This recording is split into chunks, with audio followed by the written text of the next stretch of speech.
1. Out of the past. Truth is stranger than fiction.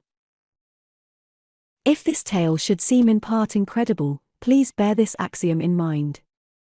It had its beginning more than 20 years ago, unless one wishes to go further back to the first amoeba or even beyond that to the cosmos-shattering clash of two forgotten suns, but we shall confine our story, other than by occasional reference, to the stage, the actors, and the business of the present time. The searing sun rays scorched down upon a shriveled plain a scant 5 degrees north of the equator. A man, clothed in torn shirt and trousers upon which dried blood has caked and turned a rusty brown, staggers and falls to lie inert. A great lion looks down upon the scene from the summit of a distant rocky ledge where a few tenacious bushes cling to give shade to the lair of the king, for this is Africa. Scar, the vulture, wheels and circles in the blue, skywriting anticipation far above the body of the fallen man. Not far to the south, at the edge of the dry plain, another man swings easily toward the north. No sign of fatigue or exhaustion here. The bronze skin glows with health, full muscles glide beneath it. The free gait, the noiseless tread might be those of Shieta, the panther, but there is no slinking here. It is the carriage of one who knows neither doubt nor fear, of a lord in his own domain. He is encumbered by but a single garment, a loincloth of doeskin. A coil of grass rope is looped over one shoulder, behind the other hangs a quiver of arrows, a scabbarded knife swings at his hip, a bow and a short spear complete his equipment. A shock of black hair falls in disorder above serene, grey eyes, eyes that can reflect the light of a summer sea or the flashing steel of a rapier. The lord of the jungle is abroad. He is far to the north of his ancient haunts, yet this is no unfamiliar terrain. He has been here many times before. He knows where water may be had for the digging. He knows where the nearest water hole lies where he can make a kill and fill his belly. He has come north at the behest of an emperor to investigate a rumor that a European power is attempting to cause the defection of a native chief by means of bribery. War and rumors of war are in the air, but of this tale such things are not a part, we hope. However, we are no prophet. We are merely a chronicler of events as they transpire. We follow the activities of our characters to the bitter end, even to war, but we hope for the best. However, only time can tell. As Tarzan swung with easy strides out across the plain, no sound escaped his keen ears, no moving thing, his eyes, no scent, borne upon the soft bosom of Usher the wind, went unidentified. Far in the distance he saw Numa the lion standing upon his rocky ledge, he saw Scar the vulture circling above something that Tarzan could not see. In all that he saw or heard or smelled he read a story, for to him this savage world was an open book, sometimes a thrilling, always an interesting narrative of love, of hate, of life, of death. Where you or I might occasionally pick out a letter or a word, Tarzan of the Apes grasped the entire text and countless implications that we might never guess.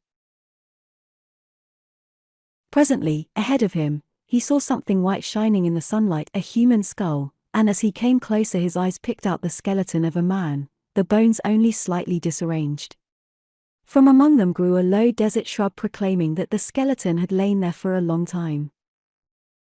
Tarzan paused to investigate, for to him in his world nothing is too trivial to pass by without question.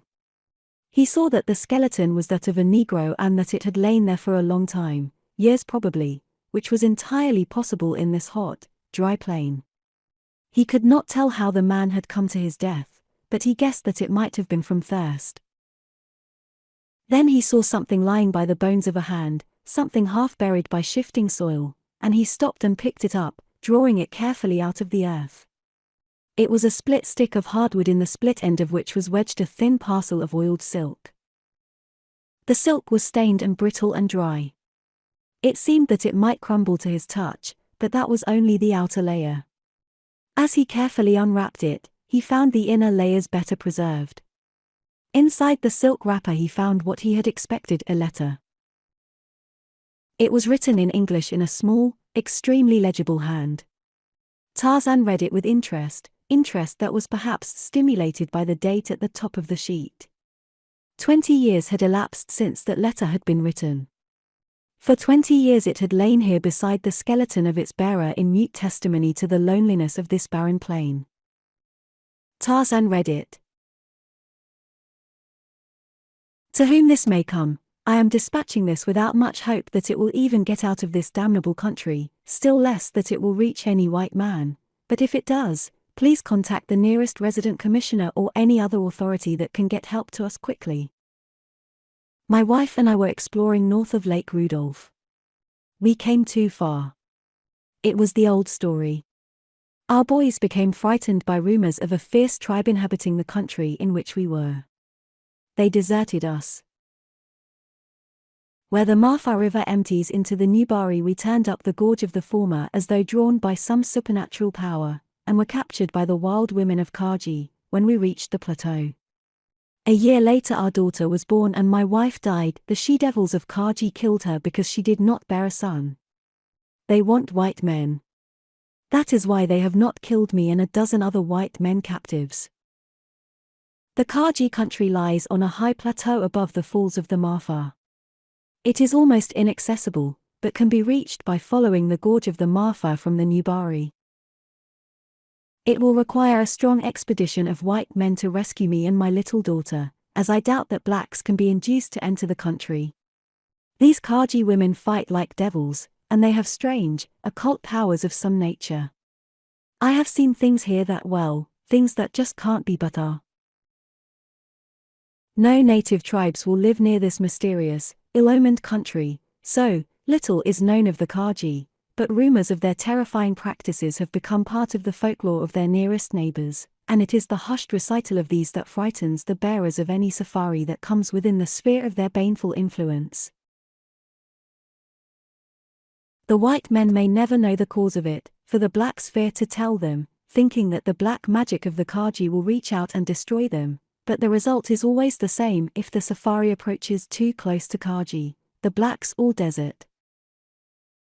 Then that happens which happened to my wife and me. The whites are lured by some mysterious means to the plateau and made prisoners. Perhaps even a large force might be overcome, for the whites would not be contending against natural forces, but if they succeeded, the reward might be very great. It is the hope of this reward that I hold out against the dangers involved. The Kaji own an enormous diamond.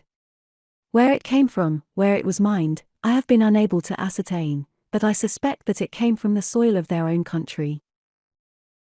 I have seen and handled the Cullinan diamond, which weighed over 3,000 carats, and I am certain that the diamond of Kaji weighs fully 6,000.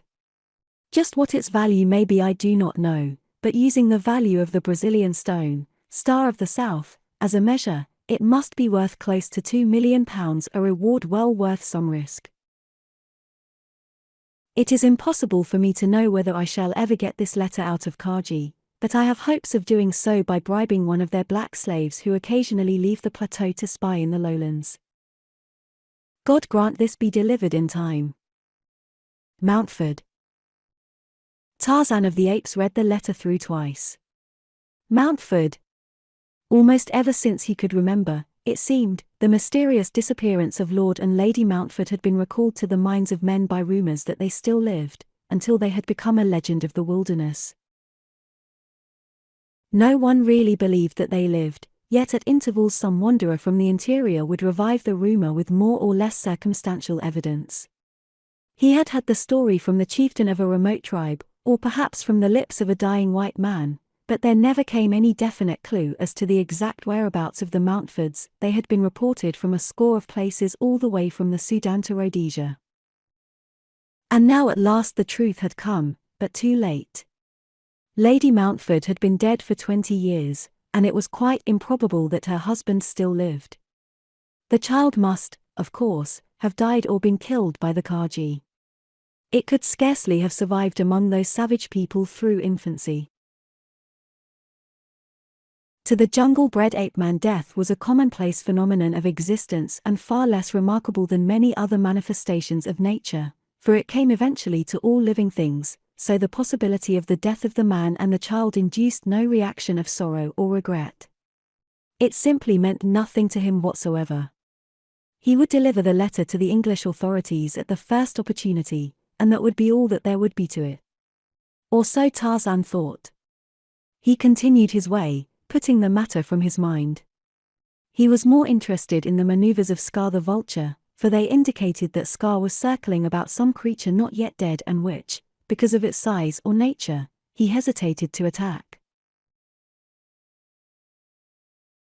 As Tarzan approached the spot above which Scar wheeled on static wings, he saw Numa the lion drop from the ledge upon which he had been standing and move cautiously toward the thing that had aroused the man's curiosity. Though the latter was in plain sight, Numa seemingly ignored his presence, nor did Tarzan alter his course because of the lion. If neither changed his pace or his direction, they would meet close to the thing above which Scar hovered. As the ape-man came nearer the object of his interest, he saw the body of a man lying in a little natural depression of the ground, the body of a white man. To the right of it, 100 yards away, was Numa. Presently the man stirred. He was not dead. He raised his head and saw the lion, then he struggled to rise, but he was very weak and could only manage to raise himself to one knee. Behind him was Tarzan, whom he did not see. As the man half rose, the lion growled. It was only a warning in which there was no immediate menace. Tarzan recognized it as such. He knew that Numa had been attracted by curiosity and not by hunger. His belly was full. But the man did not know these things. He thought it was the end, for he was unarmed and helpless, and the great carnivore, the king of beasts, was almost upon him. Then he heard another low growl behind him and, turning his eyes quickly in that direction, saw an almost naked man coming toward him. For an instant he did not understand, for he saw no other beast. Then he heard the growl again and saw that it came from the throat of the bronzed giant approaching him.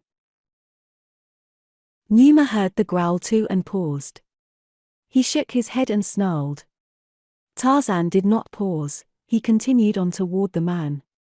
There was no sanctuary should the lion attack, no tree to offer the safety of its branches. There were only Tarzan's weapons and his great strength and his skill, but greatest of all was his conviction that Numa would not attack. The Lord of the Jungle well knew the art of bluff and its value. Suddenly he raised his head and voiced the hideous warning cry of the bull ape. The man shuddered as he heard the bestial cry issue from the lips of a human being. Numa, with a parting growl, turned and stalked away. Tarzan came and stood over the man. "Are you hurt?" he demanded, "or weak from hunger and thirst?" The voice of a beast coming from the lips of this strange white giant had been no more disconcerting to the man than now to hear him speak in English. He did not know whether to be afraid or not. He glanced hurriedly in the direction of the lion and saw it moving off in the direction from which it had come, and he was filled with a new awe of this creature who could frighten the king of beasts from its prey. "Well," demanded the ape-man, "do you understand English?" "Yes," replied the other, "I am an American. I am not hurt. I have been without food for several days. I have had no water today." Tarzan stooped and lifted the man to a shoulder. "We will find water and food," he said, "and then you may tell me what you are doing alone in this country." 2. A strange tale. As Tarzan carried the man towards safety, the limp, dead weight of his burden told him that his charge had lost consciousness. Occasionally he mumbled incoherently, but for the greater part of the journey he was as one dead. When they came at last to water, Tarzan laid the man in the shade of a small tree, and, raising his head and shoulders, forced a few drops of the liquid between his lips. Presently he could take more, and with its revivifying effects he commenced to speak broken, disjointed, sometimes incoherent snatches of sentences, as one speaks in delirium or when emerging from an anesthetic. "She-devil," he mumbled. "Beautiful, God. How beautiful." Then he was silent for a while as Tarzan bathed his face and wrists with the cool water. Presently he opened his eyes and looked at the ape-man, his brows wrinkled in questioning and puzzlement. "The diamond," he demanded. "Did you get the diamond?" "Huge, she must have been sired by Satan, beautiful, enormous, big as what?" "It can't be, but I saw it, with my own eyes." "Eyes? Eyes? What eyes? But a fiend, $10 million, all of that, big as a woman's head." "Be quiet," said the ape-man, "and rest. I will get food." When he returned, the man was sleeping peacefully and night was falling. Tarzan built a fire and prepared a brace of quail and a hare that he had brought down with arrows from his bow. The quail he wrapped in wet clay and laid in the embers, the hare he jointed and grilled on sharpened sticks. When he had done, he glanced at the man and saw that his eyes were open and upon him. The gaze was quite normal, but the expression was one of puzzlement. "Who are you?" asked the man. "What happened?" "I do not seem to be able to recall." "I found you out on the plain, exhausted," explained Tarzan. Oh, exclaimed the other. "You are the man the lion ran away from. Now I remember. And you brought me here and got food, and there is water, too?" "Yes, you have had some. You can have more now. There is a spring behind you. Are you strong enough to reach it?" The man turned and saw the water, then he crawled to it. Some of his strength had returned. "Don't drink too much at once," cautioned the ape-man.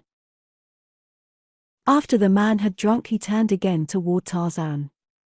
"Who are you?" he asked. "Why did you save me?"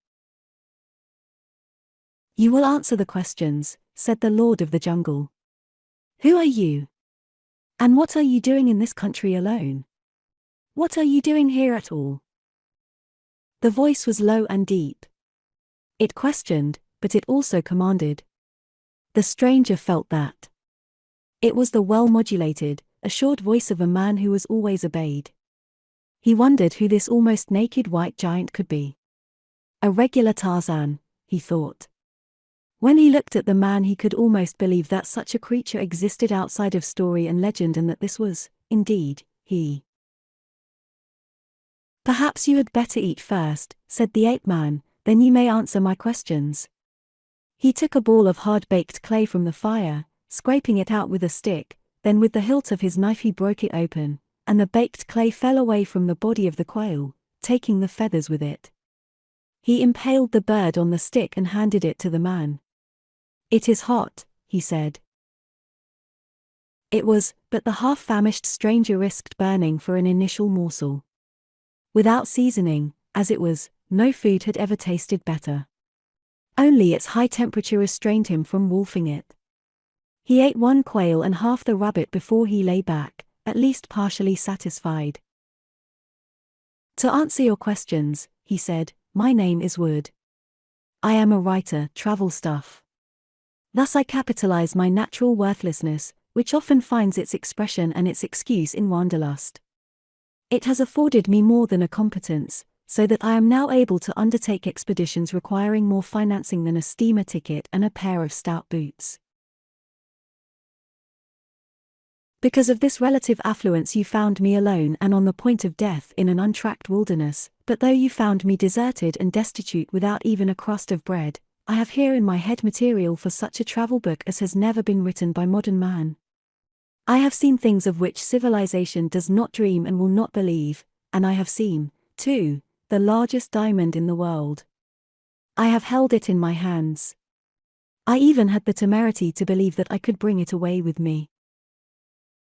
I have seen the most beautiful woman in the world and the cruelest, and I even had the temerity to believe that I could bring her away with me, too, for I loved her.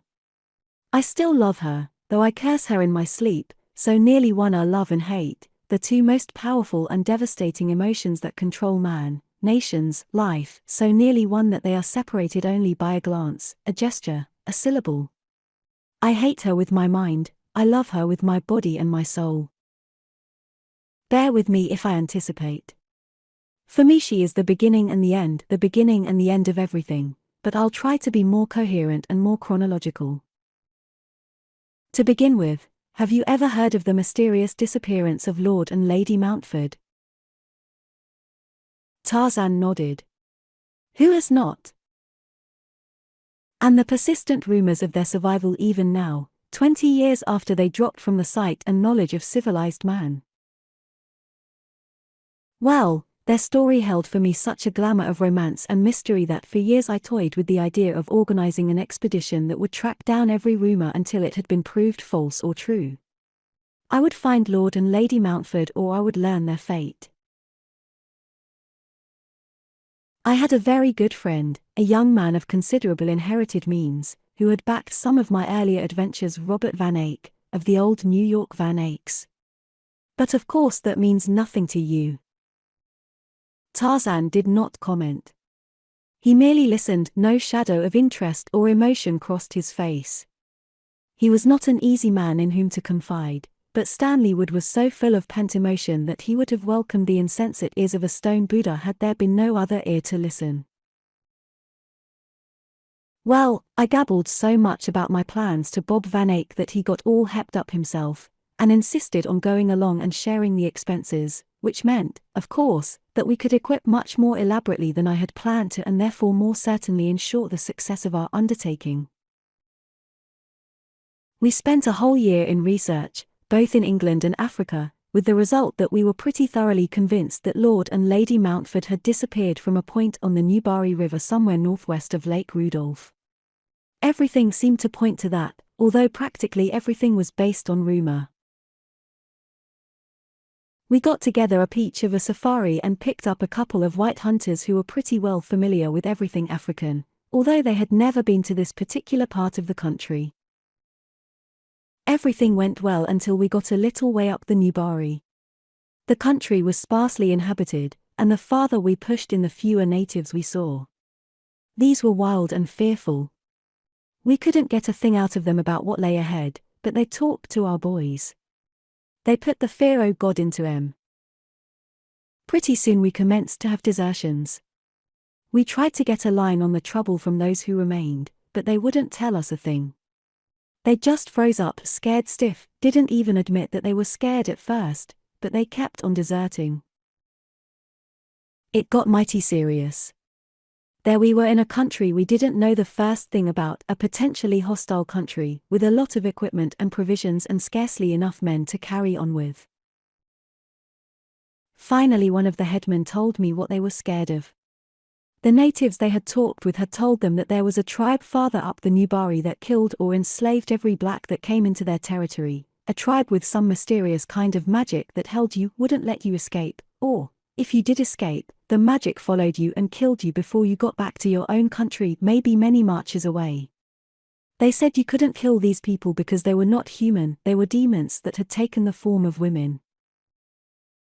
Well, when I told Spike and Troll, the white hunters, what the trouble was, they pooh-poohed the whole business, of course. Said it was just an excuse to make us turn back because our carriers didn't like the idea of being so far from their own country and were getting homesick. So they got tough with the boys. Wailed hell out of em, and drove em on like slaves. As Spike said, put the Pharaoh god into em, and the next night all the rest of em deserted, every last mother's son of em. When we woke up in the morning there were the four of us, Bob Van Eyck, Spike, Troll, and myself, 4 white men all alone with loads for 50 porters, our personal boys, our gun bearers, our askaris all gone. Spike and Troll backtracked to try to pick up some of the boys to take us out, for we knew we were licked, but they never found a one of them, though they were gone for 2 days. Bob and I were just about to pull out on our own when they got back, for, believe me, if Wood had plenty of it before they left, Wood had a double dose while they were away. I can't tell you what it was, for we never saw anyone. Maybe we were just plain scared, but I don't think that could have been it. Van Eyck has plenty of nerve, and I have been in lots of tough places, lost and alone among the headhunters of Ecuador, captured in the interior of New Guinea by cannibals, stood up in front of a firing squad during a Central American revolution, the kind of things, you know, that a travel writer gets mixed up in if he's really looking for thrills to write about and hasn't very good sense. No, this was different. It was just a feeling, a haunting sense of being watched by invisible eyes, day and night. And there were noises, too. I can't describe them, they weren't human noises, nor animal either. They were just noises that made your flesh creep and your scalp tingle. We had a council of war the night Spike Control got back. At first they laughed at us.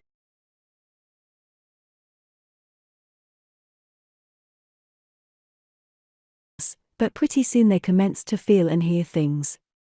After that they agreed with us that the best thing to do would be to beat it back. We decided to carry nothing but a revolver and rifle apiece, ammunition, and food, abandoning everything else. We were going to start early the following morning. When morning came we ate our breakfasts in silence, shouldered our packs, and without a word started out up the Nubari. We didn't even look at one another. I don't know about the rest of them, but I was ashamed to. There we were, doing just the opposite of the thing we had decided on, going deeper and deeper into trouble and not knowing why we were doing it. I tried to exercise my will and force my feet in the opposite direction, but it was no go. A power far greater than my own will directed me. It was terrifying. We hadn't gone more than 5 miles before we came across a man lying in the trail, a white man. His hair and beard were white, but he didn't look so very old, well under 50, I should have said.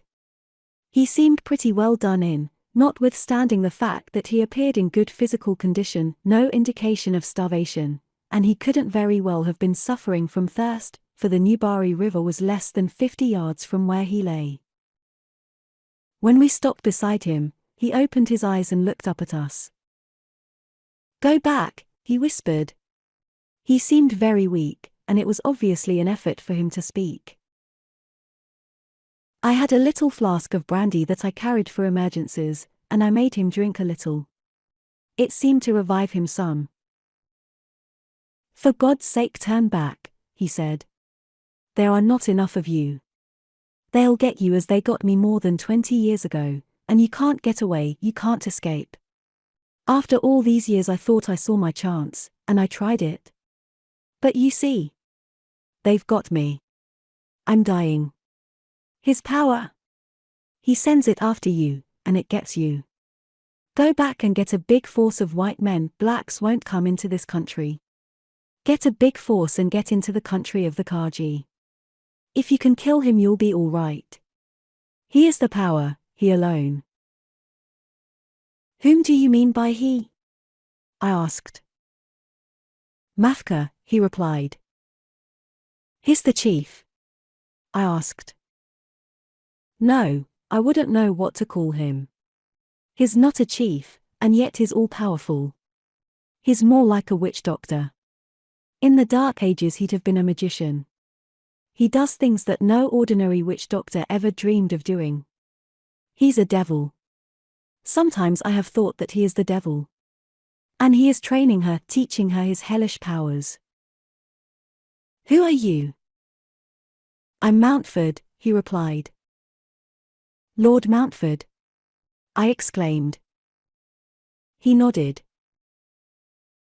"Did he tell you about the diamond?" asked Tarzan. Wood looked at the ape man in surprise. "How did you know about that?" "You rambled a little while you were delirious, but I knew about it before. Is it really twice the size of the Cullinan?" "I never saw the Cullinan, but the Kaji diamond is enormous. It must be worth $10 million at least, possibly more. Troll used to work at Kimberley. He said somewhere between 10 and 15 million.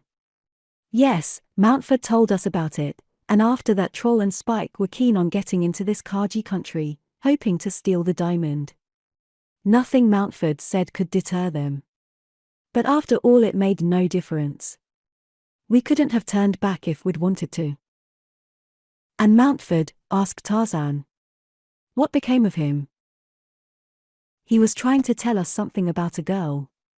He rambled a little, and we couldn't quite make out what he was driving at. His last words were, "Save her, kill Mafka." Then he died. We never did find out whom he meant even after we got into the Kaji country. We never saw any woman captive. If they had one, they kept her hidden. But then, we never saw Mafka either. He lives in a regular castle that must have been built centuries ago, possibly by the Portuguese, though it may have antedated their excursion into Abyssinia. Van Eyck thought it may have been built during the Crusades, though what the Crusaders were doing in this neck of the woods he couldn't explain. At any rate, the Kaji never built it, though they had done considerable toward restoring and preserving it. The diamond is kept in this castle and is guarded along with Mafka and the queen by Kaji warriors who are constantly on guard at the only entrance. The Kaji attribute all their powers and the power of Mafka to the diamond, so naturally they guard it very carefully. For the stone itself they show no particular reverence. They handle it and allow others to handle it as though it were quite an ordinary stone. It is for the queen that they reserve their reverence. I am not certain that I correctly fathomed the connection between the queen and the diamond, but I think that they consider her the personification of the stone, into whose body has entered the spirit and the flame of the brilliant. She is a gorgeous creature, quite the most beautiful woman I have ever seen.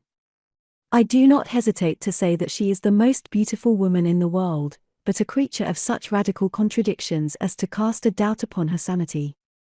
One moment she is all womanly compassion and sweetness, the next she is a she-devil.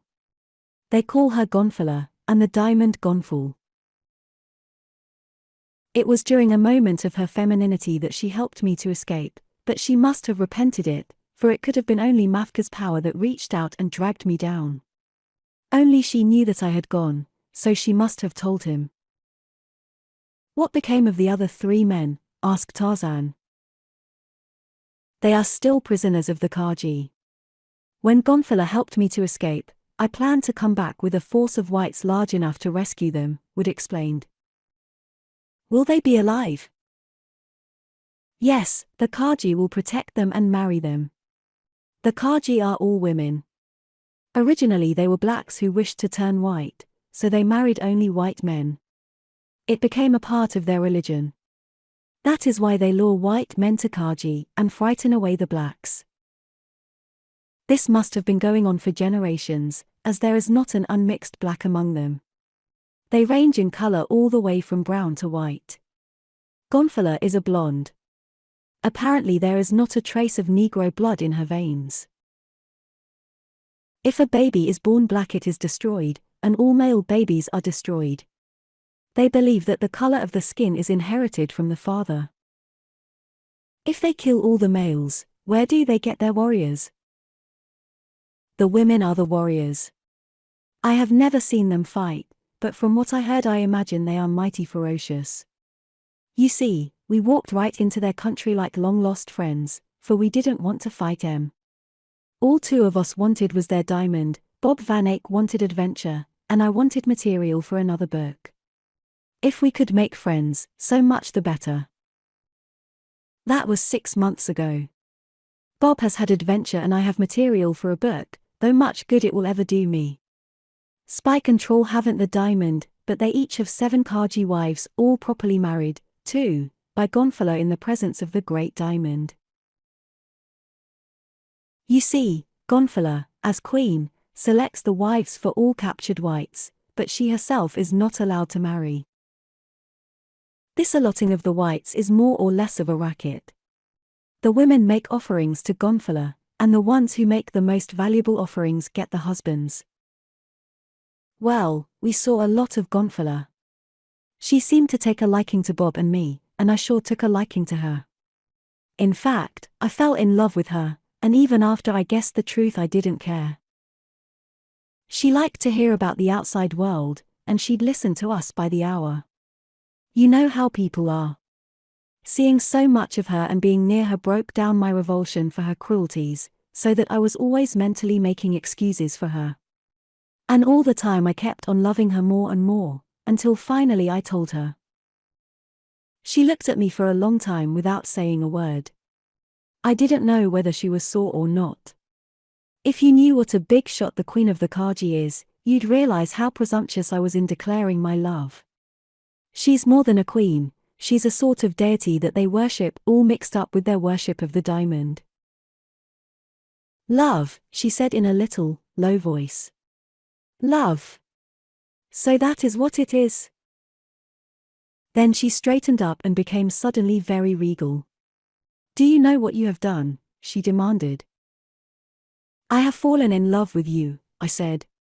That is about all I know or care. She stamped her foot. Don't say it, she commanded. Don't ever say it again. I should have you killed, that is the penalty for daring to aspire to the love of Gonfala. She may not love, she may never marry. Do you not understand that I am a goddess as well as a queen? I can't help that, I replied. And I can't help loving you any more than you can help loving me. She gave a little gasp of astonishment and horror. There was a new expression in her eyes. It was not anger, it was fear. I had voiced a suspicion that I had had for some time, and I had hit the nail on the head. Gonfala was in love with me. She hadn't realized it herself until that very moment. She hadn't known what was the matter with her. But now she did, and she was afraid.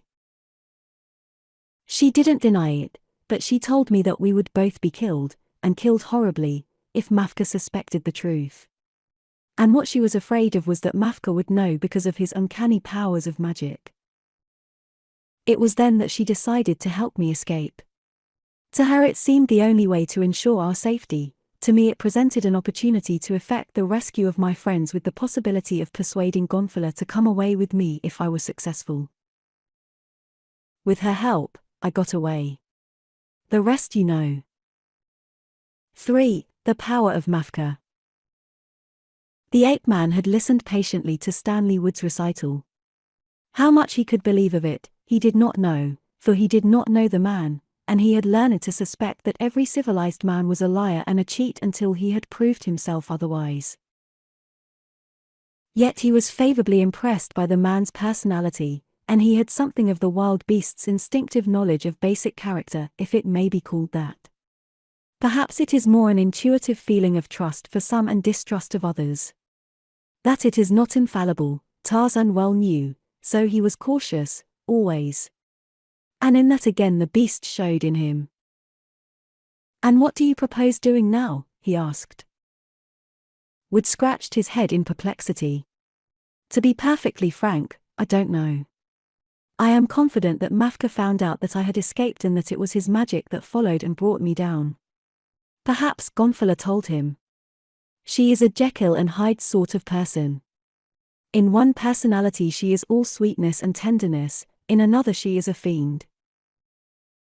As far as my future actions are concerned, I have a very definite premonition that I am not a free agent.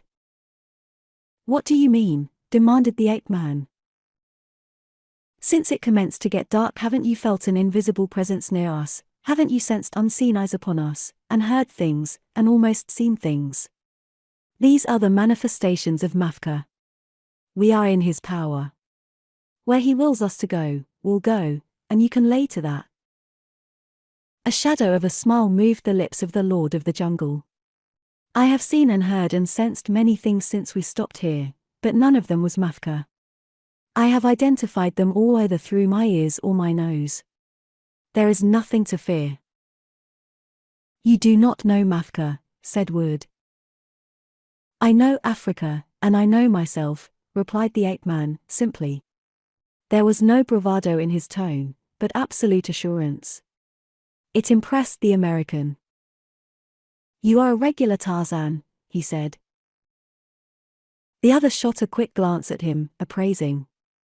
He saw that the man spoke without knowledge of his identity, and he was satisfied. His mission required that he remain unknown, if possible. Otherwise, he might never gain the information he sought.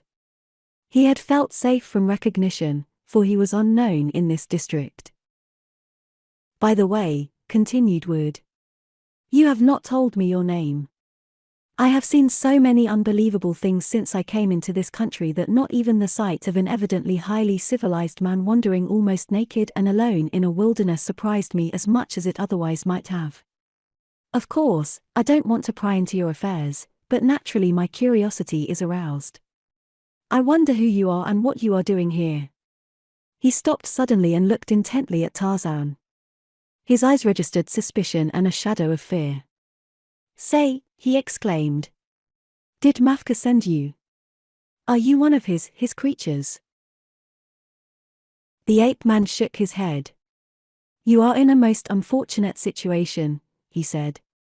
If I were not one of Mafka's creatures, or if I were, my answer, quite conceivably, might be the same. I should deny it, so why answer you? You will have to find out for yourself, and in the meantime you will have to trust me or distrust me as seems wisest to you. Wood grinned. I am up against it, ain't I? He shrugged. Well, we're both in the same boat. At least you don't know any more about me than I do about you. I may have been giving you a cock and bull story. I admit it must sound fishy. But at least I told you my name.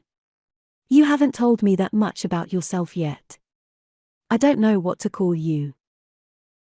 My name is Clayton, said the ape-man. He might also have said, John Clayton Lord Greystoke, Tarzan of the Apes, but he didn't. I suppose you want to get out of this country, said Tarzan, and get help for your friends. Yes, of course, but there isn't a chance now. Why not? Mafka and Gonfala. I can't take you out at present, said the ape-man, ignoring the implied obstacle. You may come along to the Lake Tana country with me if you wish to.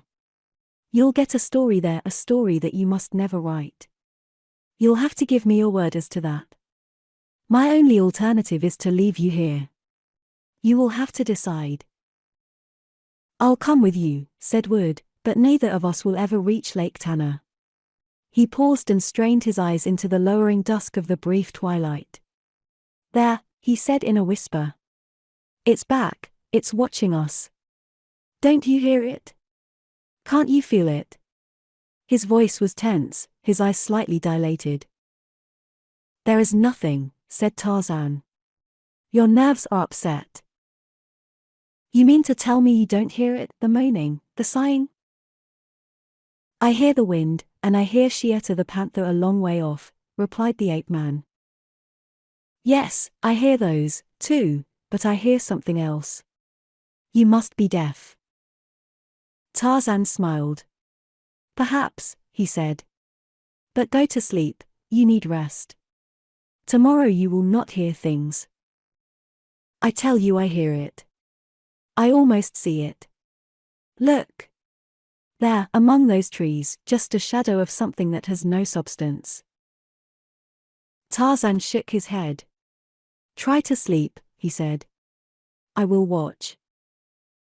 Wood closed his eyes. The presence of this quiet stranger gave him a feeling of security despite his conviction that something weird and horrible hovered there in the darkness, watching, always watching. With the dismal keening still ringing in his ears, he fell asleep. For a long time Tarzan sat in thought. He heard nothing other than the usual night noises of the wilderness, yet he was sufficiently conversant with the mystery and the magic of Black Africa to realize that Wood had heard something that he could not hear. The American was intelligent, sane, experienced. He did not seem the type to be carried away by imaginings or hysteria. It was just possible that he was under the spell of hypnotic suggestion, that Mafka could project his powers to great distances. This was rather borne out by the evidence that Tarzan had presented to him within the past few hours: the death of Mountford's messenger 20 years before, the striking down of Wood within a short distance of the same spot, the death of Mountford for no apparent good reason upon the very threshold of escape. Mafka's was indeed a sinister power, but it was a power that the ape-man did not fear. All too often had he been the object of the malign necromancy of potent witch doctors to fear their magic.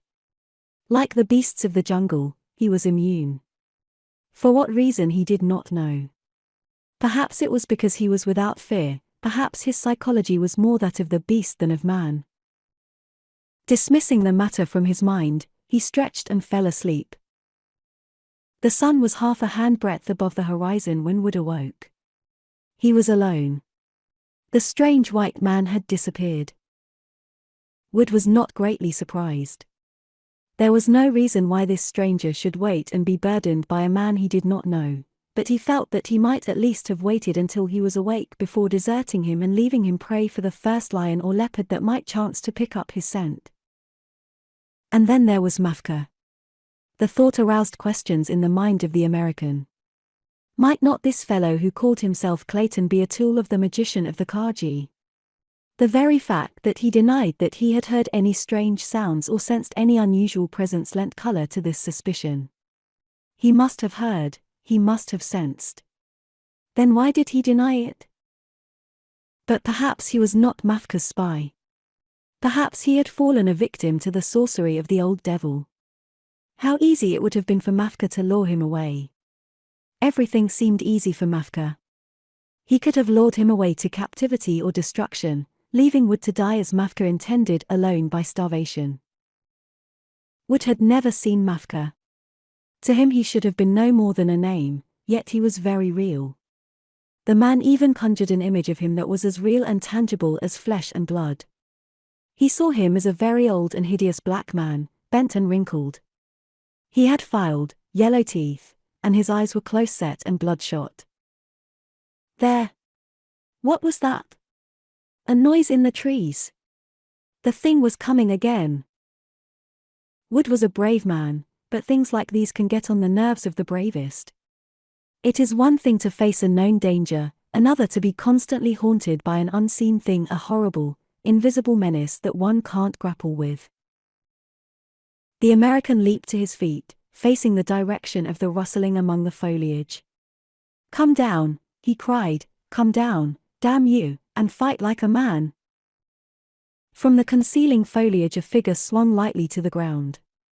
It was Tarzan. Across one shoulder he carried the carcass of a small buck. He looked quickly about.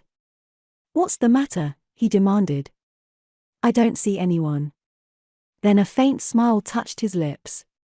"Hearing things again?" he asked. Wood grinned foolishly.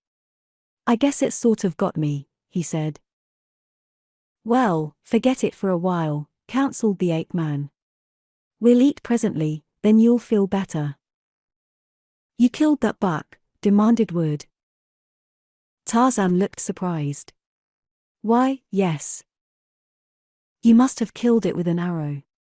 That would take an ordinary man hours, stalk an antelope and get close enough to kill it with an arrow." "I didn't use an arrow," replied the ape man. "Then how did you kill him?" "I killed him with my knife, less danger of losing an arrow."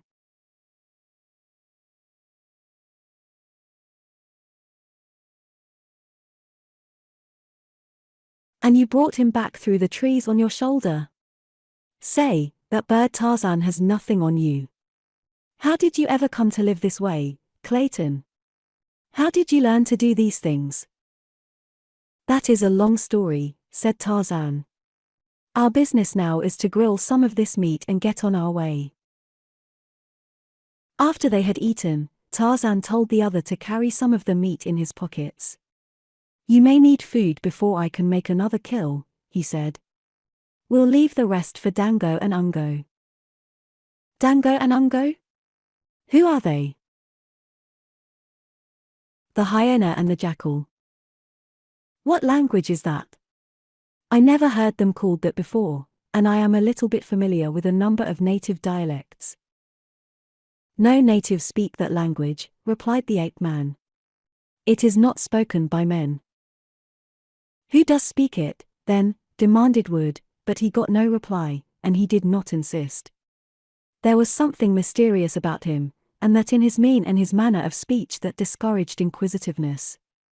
Wood wondered if the man were not a little mad. He had heard of white men going primitive, living solitary lives like wild animals, and they were always a little bit demented.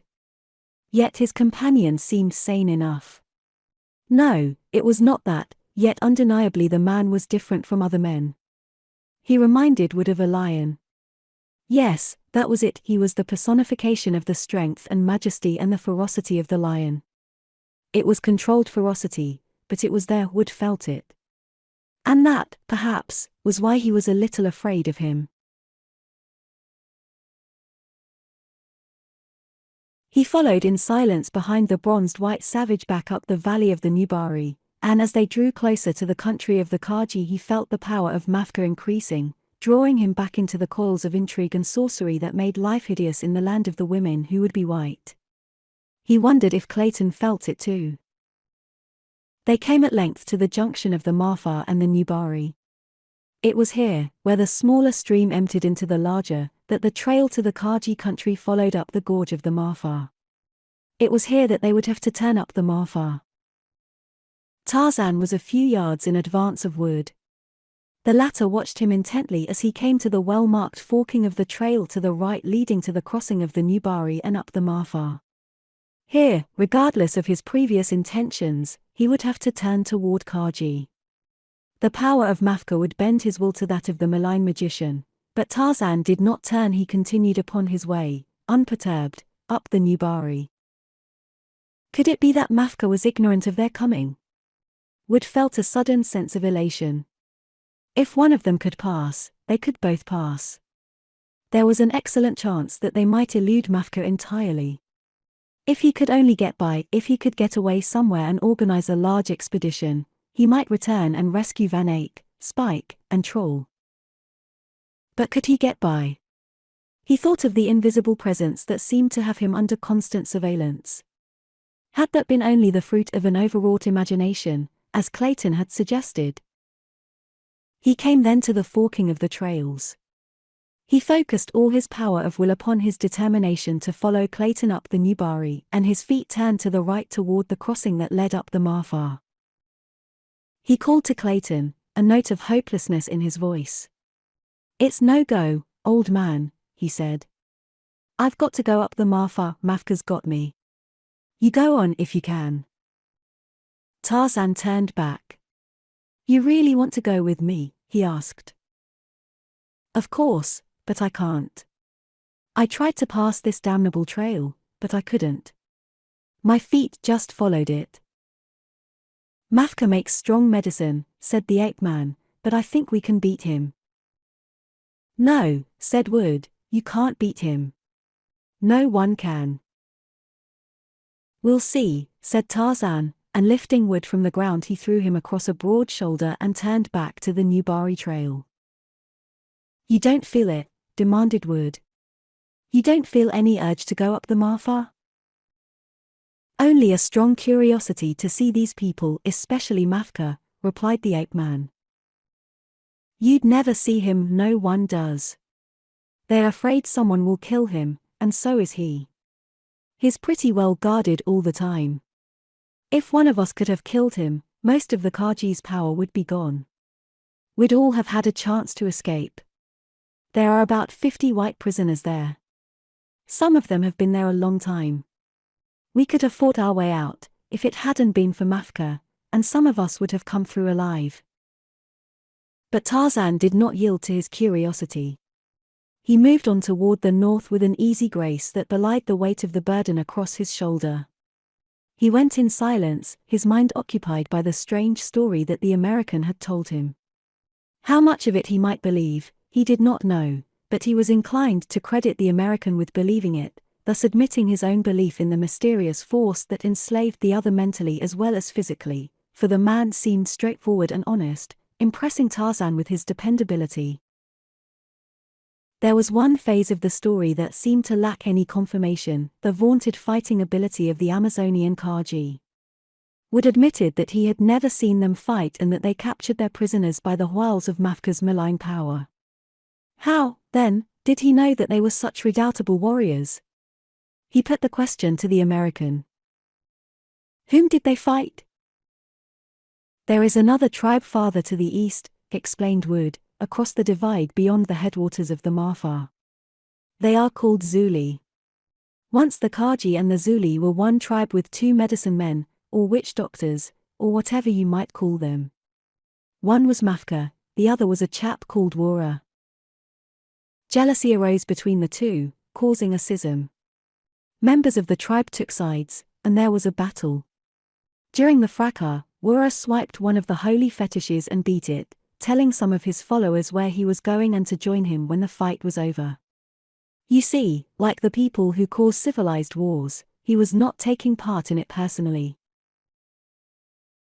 Well, it seems that this other fetish that he lifts is the complement of the great diamond, the gonfal, of the Kaji.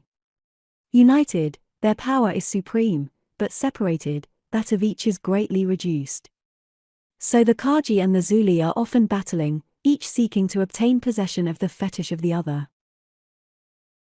It was the stories of the raids and skirmishes and battles for these prizes, as told me by Gonfala and others of the Kaji, that gave me the hunch that these ladies are pretty mean warriors. Some of the yarns I've heard were sure tall, but the scars of old wounds on most of them sort of bear them out, as do the grisly trophies that hang from the outer walls of Gonfala's palace, the shriveled heads of women, suspended by their long hair. An interesting feature of the story is the description of the fetish of the Zuli, a green stone as large as the gonfal and as brilliant. It glistens like an emerald, but, holy cats!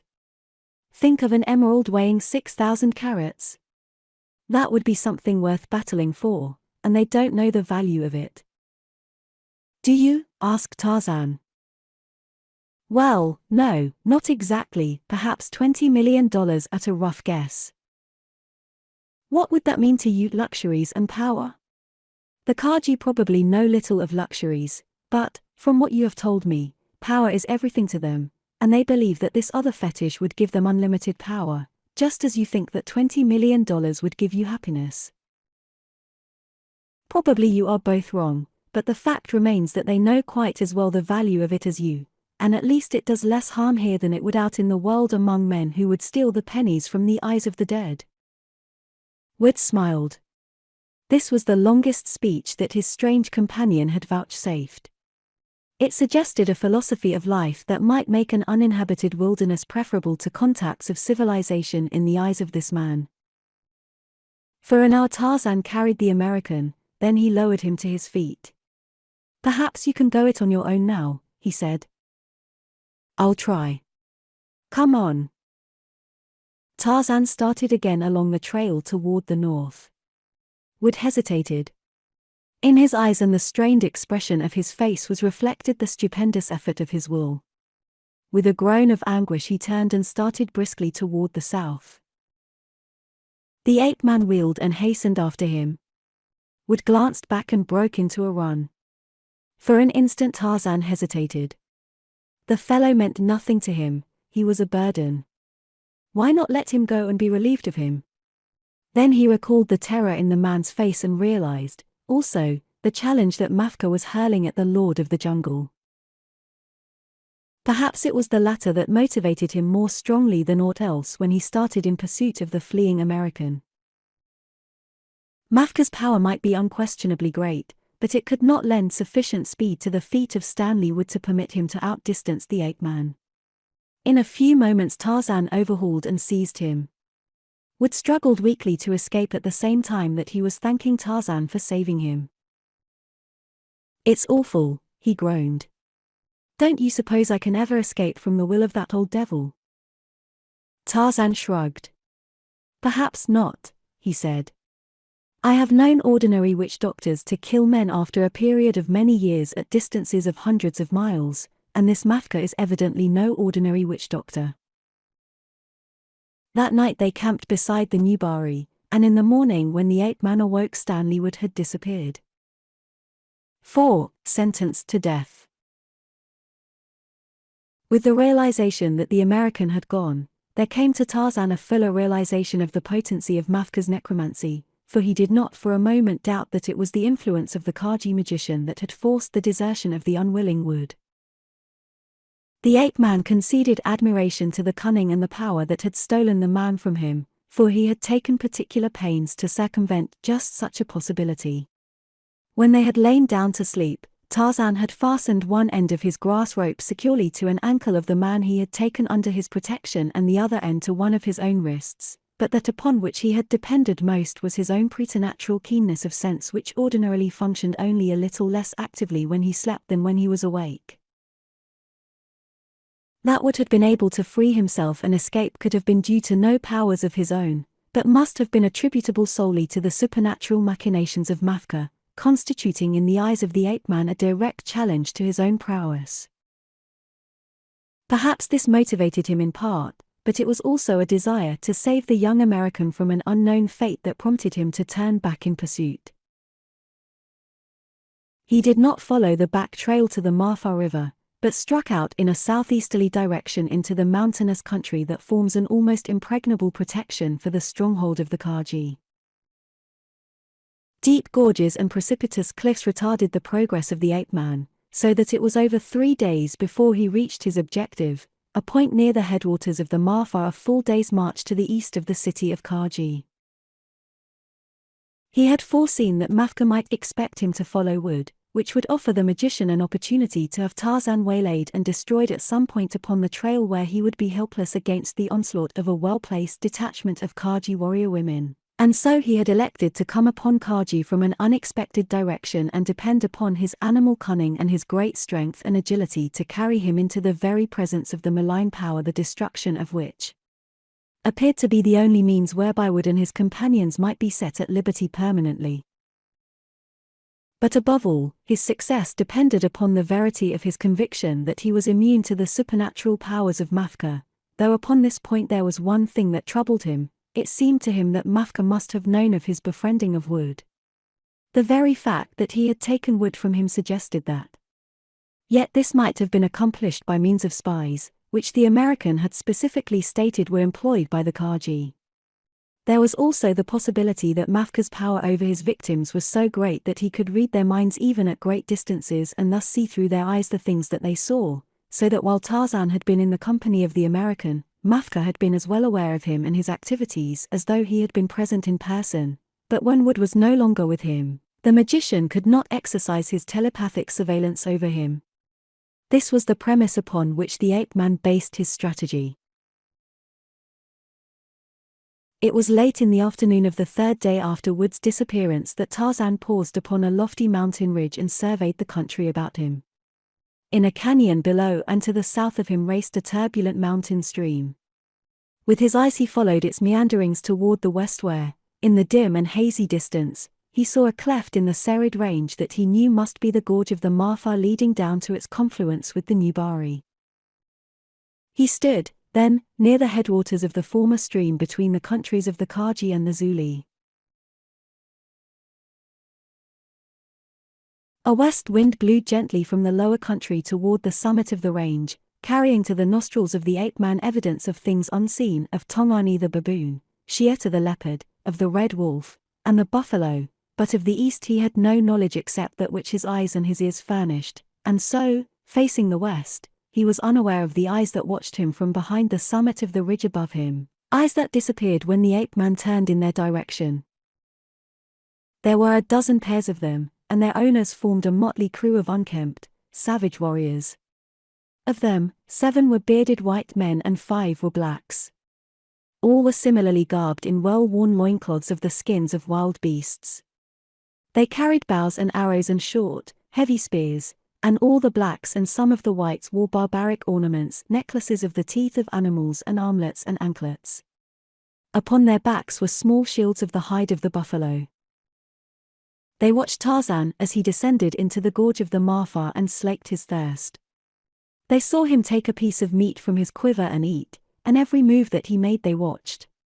Sometimes they spoke together in low whispers that could not carry against the wind to the ears of the ape-man. One, who seemed to be the leader, spoke most often. He was a white man whose brown hair had grayed at the temples and whose beard was streaked with gray.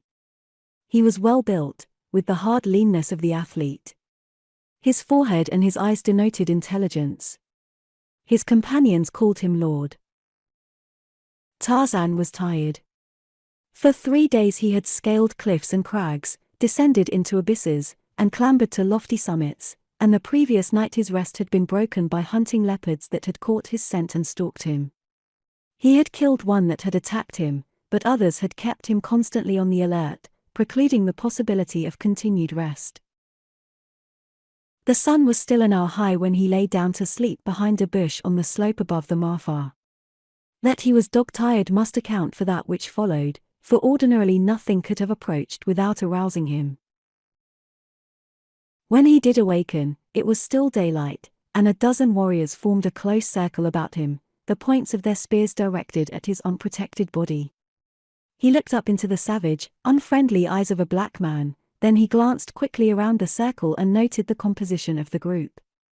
He did not speak. He saw that he was outnumbered and a captive. Under the circumstances there was nothing that he could say that would serve him any purpose. His silence and his composure set his captors aback. They had expected him to show fear and excitement. He did neither.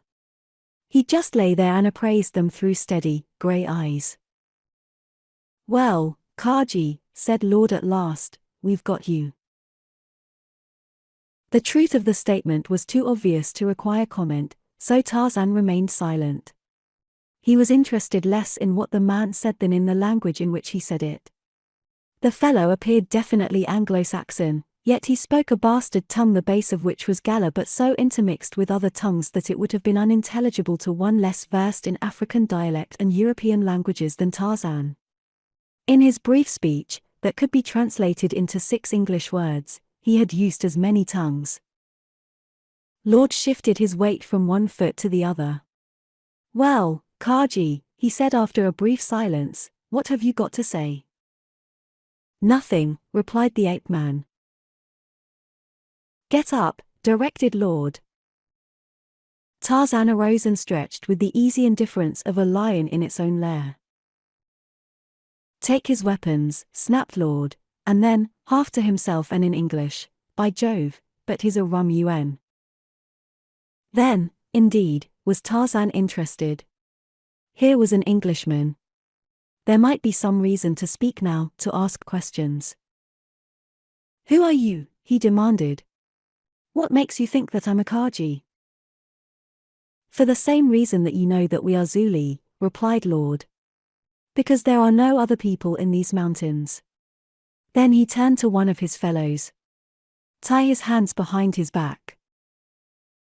They led him then across the ridge and down the other side of the divide, but it was dark now, and Tarzan saw nothing of the country through which they passed. He knew that they followed a well-worn trail that often dropped precipitously down the side of a rocky gorge until it reached a gentler descent and wound tortuously as though following the meanderings of the stream that splashed or purled or gurgled at their right. It was very dark in the gorge, but at length they came out into open, level country, and there it was lighter, though still no landmarks were visible to give the ape-man a suggestion of the terrain of this unfamiliar land. A dim, flickering light showed far ahead. For half an hour they approached it before its closer aspect explained it. Then Tarzan saw that it was from an open fire burning behind the stockade of a village. As they approached the gates, Lord hallooed, and when he had identified himself they were admitted, and Tarzan found himself in a village of stone huts thatched with grass. The light from the fire burning in the center of the main street revealed only a portion of the village, which evidently was of considerable size. The rest was lost in the shadows beyond the limit of the firelight. Before him, built directly across the principal avenue, loomed a large 2-storied stone building. At the village gate were several women garbed and armed similarly to his captors. In the none too brilliant light of the fire they appeared to be white women, and there were others, like them, lounging in the doorways of huts or about the fire. Among them were a number of white men, and all of them, but especially the women, evinced considerable interest in Tarzan as Lord led him through the village. "Ai, Kaji," they yelled at him. "You will soon be dead, Kaji." "It is too bad he is a Kaji," shouted one woman. "He would make a fine husband." "Perhaps Wara will give him to you," bantered another, "when he gets through with him." "He will be no good for a husband then." "I do not want lion meat for a husband." "I hope Wara feeds him to the lions alive. We have had no good sport since before the last rains." He will not turn this one to the lions. The fellow has too good a head. He looks as though he might have brains, and Wara never wastes good brains on the lions. Through this barrage of comment, Lord led his captive to the entrance to the big building that dominated the village. At its portals were a dozen warrior women, barring entrance. One of them advanced to meet Lord, the point of her spear dropped to the level of the man's abdomen. Lord halted. "Tell Wara that we bring a Kaji prisoner," he said. The woman turned to one of her warriors.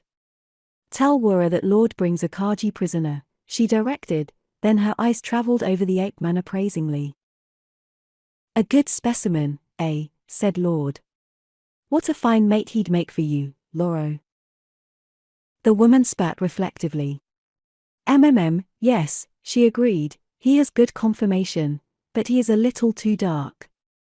Now, if one were sure he had nothing but white blood, he'd be well worth fighting for. Do you suppose he's all white? But what's the difference? He's a Kaji, and that's the end of him." Since his capture, Tarzan had spoken only a few words, and these in the Gallic dialect. He had not denied that he was a Kaji for the same reason that he had made no effort to escape. Curiosity prompted him to learn more of the Zuli, curiosity and the hope that he might learn something of advantage from these enemies of the Kaji that would aid him in freeing the two Americans and their companions from captivity and releasing them permanently from the malign power of Mafka. As he waited before the entrance to the palace of Wara, he decided that he was rather enjoying the adventure. The frank appraisal of Loro amused him. The idea of a woman fighting for possession of him appealed to his sense of humor. At the time he did not know exactly what the woman's words connoted, but he made a shrewd guess based on what Wood had told him of the customs of the Kaji. Indifferently he appraised the woman. She might have been an octoroon, or she might have been a white woman with a coat of tan. Her features were not negroid. Except for her dark hair, she might have passed easily for a Scandinavian. She was a well-formed woman of about 30, clean-limbed and with the muscular contours of an athlete rendered graceful by femininity. Her features were good, and by any civilized standards she would have been accounted a handsome woman. The ape-man's reflections upon the subject were interrupted by the return of the warrior Loro had sent to advise Wara of Lord's return with a prisoner. "Lord is to take the Kaji to Wara," she announced. "See that the prisoner bears no weapons, that his hands are tied behind him, and that a strong guard accompanies him and Lord a guard of women." With 6 of her warriors, Loro escorted Lord and his prisoner into the palace, a palace only by virtue of its being occupied by a ruler, a palace by courtesy, one might say. They entered a gloomy hall lighted dimly by a burning wick in a shallow pottery dish, a primitive cresset that gave forth more soot than light. Upon either side of the corridor were doorways, across most of which were drawn hangings fashioned from the pelts of animals, mostly buffaloes. One uncovered doorway revealed a chamber in which a number of warrior women were congregated. Some lay on low, skin-covered cots, others squatted in a circle upon the floor intent upon some game they were playing. The walls of the room were hung with spears and shields and bows and arrows. It was evidently a guard room. Just beyond it, the corridor ended before a massive door guarded by 2 warriors. It was evident that the guards were expecting the party and had received their instructions, for as they approached the doors were swung open for them to enter. Tarzan saw before him a large room at the far end of which a figure was seated upon a dais. 2 score or more of smoking cressets lighted the interior, revealing walls hung with a strange array of skins, weapons, rugs, silks, calicos, a veritable museum, Tarzan conjectured, of the loot of many a safari, but by far the most outstanding and impressive feature of the decorations was the frieze of human heads that encircled the chamber, the mummified heads of women, hanging by their long hair, while from the smoke-darkened beams of the ceiling depended 100 more. These things the eyes of the ape-man took in a sweeping glance, then they returned to the dais and the figure upon it. A score of women warriors flanked the dais where the lone figure sat upon a huge throne chair. At first glance Tarzan saw only an enormous head thatched with scraggly grey hair, and then, below the head, a shriveled body that was mostly abdomen, a hideously repulsive figure, naked but for a loincloth. The skin of the face and head were drawn like yellow parchment over the bones of the skull, a living death's head in which were set two deep, glowing eyes that smoldered and burned as twin pits of hell. And Tarzan knew that he was in the presence of Wura. On a table directly in front of the magician rested an enormous emerald that reflected the lights from the nearer cressets and shot them back in scintillant rays that filled the apartment with their uncanny light.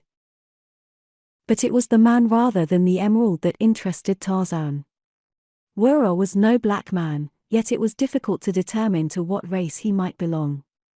His skin was yellow, yet his features were not those of a Chinese. He might have been almost anything. For several minutes he sat staring at Tarzan after the latter was halted before the dais. Gradually an expression of puzzlement and frustration overspread his face, then he spoke.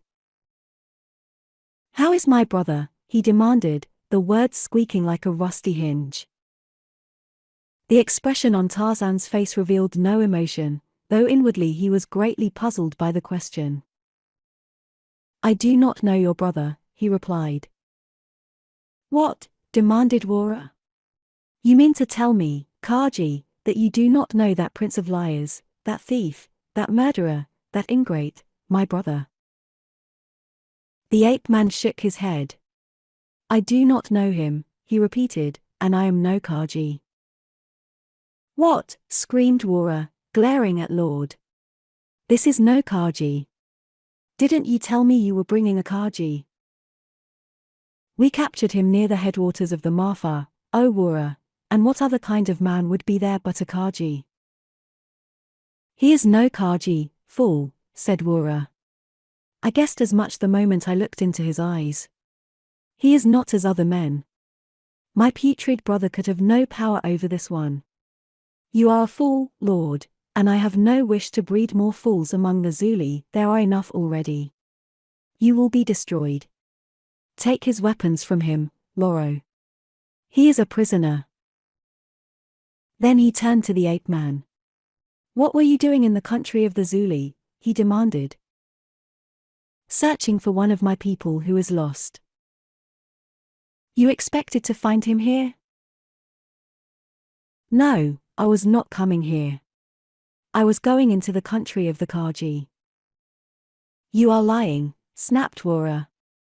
"You could not come to the headwaters of the Marfa without coming through the country of the Kaji. There is no other way." "I came another way," replied Tarzan. "No man could cross the mountains and gorges that surround Kaji and Zuli. There is no trail except that up the Marfa River," insisted Wura. "I crossed the mountains and the gorges," said Tarzan. "I see it all," exclaimed Wura. "You are no Kaji, but you are in the service of my loathsome brother, Mafka. He has sent you here to murder me." "Well," he laughed mockingly, "we shall see who is more powerful, Mafka or I. We shall see if he can save his servant from the wrath of Wura.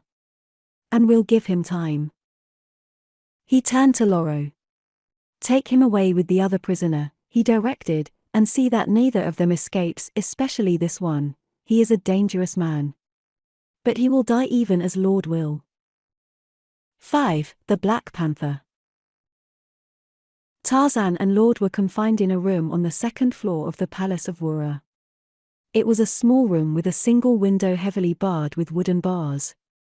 The door was thick and solid, and secured upon the outside with heavy bars. When the guard had closed and bolted the door and departed, Tarzan walked to the window and looked out. The moon had risen and the light clouds that had overcast the sky earlier in the night had disappeared. In the soft glow of the night light, the ape-man saw a walled compound directly beneath the window, and in the shadow of the wall something that was unrecognizable by sight, yet Tarzan knew what it was from the scent that rose to his nostrils.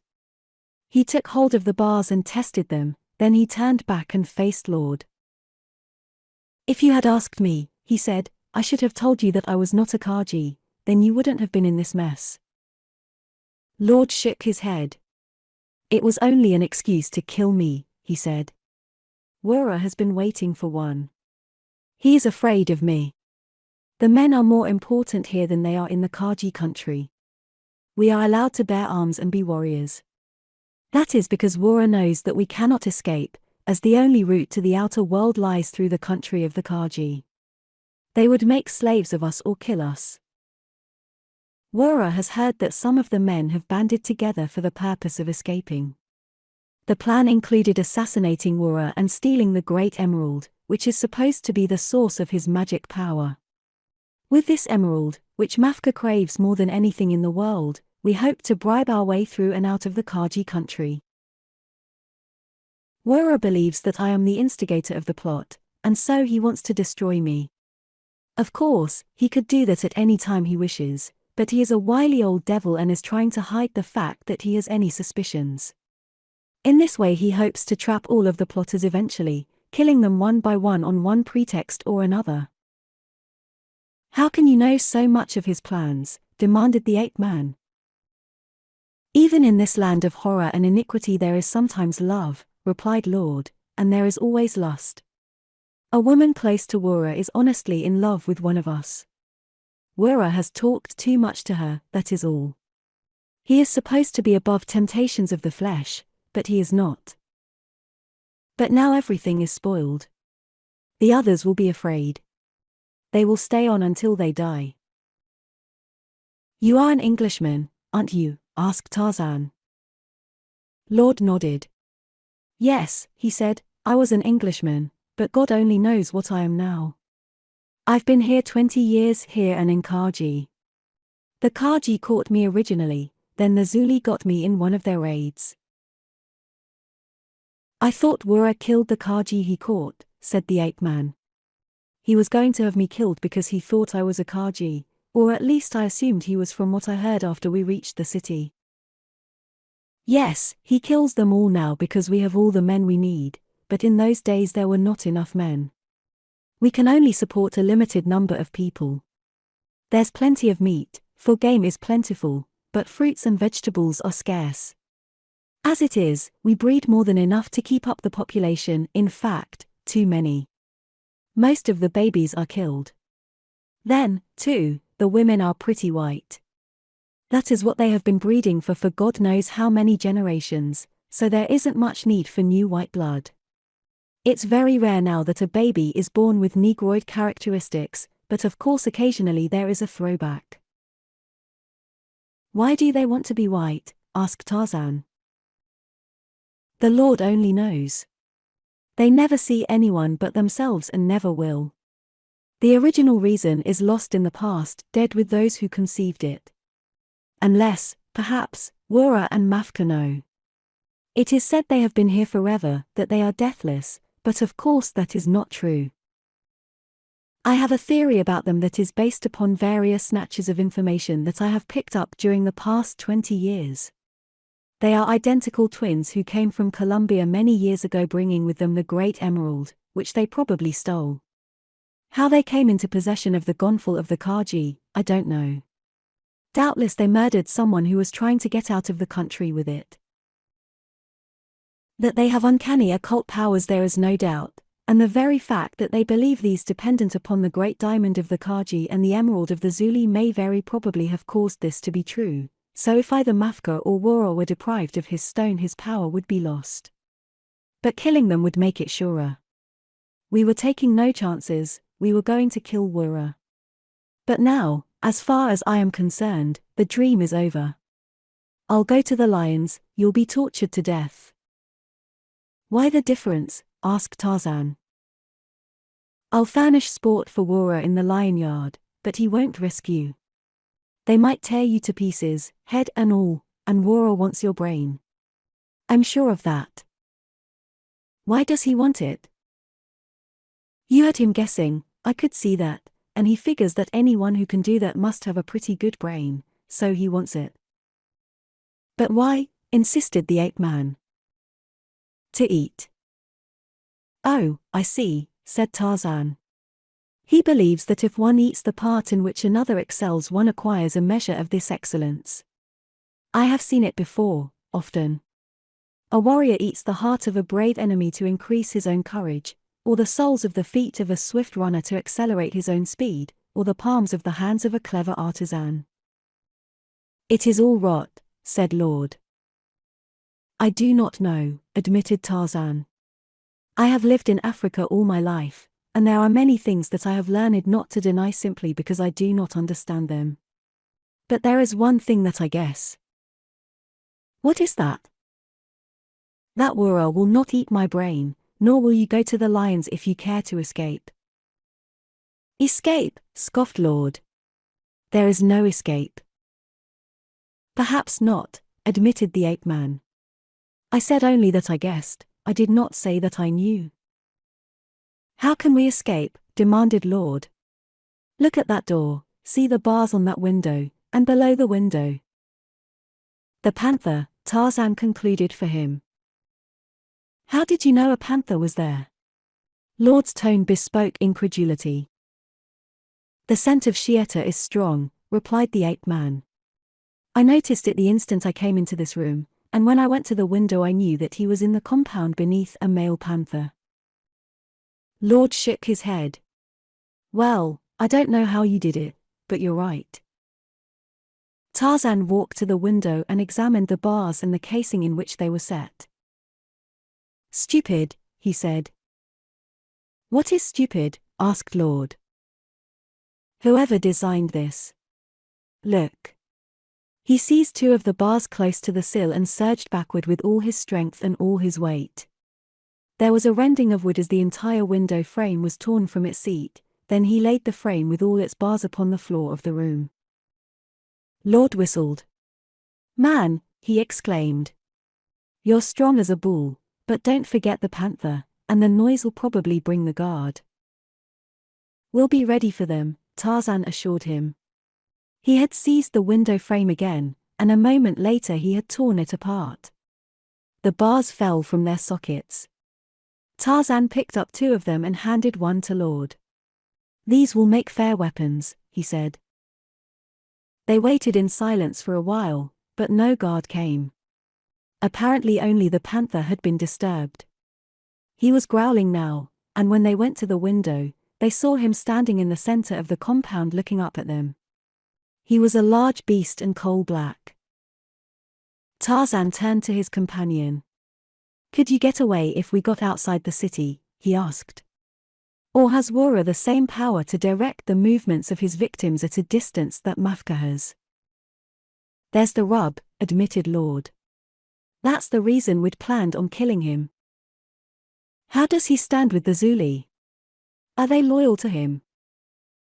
The only hold he has upon them is based on terror. They fear and hate him. The women, too. Yes, everyone. What would happen here if he were dead? Asked Tarzan. The blacks and whites who are prisoners and slaves would combine with the women in an attempt to fight our way out into the outer world. The blacks and whites, they are all men, want to get back to their own homes.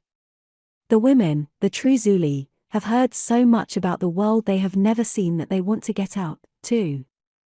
They know from what the whites have told them that they would be rich from the proceeds of the sale of the great emerald, and while they have no first-hand knowledge of money, they have learned enough from the white men here to understand that it will get them everything their hearts desire, especially more white men. Here, each of the whites is married to anywhere from 7 to a dozen Zuli women because there are so few of us, so the height of the ambition of every Zuli is to have a husband of her own. Why don't they kill Wura themselves, then? Fear of his supernatural powers. Not only would they not kill him themselves, they would protect his life from others, but when he was once dead, then it would be different. Where is he? Asked Tarzan. Where does he sleep? In a room directly behind his throne, replied Lord. But why? Why do you ask? You're not Dash? I am going to kill him. There is no other way. Lord shook his head. It can't be done. Man, he is almost as powerful as God and almost as omniscient.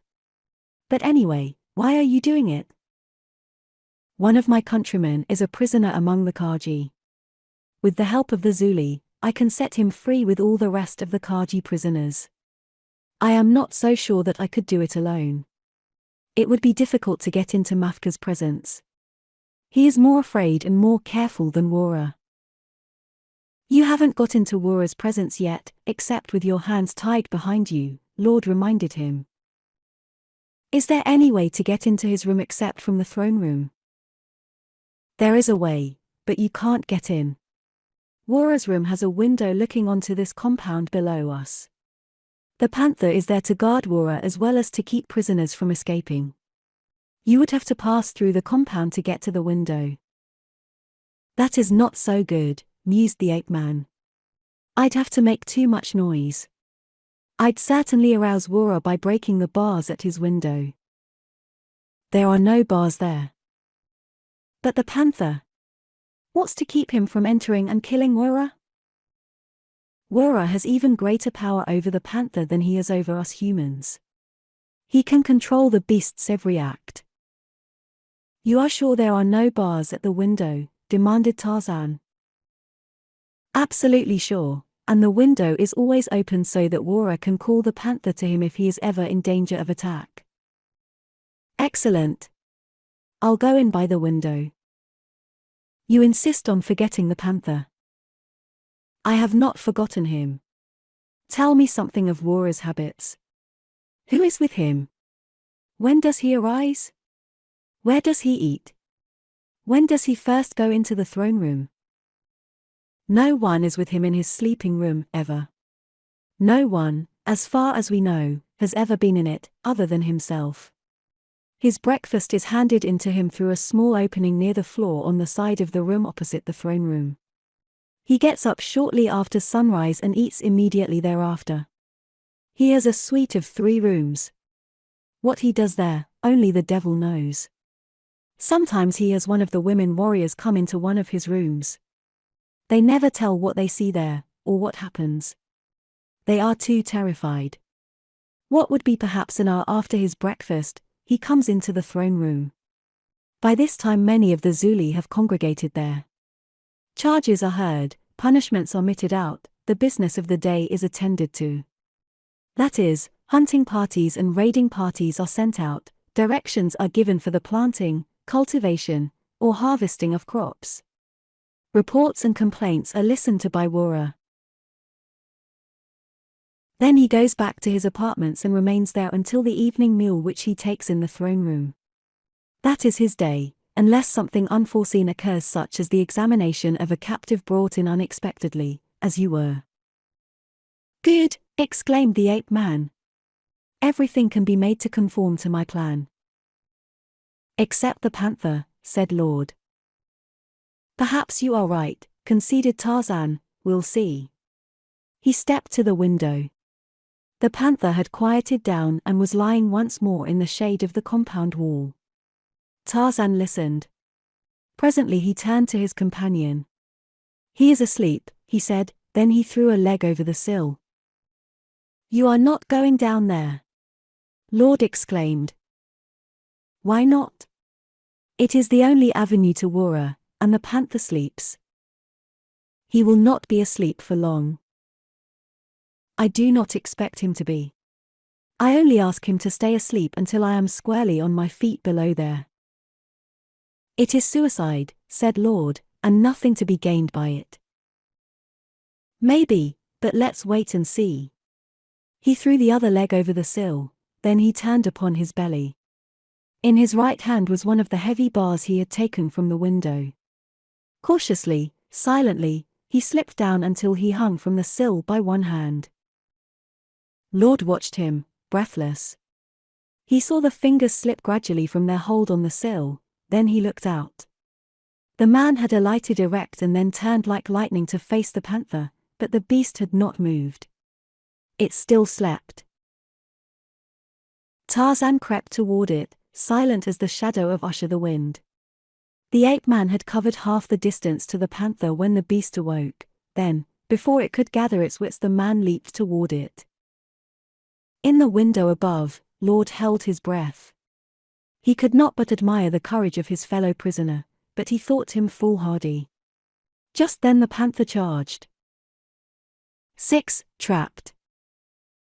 All the cats, none bears so evil a reputation as the panther. His ferocity is proverbial, his wiliness uncanny, the force and fury of his attack demoniacal. But all these things the ape-man knew and was prepared for. He had weighed his chances with the panther against his chances with Wara, and he had chosen the lesser of two evils first in the belief that thus he might rid himself of both. And now in a few seconds his judgment would be vindicated, or he would be dead. The black beast charged with all the fury of its kind, and it charged in silence. No growls disturbed the deathly stillness of the night.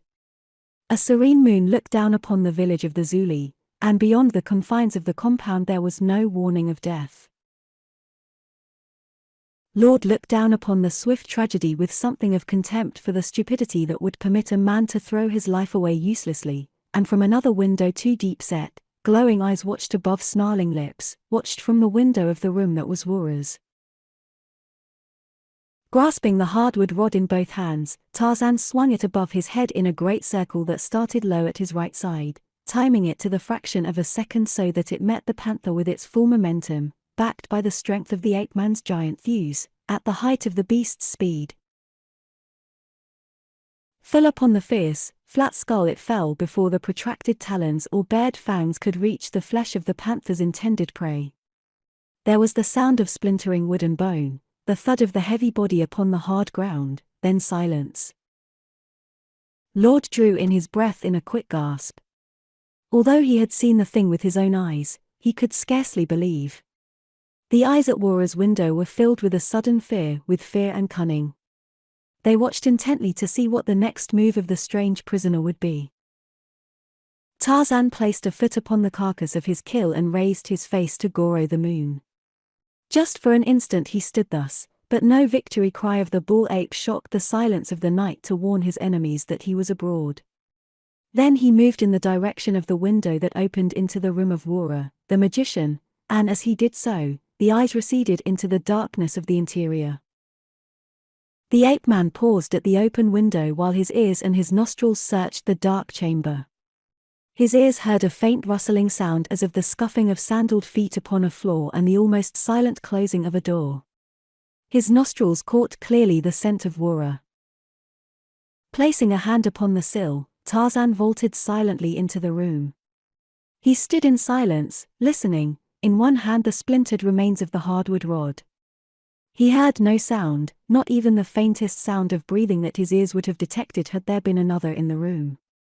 He concluded, then, that Wara had seen him coming and that the slight noises he had heard had been caused by the magician's departure. Now he must be doubly on his guard. Lord had told him that there were 3 rooms in Wara's suite. There was also the throne room adjoining. To which room had the man fled? Had he gone to summon help? This was probable, yet Tarzan heard no sound to indicate that anyone was coming. The faint moonlight dissipated but slightly the darkness of the room, yet it was enough for the keen eyes of the ape-man as they became accustomed to the gloom. He advanced noiselessly into the apartment, and presently he saw a door in the wall before him and another at his right. The latter, he judged, must lead into the throne room. He approached the other and found the latch. Noiselessly he pulled the door toward him, keeping partially behind it to shield himself from a surprise blow or a missile. The room was dark as a pocket. He listened intently but heard nothing. His nostrils told him that Wara had been there recently, but his ears assured him that he had gone probably into the farthest apartment. He stepped into the room, bent upon searching the next and last. He knew that Wara had come this way and that he would find him beyond the next door. He felt something beneath his feet that felt like cords laid upon the floor. Instantly he was suspicious, the suspicion of the wild animal that senses a trap. He started to retreat to the room he had just quitted, but too late. Cords sprang up around him. They pulled at him and tripped him, so that he fell. Then he felt them closing and tightening about him. He struggled to escape them, but they were everywhere. He was entangled in a mesh of cords. The door of the third room opened, letting in light. In the doorway stood Wara, a cresset in his hand. His death's head face was contorted in a snarling grin. Behind the magician, Tarzan caught a glimpse of a room that might have been the laboratory of a medieval alchemist but for the grisly array of human heads that depended from the beams of the ceiling.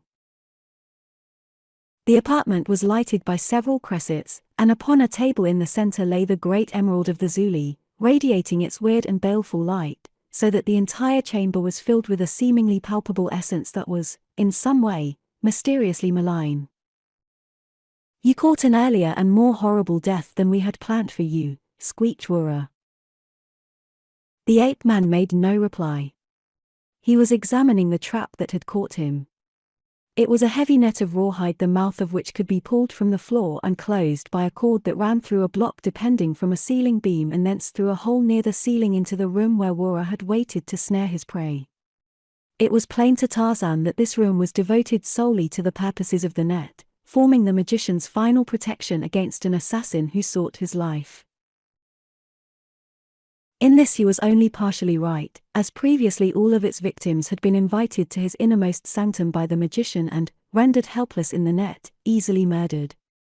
Tonight it served a new purpose. Satisfied with the success of his strategy in luring the stranger to this room, Wara was in a pleasant frame of mind.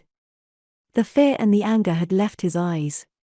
He surveyed the ape-man with interest. "You intrigue me," he said.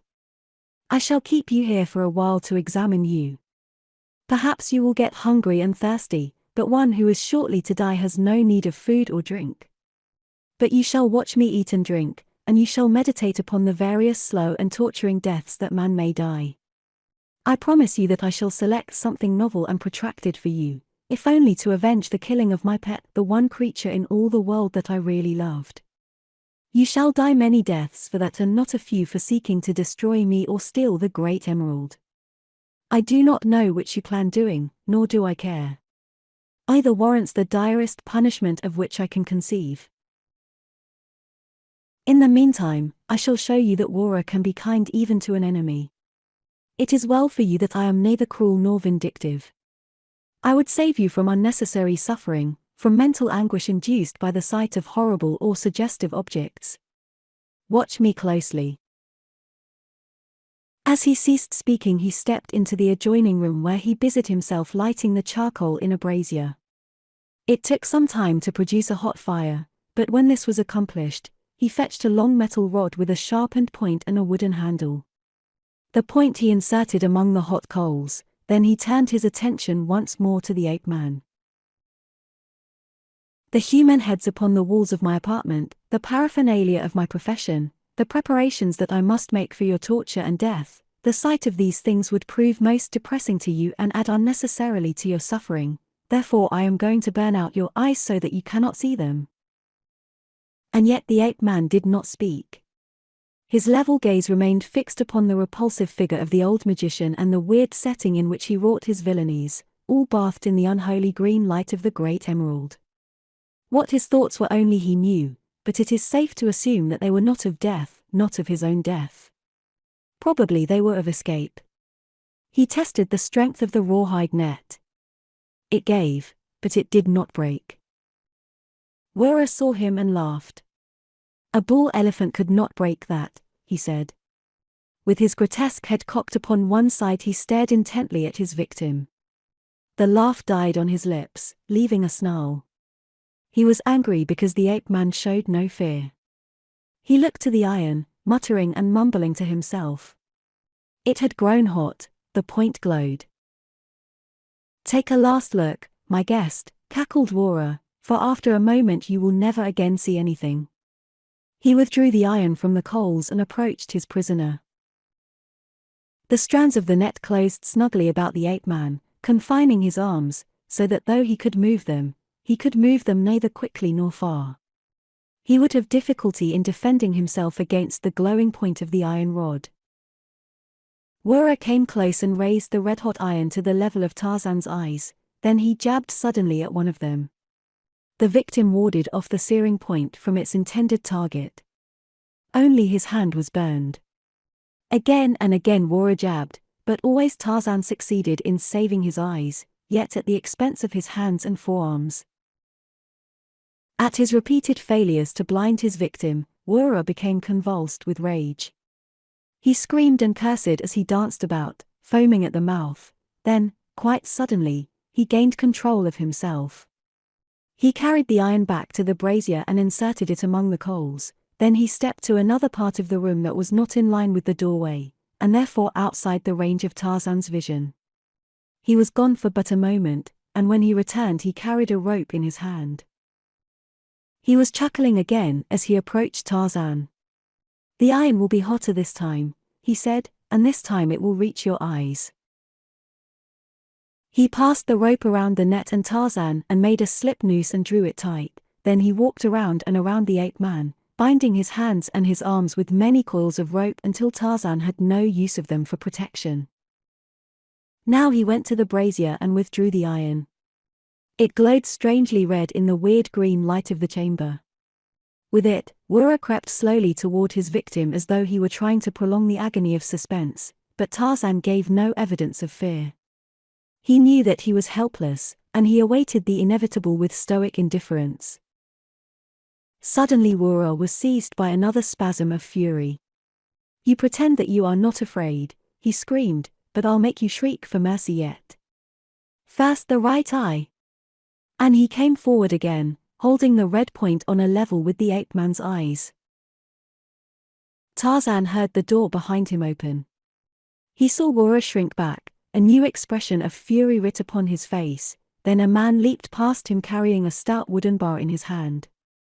It was Lord. Waziri turned to flee into the next apartment, but Lord overtook him, striking him a glancing blow on the head with the rod.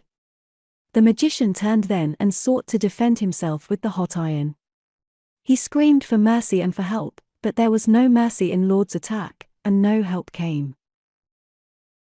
Wielding the rod in both hands, the Englishman struck the iron from Waziri's hand, breaking the arm at the wrist. Then he swung it again furiously, crashing full on the grotesque skull, and with a splintering and crushing of bone Waziri sank to the floor, dead. Lord turned to Tarzan. "A close call," he said. "Yes, a very close call. I shall not forget it." "I saw you kill the panther," continued Lord. "My word!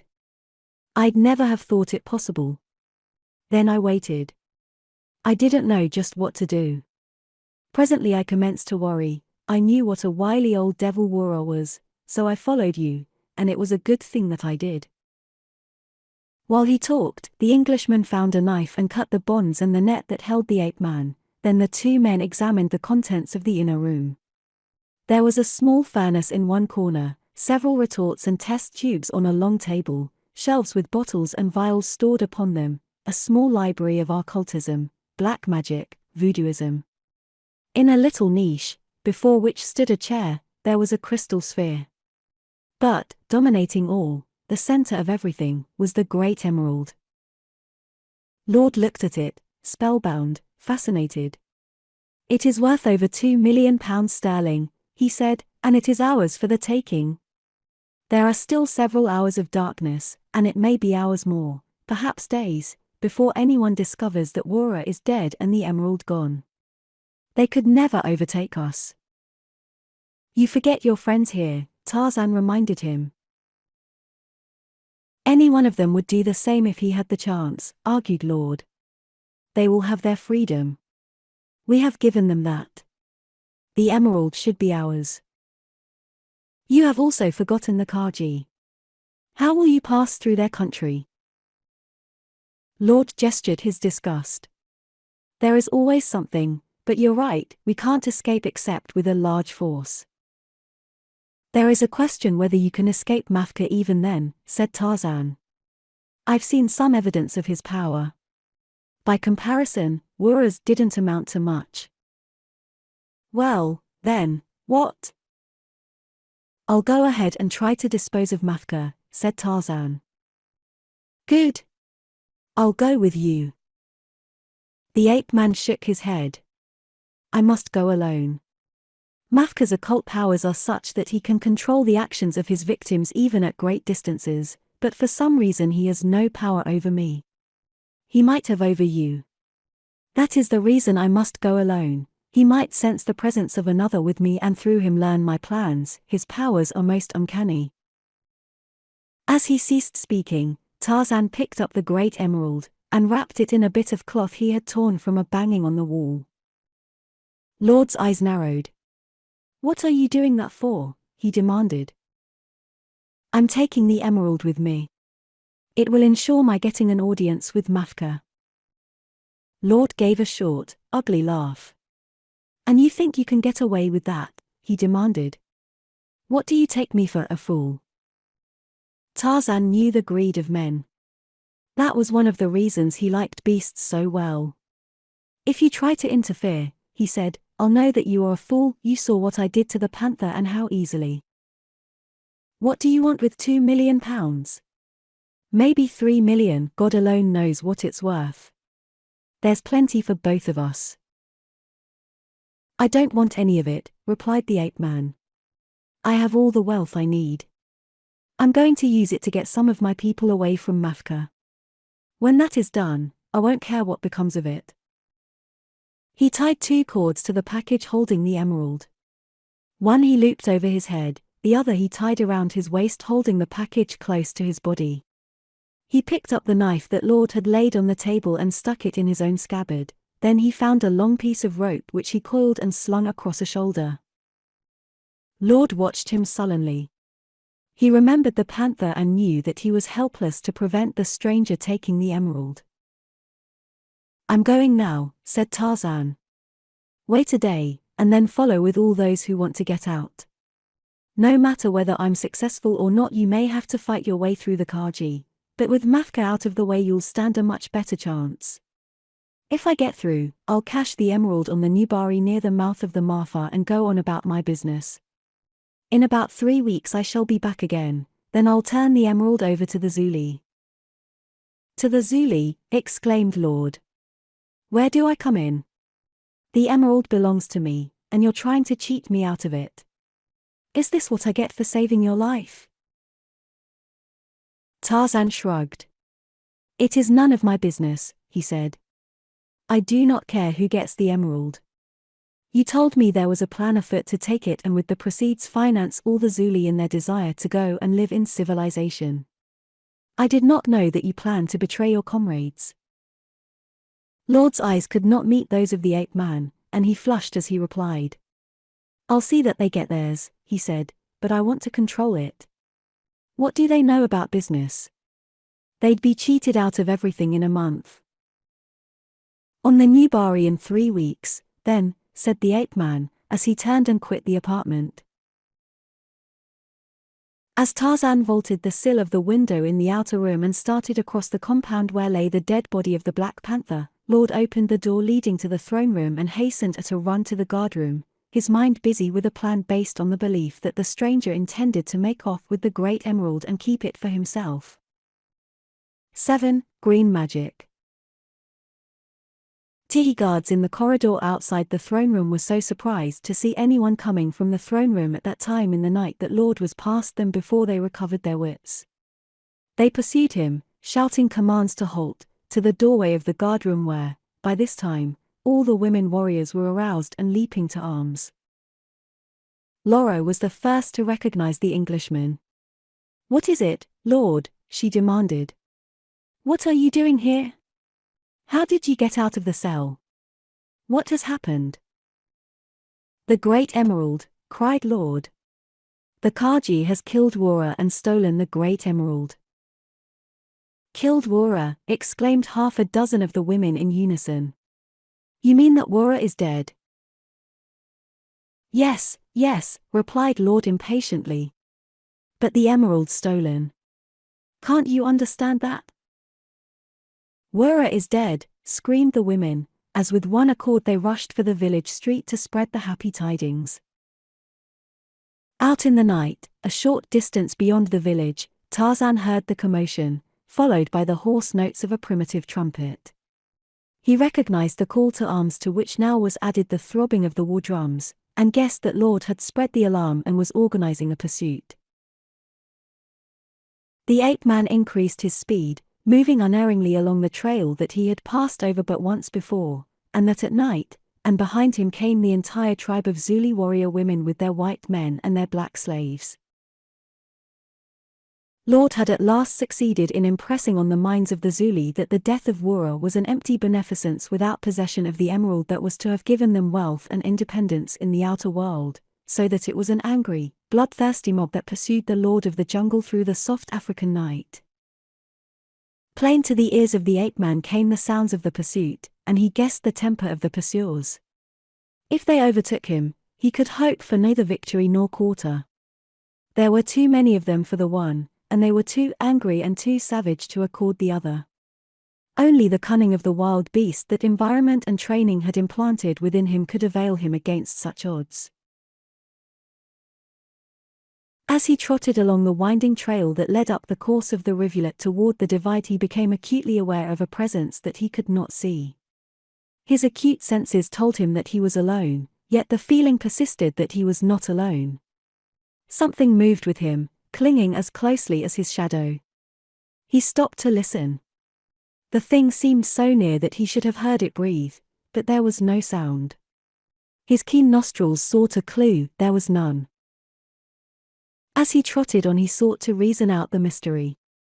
He even tried to convince himself that he was the victim of a delusion, but Tarzan had never had a delusion, he had only heard that others sometimes had them.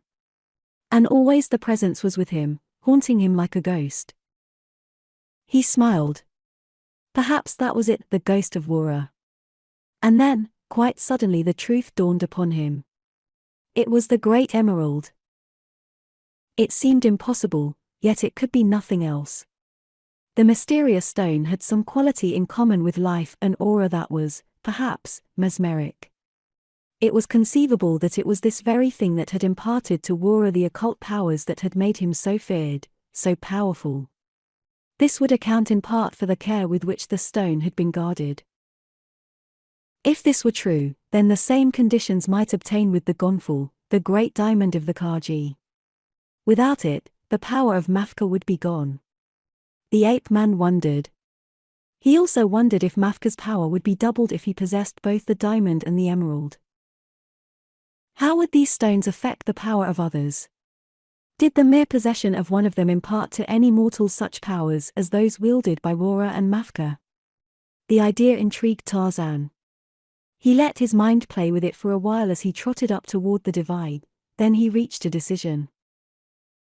Turning abruptly to the right, he left the trail and sought a place of concealment. Presently he found a great boulder at the foot of the canyon wall. Behind it he would be hidden from the view of anyone passing along the trail. Always cautious, he looked about for an avenue of retreat, if one became necessary, and saw that he could scale the canyon side easily. Then he placed himself behind the boulder and waited. He heard the Zulu coming up the trail. They were making no effort to conceal their presence. It was evident that they were quite sure that the fugitive could not escape them. Now the head of the column came into view. It was led by Lord. There were over 50 men, mostly white, and 300 or 400 warrior women. Tarzan concentrated his efforts on the latter. Turn back. Turn back, he willed. Go back to the village and stay there. The women kept on along the trail, apparently unaffected, yet Tarzan felt the presence of the emerald more strongly than ever. He raised it from his side and tore away the skin in which he had wrapped it. Its polished surface, reflecting the moonlight, gave forth rays that enveloped the ape-man in an unearthly glow. As his bare hands touched the stone, he felt a tingling in his arms, his body, as though a mild electric current were passing through him. He felt a surge of new power, a strange, uncanny power that had never before been his. Again he willed the women to turn back, and now he knew that they would turn. Now he knew his own power without question, without a doubt. The women stopped and turned about. "What's the matter?" demanded one of the men. "I am going back," replied a woman. "Why?" "I don't know." I only know that I have to go back. I do not believe that Wura is dead. He is calling me back. He is calling us all back. Nonsense, exclaimed Lord. Wura is dead. I saw him killed. His skull was crushed to a pulp. Nevertheless, he is calling us back. The women were already starting back along the trail. The men stood undecided. Presently Lord said in a low tone, "Let them go," and they all stood watching until after the women had disappeared beyond a turn in the trail. "There are over 50 of us," said Lord then, "and we do not need the women. There will be fewer to divide with when we get out with the emerald." "We haven't got it yet," another reminded him. "It is as good as ours if we overtake the Kaji before he gets back to his own village. He's a tough customer, but 50 of us can kill him." Tarzan, behind the boulder, heard and smiled, just the shadow of a smile, a grim shadow. "Come on," said Lord. "Let's be going," but he did not move. No one moved. "Well, why don't you start?" demanded one of the others. Lord paled. He looked frightened. "Why don't you?" he asked. "I can't," said the man, "and neither can you. You know it. It's the power of Wura. The woman was right, he is not dead." "God! How will be punished?" "I tell you he is dead," growled Lord, "dead as a doornail." "Then it's his ghost," suggested a man. His voice trembled. "Look," cried one and pointed. With one accord they all looked in the direction their companion indicated. One who had been a Catholic crossed himself. Another prayed beneath his breath. Lord cursed. From behind a large boulder set well back from the trail spread a greenish luminosity, faint, shimmering, sending out tenuous rays of emerald light, challenging the soft brilliance of the moon. The men stood spellbound, their eyes fixed upon the miracle. Then a man stepped from behind the boulder, a bronze giant clothed only in a loincloth. "The Kaji," exclaimed Lord. "And the great emerald," said another. "Now is our chance." But no one drew a weapon, no one advanced upon the stranger. They could only wish, their wills could not command disobedience to him who possessed the mysterious power of the emerald. Tarzan came down to them. He stopped and looked them over appraisingly. "There are over 50 of you," he said. "You will come with me to the village of the Kaji. Some of my people are prisoners there. We will free them, then we will all go out of the Kaji country and go our ways." He did not ask them, he told them, for he and they both knew that while he possessed the great emerald he did not have to ask. "But the emerald," said Lord, "you promised to divide that with me." "When, a few minutes ago, you planned to kill me," replied the ape-man, "you forfeited your right to hold me to that promise. Also, since then, I have discovered the power of the emerald. The stone is dangerous. In the hands of a man such as you, it could do untold harm. When I am through with it, it will go into the Nubari where no man shall ever find it." Lord gasped. "God, man," he cried. "You wouldn't do that. You couldn't throw away a fortune of 2 or 3 million pounds. No, you're just saying that. You don't want to divide it, that's it. You want to keep it all for yourself." Tarzan shrugged. "Think what you please," he said, "it makes no difference. Now you will follow me," and thus they started once more along the trail that led across the divide and down into the country of the Kaji.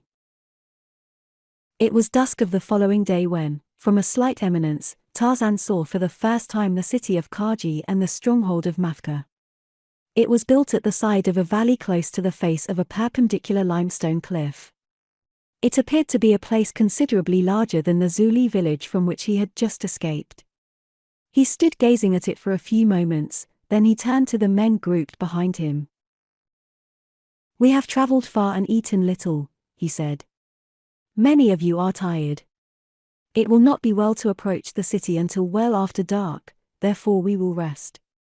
He took a spear from one of the men and drew a long line upon the ground with the sharp point. You cannot cross this line, he said, not one of you. Then he handed the spear back to its owner, walked a short distance away from the line that he had drawn between them, and lay down. One hand rested upon the gleaming surface of the emerald, thus he slept. The others, glad of an opportunity to rest, lay down immediately, and soon all were asleep. No, not all. Lord remained awake, his fascinated eyes held by the faint radiance of the jewel that conjured in his mind the fleshpots of civilization its wealth might purchase. Dusk passed quickly, and night came. The moon had not yet risen, and it was very dark. Only the green luminosity surrounding the ape-man relieved the Stygian blackness. In its weird radiance Lord could see the man he called the Kaji. He watched the hand resting upon the emerald, watched and waited, for Lord knew much of the power of the great stone and the manner in which it was conferred upon its possessor. He made plans, some he discarded. He waited. Tarzan moved in his sleep, his hand slipped from the face of the emerald, then Lord arose. He gripped his spear firmly and crept cautiously toward the sleeping man. Tarzan had not slept for 2 days, and he was sunk in the slumber of exhaustion. At the line Tarzan had drawn upon the ground Lord hesitated a moment, then he stepped across and knew that the power of the emerald had passed from the stranger as his hand had slipped from the stone. For many years Lord had watched Wara, and he knew that always when he would force his will upon another some part of his body was in contact with the emerald, but he breathed a sigh of relief with the confirmation of his hope. Now he approached the sleeping ape-man, his spear ready in his hand. He came close and stood silently for an instant above the unconscious sleeper, then he stooped and gathered up the emerald. The plan to kill Tarzan was one of those he had discarded. He feared the man might make an outcry before he died and arouse the others, and this did not fit in with Lord's plan, which was to possess the emerald for himself alone. Creeping stealthily away, Lord disappeared in the night. 8. The Leopard Pit. The ape-man awoke with a start. The moon was shining full upon his face. Instantly he knew that he had slept too long. He sensed that something was amiss. He felt for the emerald, and when he did not feel it, he looked for it. It was gone. He leaped to his feet and approached the sleeping men. A quick glance confirmed his first suspicion: Lord was gone. He considered the men. There were 50 of them. Without the emerald he had no power over them, he could not control them. They would be enemies. He turned away and circled the camp until he picked up the scent spoor of the thief. It was where he had expected to find it, leading down the valley of the Marfar toward the valley of the Nubari. He did not know how much start Lord had. It might be as much as 2 hours, but had it been 2 weeks, it would have been the same. No man could escape the Lord of the jungle. Through the night he followed, the scent spoor strong in his nostrils. The trail gave the city of the Kaji a wide berth. The terrain was open and sloped gently, the moon was bright. Tarzan moved swiftly, far more swiftly than Lord. He had been following the Englishman for perhaps an hour when he discerned far ahead a faint, greenish light. It was moving a little to the right of a direct line, and Tarzan knew that, having passed the city of the Kaji, Lord was swinging back onto the direct trail. By cutting straight across, the ape-man would gain considerable distance. As he did so, he increased his speed, moving swiftly, with long, easy strides. He was gaining rapidly when suddenly the ground gave way beneath his feet and he was precipitated into a black hole. He fell on loose earth and slender branches that formed a cushion, breaking the fall, so that he was not injured. When he regained his feet he found that it was difficult to move about among the branches that gave when he stepped on them or entangled his feet if he endeavored to avoid them. Looking up, he saw the mouth of the pit out of reach above him. He guessed its purpose. It was probably a leopard pit, used by the Kaji to capture the fierce cats alive. And he realized, too, the purpose of the loose earth and branches that had broken his fall, they gave no firm footing from which a leopard could spring to freedom. He looked up again at the pit's rim. It was far above his head. He doubted that a cat could have leaped out of it if there had been no branches on the floor. He was sure that he could not. There was nothing to do but wait. If this were a new pit, and it looked new, the Kaji would be along within a day or so, then he would be killed or captured. This was about all he had to expect. No leopard would fall in upon him now that the mouth of the pit was no longer concealed by the covering he had broken through. He thought of Lord and of the harm he could do were he to reach the outside world in possession of the great emerald of the Zuli, but he did not concern himself greatly on account of his failure to overtake the Englishman. What was. He had done his best. He never repined, he never worried. He merely awaited the next event in life, composed in the knowledge that whatever it was he would meet it with natural resources beyond those of ordinary men. He was not egotistical, he was merely quite sure of himself. The night wore on, and he took advantage of it to add to his sleep. His nerves, uncontaminated by dissipation, were not even slightly unstrung by his predicament or by the imminence of capture or death. He slept. The sun was high in the heavens when he awoke. He listened intently for the sound that had awakened him. It was the sound of footfalls carried to him from a distance through the medium of the earth. They came closer. He heard voices. So, they were coming. They would be surprised when they saw the leopard they had trapped.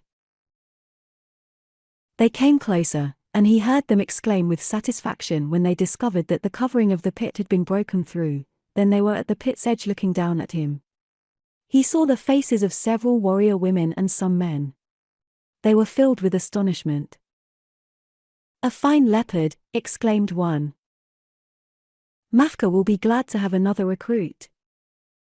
"But how did he get here? How could he pass the guards at the entrance to the valley?" "Let's get him up here. Hey, you! Catch this rope and tie it around under your arms." A rope was tossed down to him. "Hold it," said the ape-man, "and I'll climb out."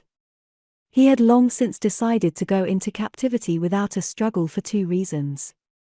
One was that resistance would doubtless mean certain death, the other, that captivity would bring him closer to Mafka, possibly simplify the rescue of Wood and his friends. It did not occur to Tarzan to take into consideration the fact that he might not be able to effect his own escape. He was not wont to consider any proposition from a premise of failure. Perhaps this in itself accounted to some extent for the fact that he seldom failed in what he attempted. Those above held the rope while the ape-man swarmed up it with the agility of a monkey. When he stood upon solid ground, he was faced with several spear points. There were 8 women and 4 men. All were white. The women were armed, the men carried a heavy net. The women appraised him boldly. "Who are you?" demanded one of them. "A hunter," replied Tarzan. "What are you doing here?" "I was on my way down in search of the Nubari when I fell into your pit." "You were going out?" "Yes." "But how did you get in?" "There is only one entrance to the country of the Kaji, and that is guarded." "How did you get past our warriors?" Tarzan shrugged. "Evidently I did not come in that way," he said. "There is no other way, I tell you," insisted the warrior. "But I came in another way. I entered the mountains several marches from here to hunt, that is the reason I came down from the east. I hunted in the back country, coming down from the north. The going was rough. I was looking for an easier way to the Nubari. Now that I am out of the pit, I'll go on my way." "Not so fast," said the woman who had first addressed him and who had done most of the talking since. "You are coming with us. You are a prisoner." "All right," conceded the ape-man. "Have it your own way. You are 8 spears, and I am only 1 knife."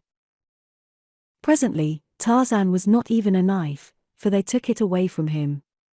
They did not bind his hands behind him, evidencing their contempt for the prowess of men.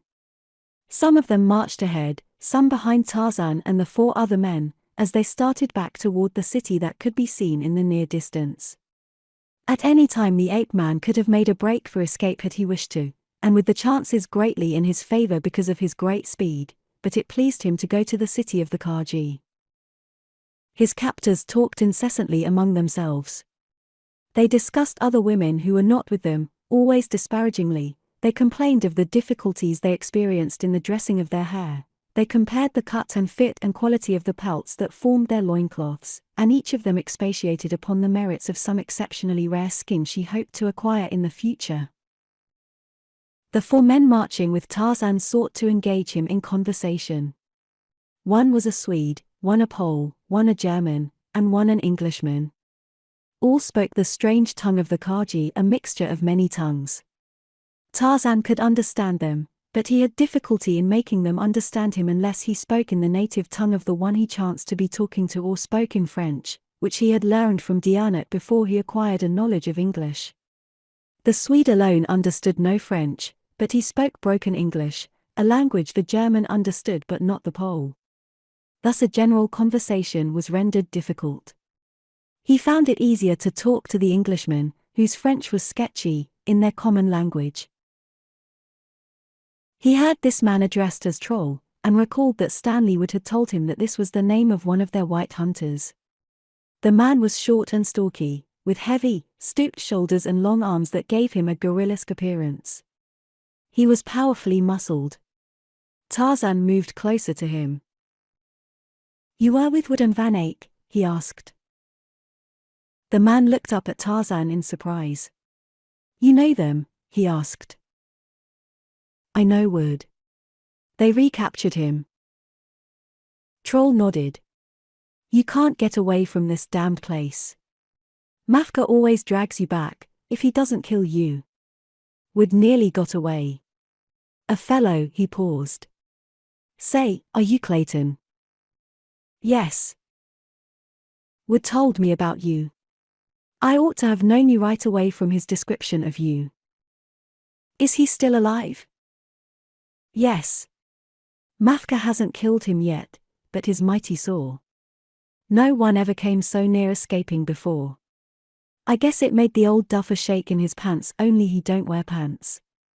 A big expedition of whites could make it hot for him, say a battalion of Tommies. God almighty! How I'd like to see 'em come marching in." "How about the Gonfal?" inquired Tarzan. "Couldn't he stop them, just as he does others, with the power of the Great Diamond?" "No one knows, but we think not. Because if he could, why is he so scared of one of us escaping?" "Do you think Mafka intends to kill Wood?" "We're pretty sure of it. He's not only sore about his almost getting away, but he's sorer still because Wood has a crush on Gonfala, the queen, and it looks like Gonfala was sort of soft on Wood. That'd be too bad, too, because she's a negress. Wood told me she was white." "She's whiter than you, but look at these dames here. Ain't they white? They look white, but they all got Negro blood in 'em. But don't never remind 'em of it. You remember Kipling's, 'She knifed me one night 'cause I wished she was white'? Well, that's it, that's the answer. They want to be white. God only knows why, nobody ever sees 'em but us, and we don't care what color they are. They could be green as far as I'm concerned. I'm married to 6 of 'em. They make me do all the work while they sit around and gabble about hair and loincloths. God almighty! I hate the sight of hair and loincloths. When they ain't doing that, they're knocking hell out o' some dame that ain't there. I got an old woman back in England. I thought she was bad. I run away from her, and look what I go into. 6 of 'em." Troll kept up a running fire of conversation all the way to the city. He had more troubles than the exchange desk in a department store. The city of Kaji was walled with blocks of limestone quarried from the cliff against which it was built. The buildings within the enclosure were of limestone also. They were of 1 and 2 stories, except the palace of Mafka, which rose against the cliff to a height of 4 stories. The palace and the city gave evidence of having been long in the building, some parts of the palace and some of the buildings below it being far more weather-worn than others. There were black men and white and warrior women in the streets. A few children, all girls, played in the sunshine. Milch goats were everywhere underfoot. These things and many others the ape-man observed as he was conducted along the main street toward the palace of Mafka. He heard the women discussing him and appraising him as farmers might discuss a prize bull. One of them remarked that he should bring a good price. But he moved on, apparently totally oblivious of them all. The interior of the palace reminded him of that of Wura, except that there was more and richer stuff here. Mafka was nearer the source of supply. Here was the loot of many safaris. Tarzan wondered how Wura had obtained anything. The 4 men had been dismissed within the city, only the 8 women accompanied Tarzan into the palace. They had been halted at the heavily guarded entrance and had waited there while word was carried into the interior, then with a number of the guard as escort, they had been led into the palace. Down a long corridor to another guarded doorway they proceeded, then they were ushered into a large chamber. At the far end, a figure crouched upon a throne. At sight of him, Tarzan was almost surprised into a show of emotion. It was Wura. Beside him, on another throne chair, sat a beautiful girl. Tarzan assumed that this must be Gonfala, the queen. But Wura? He had seen the man killed before his own eyes. Did magic go as far as this, that it could resurrect the dead?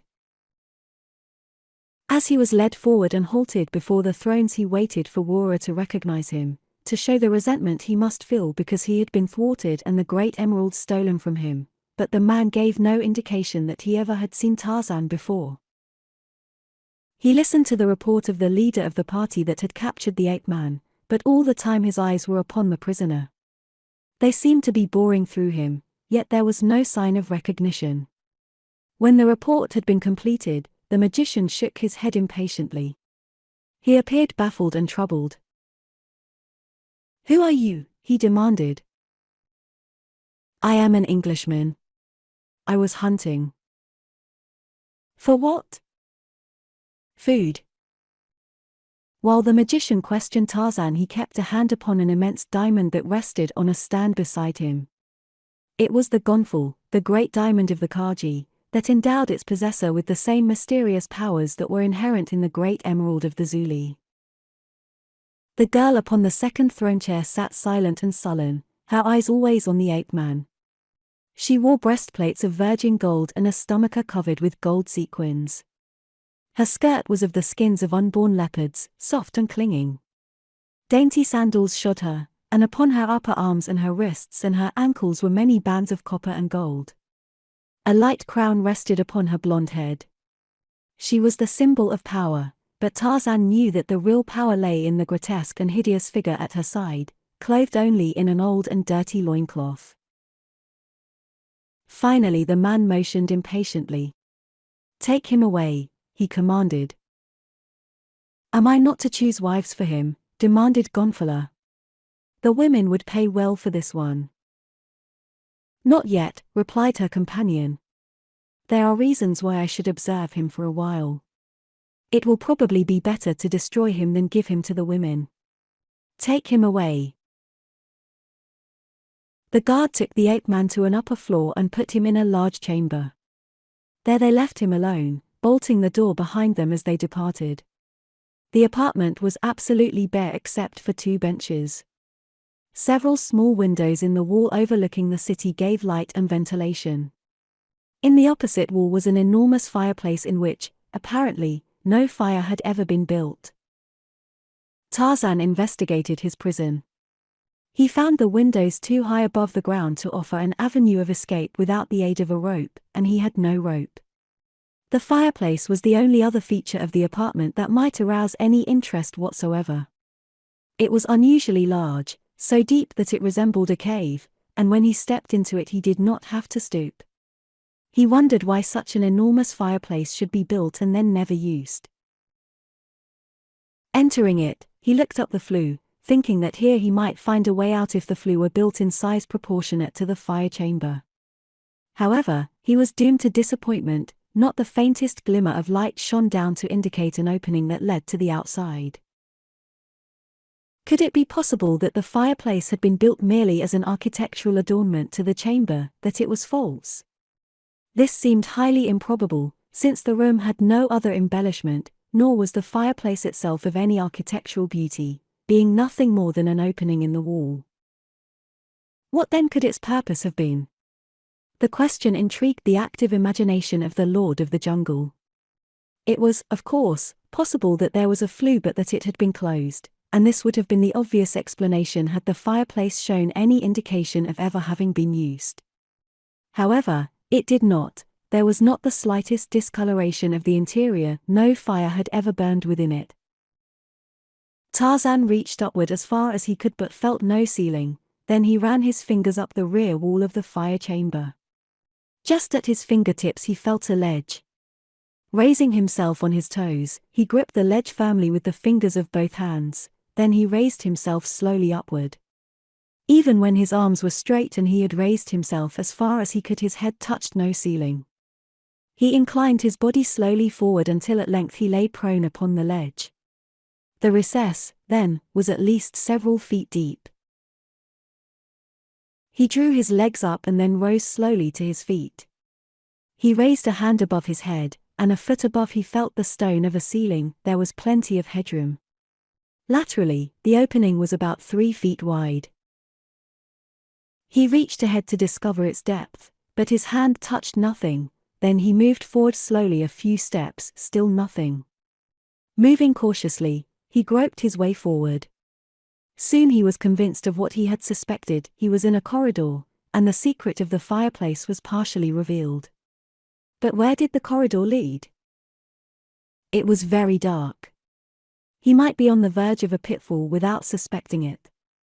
If there were branching corridors he might become hopelessly lost in a minute or two, so he kept his left hand constantly in contact with the wall on that side. He moved slowly, feeling forward with each foot before he threw his weight upon it, and his right hand was always extended before him.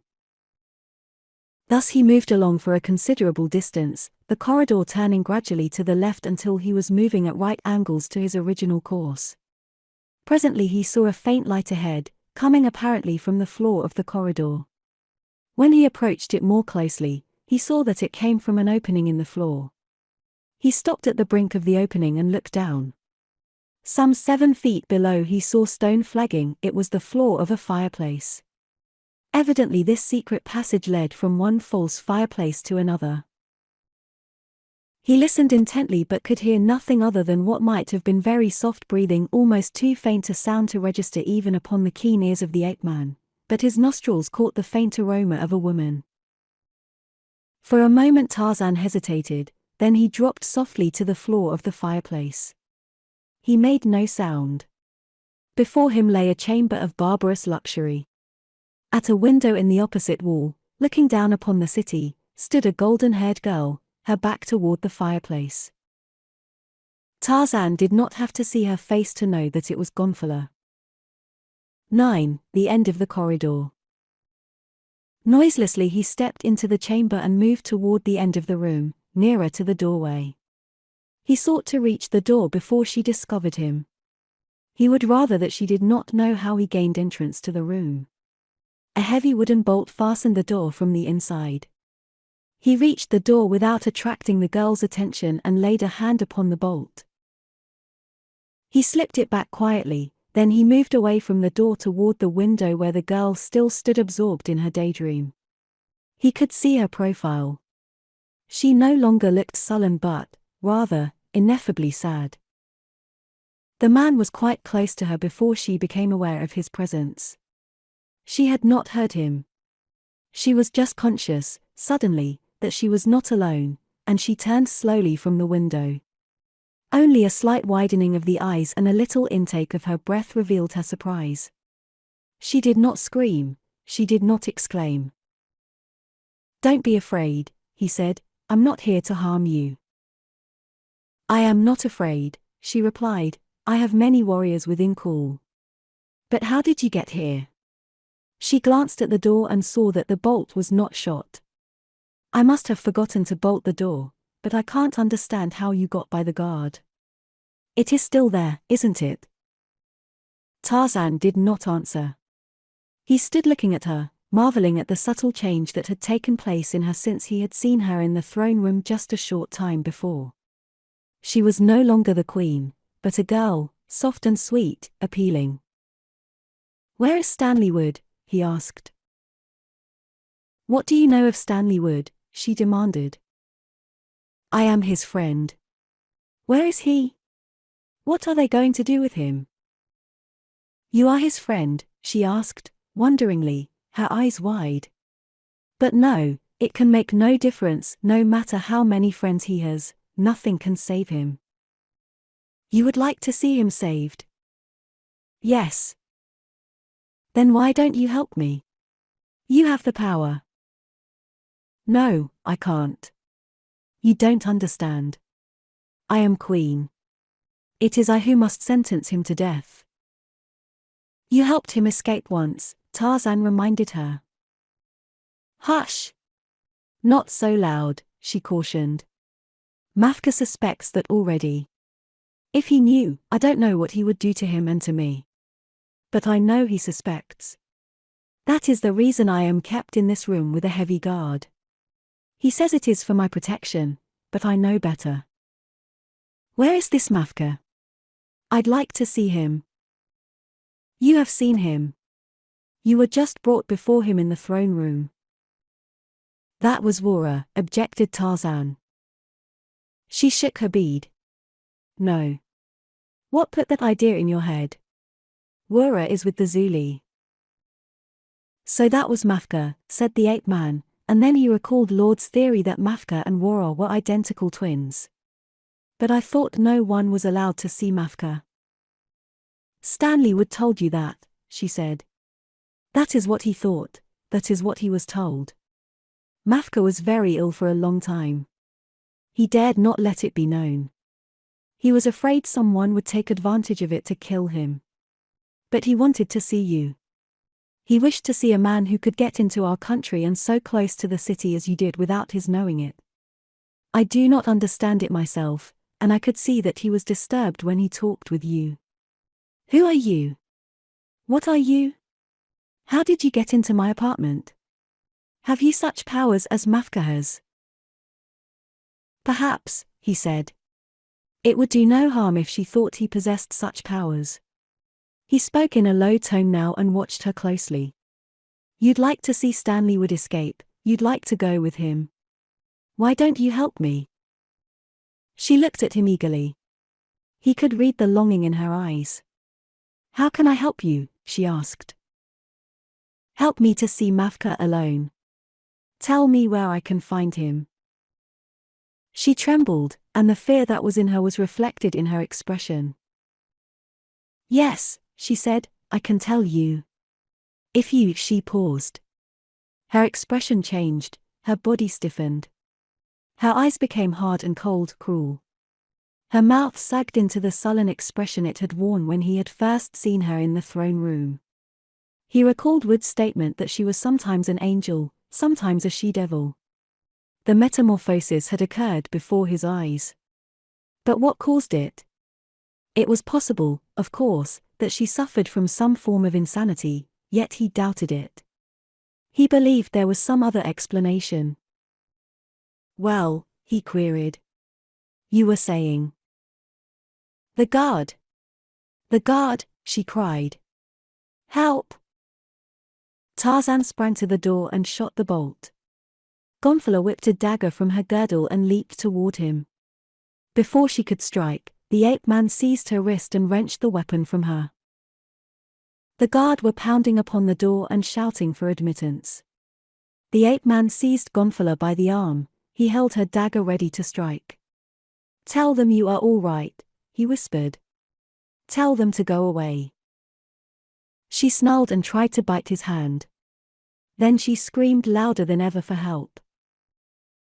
On the opposite side of the room from the door where the guard sought entrance was a second door, bolted upon the inside like the other. Toward this the ape-man dragged the screaming Gonfala. Slipping the bolt, he pushed the door open. Beyond it was another chamber upon the opposite side of which he saw a third door. Here was a series of chambers that it might be well to remember. He pushed Gonfala into the first chamber and closed and bolted the door. The warriors of the guard were battering now in earnest. It was evident that they would soon have the door down and gain entrance to the apartment. Tarzan crossed to the fireplace and leaped to the mouth of the secret passage just as the door crashed in and the warriors of the guard entered the room. He waited where he was, listening. He could hear Gonfala screaming in the adjoining room and pounding on the door, which was now quickly opened. "Where is he?" she demanded. "Have you got him?" "Who?" "There is no one here," replied a member of the guard. The prisoner that was brought today." "There was no one here," insisted a warrior. "Go at once and notify Mafka that he has escaped," she commanded. "Some of you go to the room in which he was imprisoned and find out how he got out. Hurry! Don't stand there like idiots. Don't you suppose I know what I saw? I tell you he was here. He took my dagger from me and shoved me into that room. Now go. But some of you stay here. He may come back." Tarzan waited to hear no more, but retraced his steps through the passage to the room in which he had been imprisoned.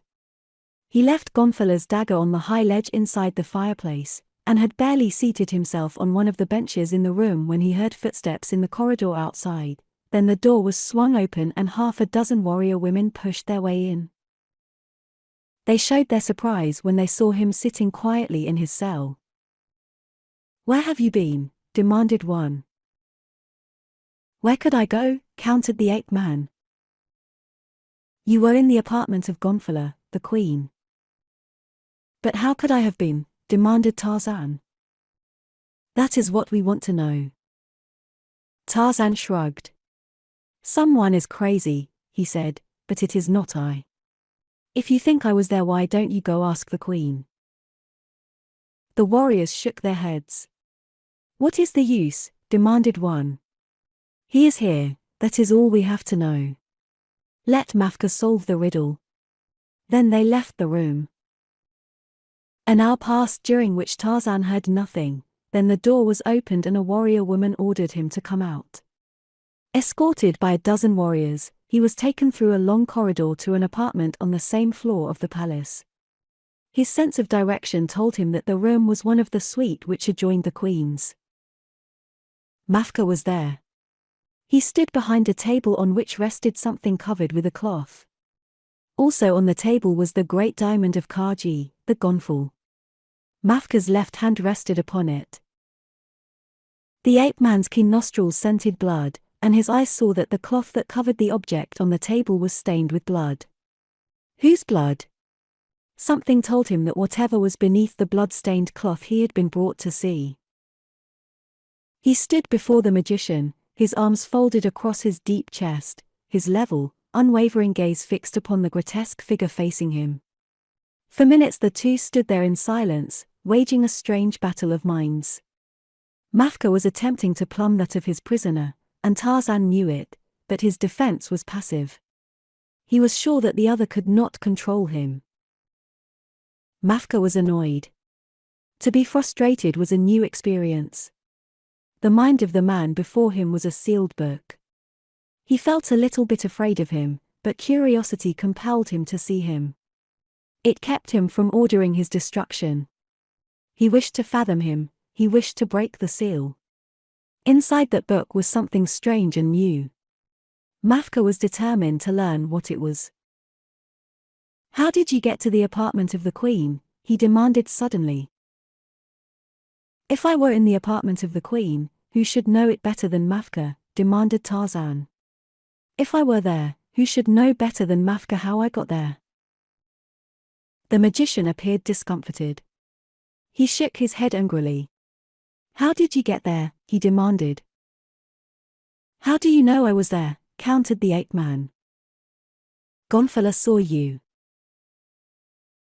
Was she sure that it was I in person, or only a figment of her imagination? Would it not have been possible for the great Mafka to make her think that I was there when I was not? But I didn't, growled the magician. Perhaps someone else did, suggested Tarzan. He was positive now that Mafka was ignorant of the existence of the secret passage through which he had gained entrance to the apartment of Gonfala. Possibly this part of the palace belonged to a period that antedated Mafka, but why had no one investigated the fireplaces that were obviously not intended to hold fires? There was one in this very room where Mafka was and doubtless had been many times before. Tarzan wondered if it, too, opened into a corridor and where the corridor led, but he had little time for conjecture, as Mafka shot another question at him. "Who has that power but Mafka?" demanded the magician superciliously, but there was a suggestion of incertitude in his manner. It was more a challenge to uncertainty than a declaration of fact. Tarzan did not reply, and Mafka seemed to have forgotten that he had put a question, as he continued to study the ape-man intently. The latter, indifferent, swept the interior of the room with a leisurely glance that missed nothing. Through open doors leading to other apartments he saw a bedchamber and a workshop. The latter was similar to that which he had seen in the palace of Wura. It was obvious that this was the private suite of Mafka. Suddenly the magician shot another question. "How did you get to Zuli without my sentries seeing you?" "Who said I had been in Zuli?" demanded Tarzan. "You killed my brother. You stole the great emerald of the Zuli. You were coming here to kill me. You ask who said you had been in Zuli? The same man who told me these other things. This man." And he snatched the cloth from the thing upon the table. Glaring at the ape-man with staring eyes was the bloody head of the Englishman, Lord, and beside it was the great emerald of the Zuli. Mafka watched his prisoner intently to note the reaction to this startling and dramatic climax to the interview, but he reaped scant satisfaction. The expression on Tarzan's face underwent no change. For a moment there was silence, then Mafka spoke. "Thus die the enemies of Mafka," he said. "Thus will you die and the others who have brought intrigue and discontent to Kaji." He turned to the captain of the guard. "Take him away. Place him again in the south chamber with the other troublemakers who are to die with him." It was an evil day that brought them to Kaji.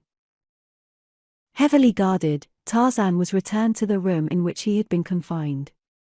From Mafka's instructions to the captain of the guard, he had expected to find other prisoners here on his return, but he was alone.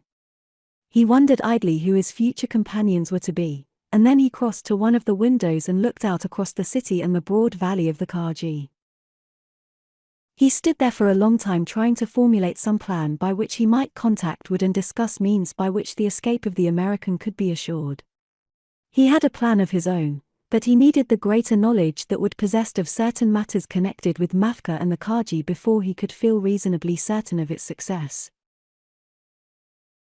As he stood there pondering the advisability of returning to Gonfala's apartment and seeking again the cooperation that he knew she had been on the point of according him when the sudden Jekyll and Hyde transformation had wrought the amazing change in her, he heard footsteps outside the door of his prison, then the bolt was drawn and the door swung open, and 4 men were pushed roughly in. Behind them, the door was slammed and bolted. One of the 4 men was Stanley Wood. At sight of Tarzan he voiced an exclamation of astonishment. "Clayton," he cried. "Where did you come from? What in the world are you doing here?" "The same thing that you are, waiting to be killed." "How did he get you? I thought you were immune, that he couldn't control you." Tarzan explained about the misadventure of the leopard pit, then Wood introduced the other 3 to him. They were Robert Van Eyck, Wood's associate, and Troll and Spike, the 2 white hunters who had accompanied their safari. Troll he had already met. "I ain't had a chance to tell Wood about seeing you," explained Troll. "This is the first time I've seen him. He was in the cooler, and I was just arrested. I don't even know what for, or what they're going to do to me." "I can tell you what they plan on doing to you," said Tarzan. "We're all to be killed. Mafka just told me. He says you are all troublemakers. He wouldn't have to be a psychoanalyst to figure that out, remarked Van Eyck. If we'd had half a break we'd be shown him something in the trouble line, but what you going to do up against a bird like that? He knows what you're thinking before you think it. We wouldn't have been in this mess if it hadn't been for Wood messing around with that gonfalon dame, growled Spike. I never knew it to fail that you didn't get into trouble with any bunch of heathen if you started mixing up with their women folk, especially niggers. But a guy's got it coming to him that plays around with a nigger wench. Shut that dirty trap of yours, snapped Wood, or I'll shut it for you. He took a quick step toward Spike and swung a vicious right for the other man's jaw. Spike stepped back and Van Eyck jumped between them. Cut it, he ordered. We got enough grief without fighting among ourselves. You're dead right, agreed Troll. We'll punch the head of the next guy that starts anything like that again.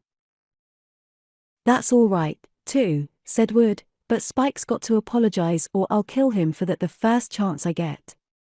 He's got to take it back. You'd better apologize, Spike, advised Van Eyck. The hunter looked sullenly from beneath lowering brows.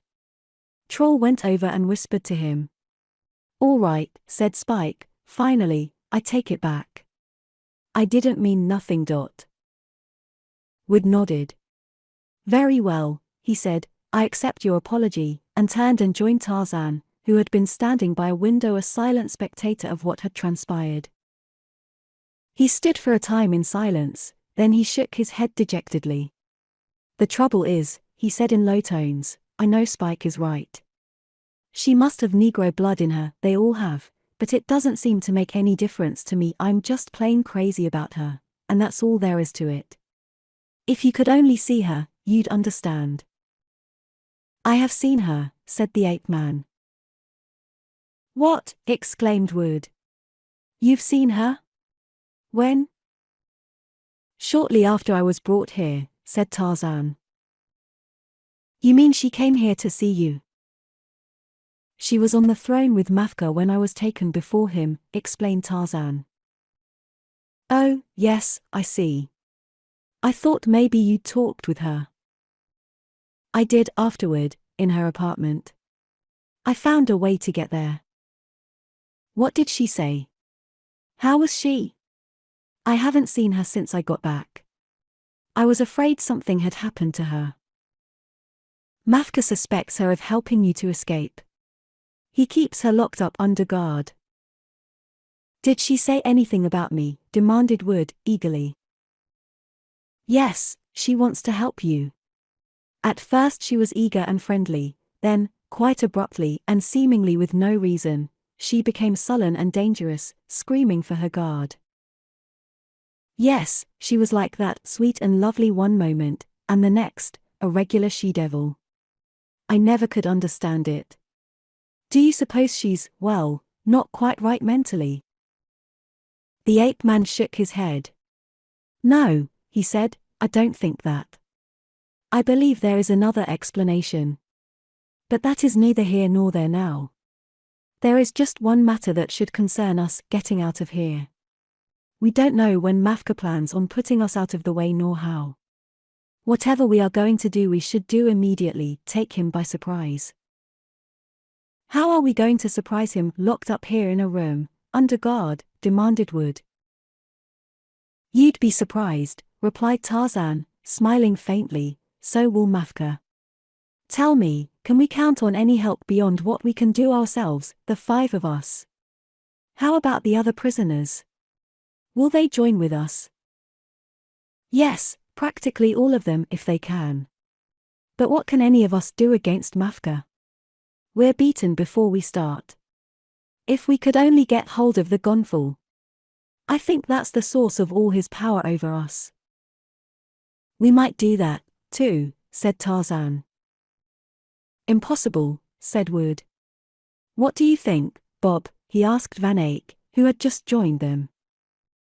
Not a chance in a million, replied Van Eyck. He keeps the old rock in his own apartment at night, or in fact wherever he is the gonfal is with him.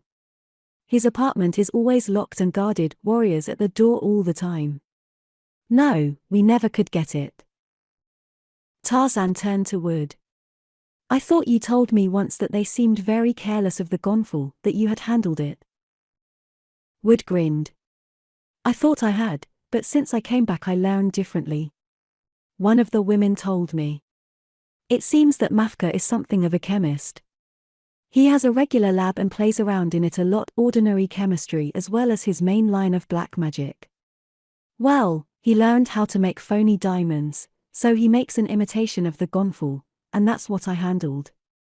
They say he leaves the phony out where it can be seen and hides the real gonfal at night when he goes to bed, so that if, by any chance, someone was able to get into his room to steal it they'd get the wrong stone. But he has to keep the gonfal near him just the same, or he'd be more or less helpless against an enemy. The only chance to get it would be to get into Mafka's apartment at night, said Van Eyck, and that just can't be done. Do his apartments connect with gonfalas? Asked Tarzan. Yes, but the old boy keeps the door between them locked at night. He isn't taking any chances, not even with gonfala. I think we can get into Mafka's apartment, said the ape man. I'm going now to find out. Going? Exclaimed Wood. I'd like to know how. Don't let anyone follow me, cautioned the ape man. I'll be back. The two Americans shook their heads skeptically as Tarzan turned away and crossed the room, then they saw him enter the fireplace and disappear. Well, I'll be damned, exclaimed Van Eyck. Who is that guy, anyway? An Englishman named Clayton, replied Wood. At least that's all I know about him, and that came direct from him. If there was such a bird as Tarzan of the Apes, I'd say this was he, said Van Eyck. That's what I thought when I first met him. Say, he flits through the trees like a regular Tarzan, kills his meat with a bow and arrow, and packs it back to camp on his shoulder through the trees. And now look what he's done. Up the flue like well, like something, whatever it is goes up a flue.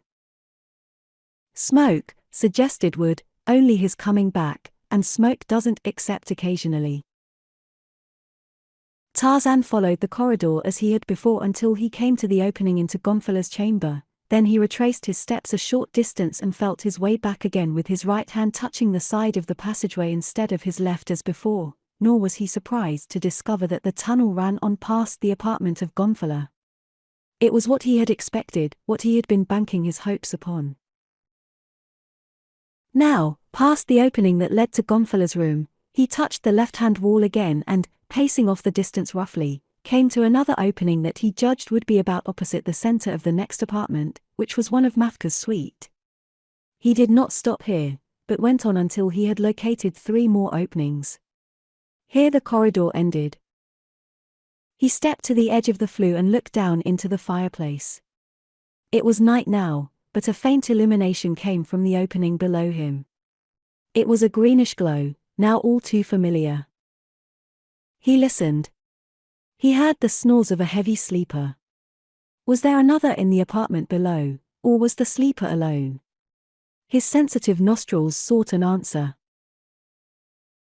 With the dagger of Gonfala in one hand, Tarzan dropped lightly to the floor of the fireplace that opened into the room where the sleeper lay. 10. Toward freedom. Before him was a large chamber with a single door, heavily bolted upon the inside. He who slept there quite evidently slept in fear. It was Mafka. He lay upon a narrow cot. Upon a table at one side rested the gonfal and the great emerald of the Zuli, and beside them a cutlass and a dagger. Similar weapons lay on a table at the other side of the cot. All were within easy reach of the sleeper. A single cresset burned upon one of the tables. Tarzan crossed noiselessly to the side of the cot and removed the weapons, first upon one side, then the other. Next, he carried the great emerald and the gonfal to the fireplace and put them upon the ledge at the mouth of the corridor, then he returned to the side of the cot.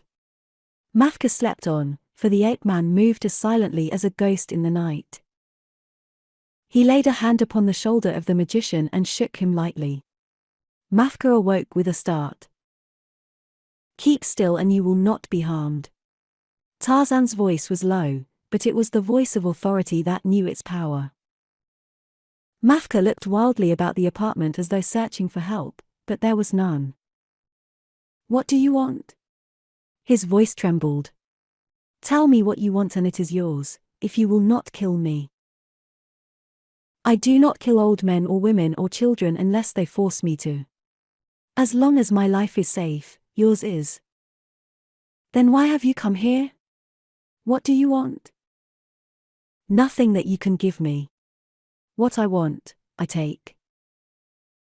He turned Mafka over on his stomach and bound his wrists, his ankles, and his knees with strips torn from the bedding, then he gagged him so that he could not raise an alarm. He also blindfolded him that he might not see how entrance had been gained to his apartment. These things done, he returned to the corridor and groped his way back to Gonfala's apartment, leaving the two great gems where he had first placed them. He was confident they would never be found by another than himself, so sure was he that these corridors were entirely unknown to the present occupants of the palace. At the entrance to Gonfala's apartment he listened again, but his senses detected no presence in the room below. As he entered it, a quick glance assured him that it was vacant. A single small cresset lighted it dimly. A door at the far end of the room was ajar. He went to it and pushed it open. As he did so, Gonfala sat up in her couch near the center of the room and faced him. You have come back. I hoped you would. You have chosen a good time. I thought so, he sleeps. Then you know? I guessed.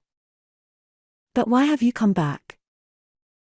Wood and his 3 friends are prisoners. They are all to be killed.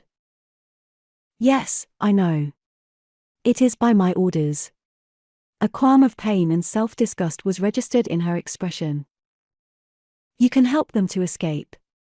Will you? It would do no good. He would only drag them back, and their punishment would be even worse than they can expect now. It is hopeless. If Mafka did not interfere, would the women obey you? Yes. And if you had the opportunity, you would like to escape from Karji? Yes. Where would you go? To England. Why to England? One who was always good to me, but who is dead now, told me to go to England if ever I escaped. He gave me a letter to take with me. Well, get your letter and get ready. You are going to escape. We will be back for you in a little while, Wood and his friends and I. But you will have to help.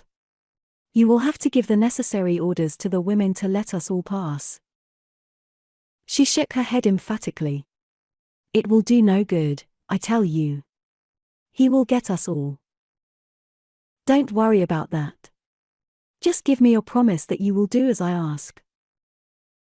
I'll promise, but it will mean death for me as well as for you. Get ready, then, I'll be back with the others in a few minutes.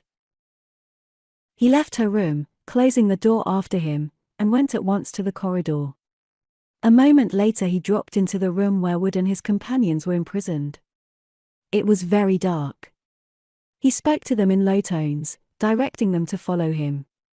Soon they were all in the corridor.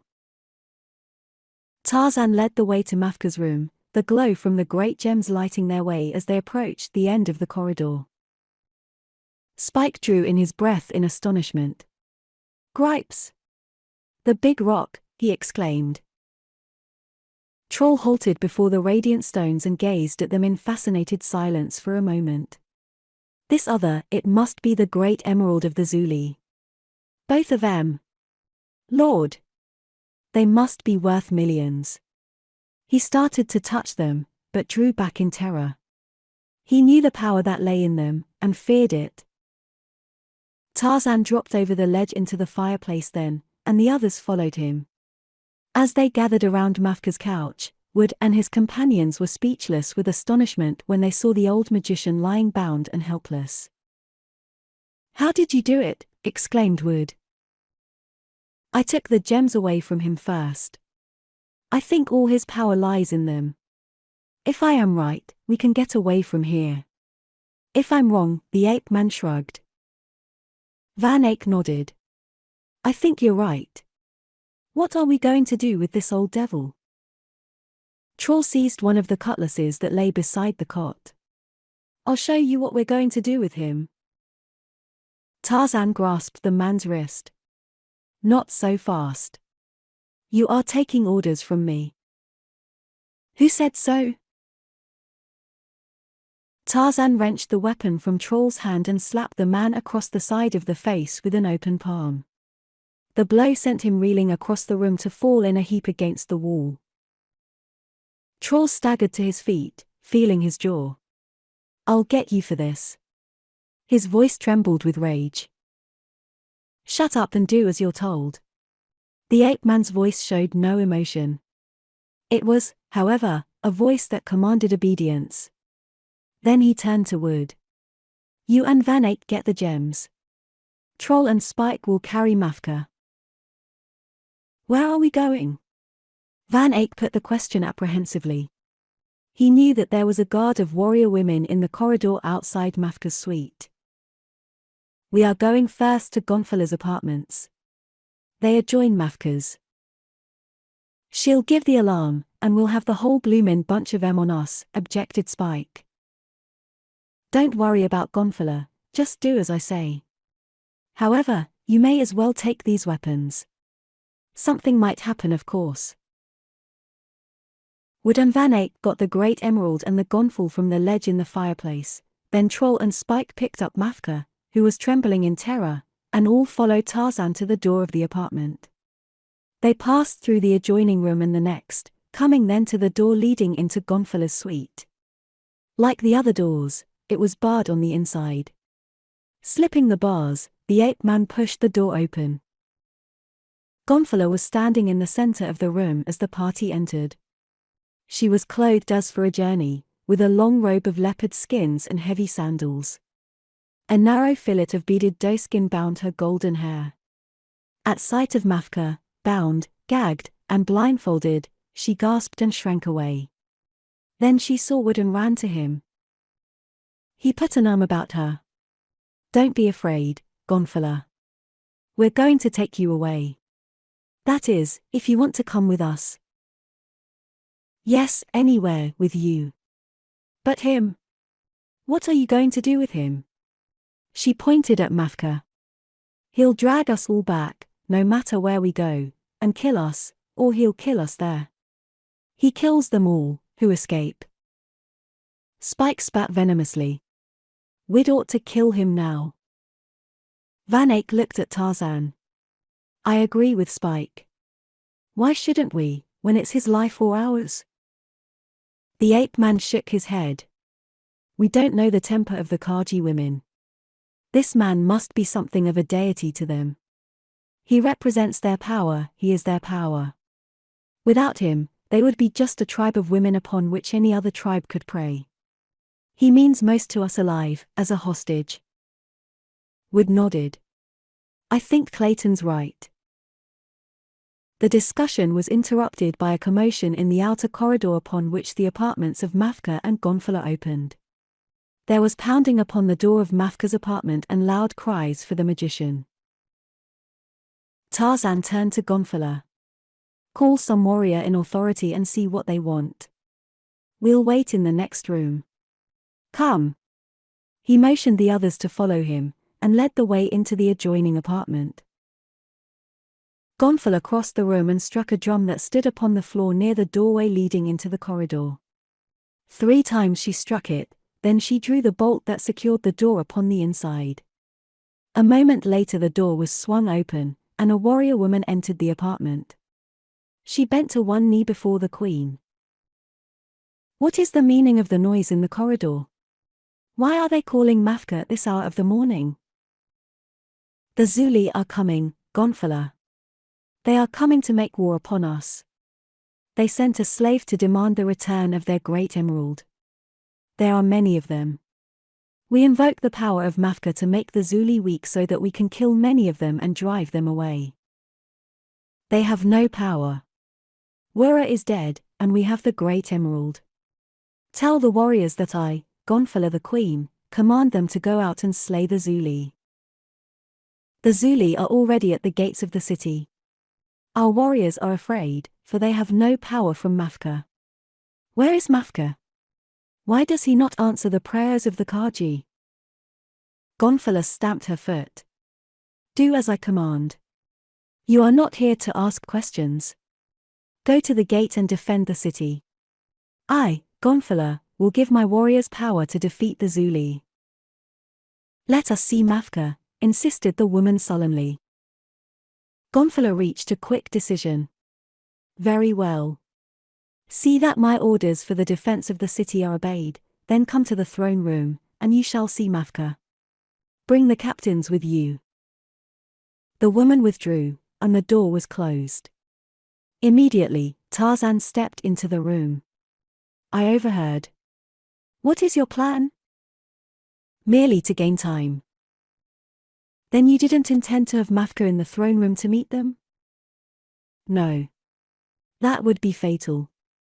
If we took him in bound, gagged, and blindfolded, they might kill us all. If we gave him his freedom, he would kill us. Nevertheless, I think it a good plan. We'll do it.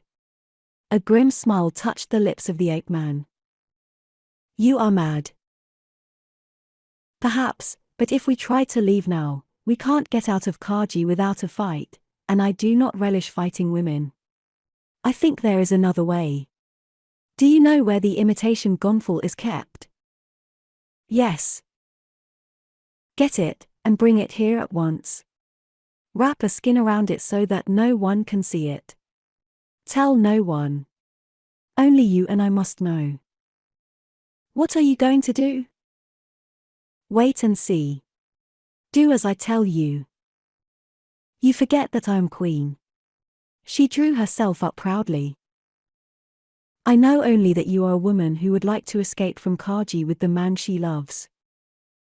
Gonfala flushed, but she made no reply. Instead, she quit the room at once, going into the apartments of Mafka. She was gone but a few moments. When she returned, she carried a bundle wrapped in a skin. Tarzan took it from her. We are ready now. Lead the way to the throne room. He summoned the others from the adjoining apartment, then he turned again to the queen. Is there a private way to the throne room? Gonfala nodded. This way. Follow me. She led them into Mafka's apartments, where she opened a small door revealing a flight of steps, and they followed her down these to another door that opened upon the dais where the throne chairs stood. The throne room was empty. The captains had not yet arrived. At Tarzan's direction, Wood placed the gonfal on the stand beside the throne. Troll and Spike seated Mafka, still bound, gagged, and blindfolded, in his chair. Gonfala seated herself in the other. Tarzan stood beside the table bearing the gonfal. The others stood behind the chairs. Van Eyck concealed the great emerald of the Zuli beneath a skin he took from the floor of the dais. In silence they waited. All but Tarzan were tense with nervousness. Presently they heard approaching footfalls in the corridor leading to the throne room. The doors were swung open, and the captains of the Kaji filed in. They came with heads bent in reverence for their queen and the great power of their magician. When they looked up, they were close to the dais. At sight of Mafka, they gave vent to cries of astonishment and anger. They looked at the strangers on the dais, then their eyes centered upon the queen. One of them stepped forward. What is the meaning of this, Gonfala? Her tones were menacing. It was Tarzan who answered. It means that the power of Mafka is gone. All your lives he has held you in the hollow of his hand. He has made you fight for him. He has taken the best fruits of your conquests. He has held you prisoners here. You feared and hated him, but most of all you feared him. He has given us power, answered the warrior. If that power is gone, we are lost. It is not gone, but Mafka no longer wields it. Kill them, cried one of the captains. The cry arose from many throats. Kill them! Kill them! With savage yells they pushed forward toward the dais. Tarzan laid a hand upon the gonfal. Stop! Kneel before your queen. His voice was low. In the din of their shouting it probably reached the ears of few if any of the warriors, but as one they stopped and knelt. Again the ape-man spoke. Stand up! Go to the gates and bring in the captains of the Zuli. They will come. The fighting will stop. The warriors turned and filed out of the chamber. Tarzan turned toward his companions. It worked. I thought it would. Whatever this strange power is, it is inherent in the gonfal. The great emerald has the same mystic power. In the hands of vicious men it is bad.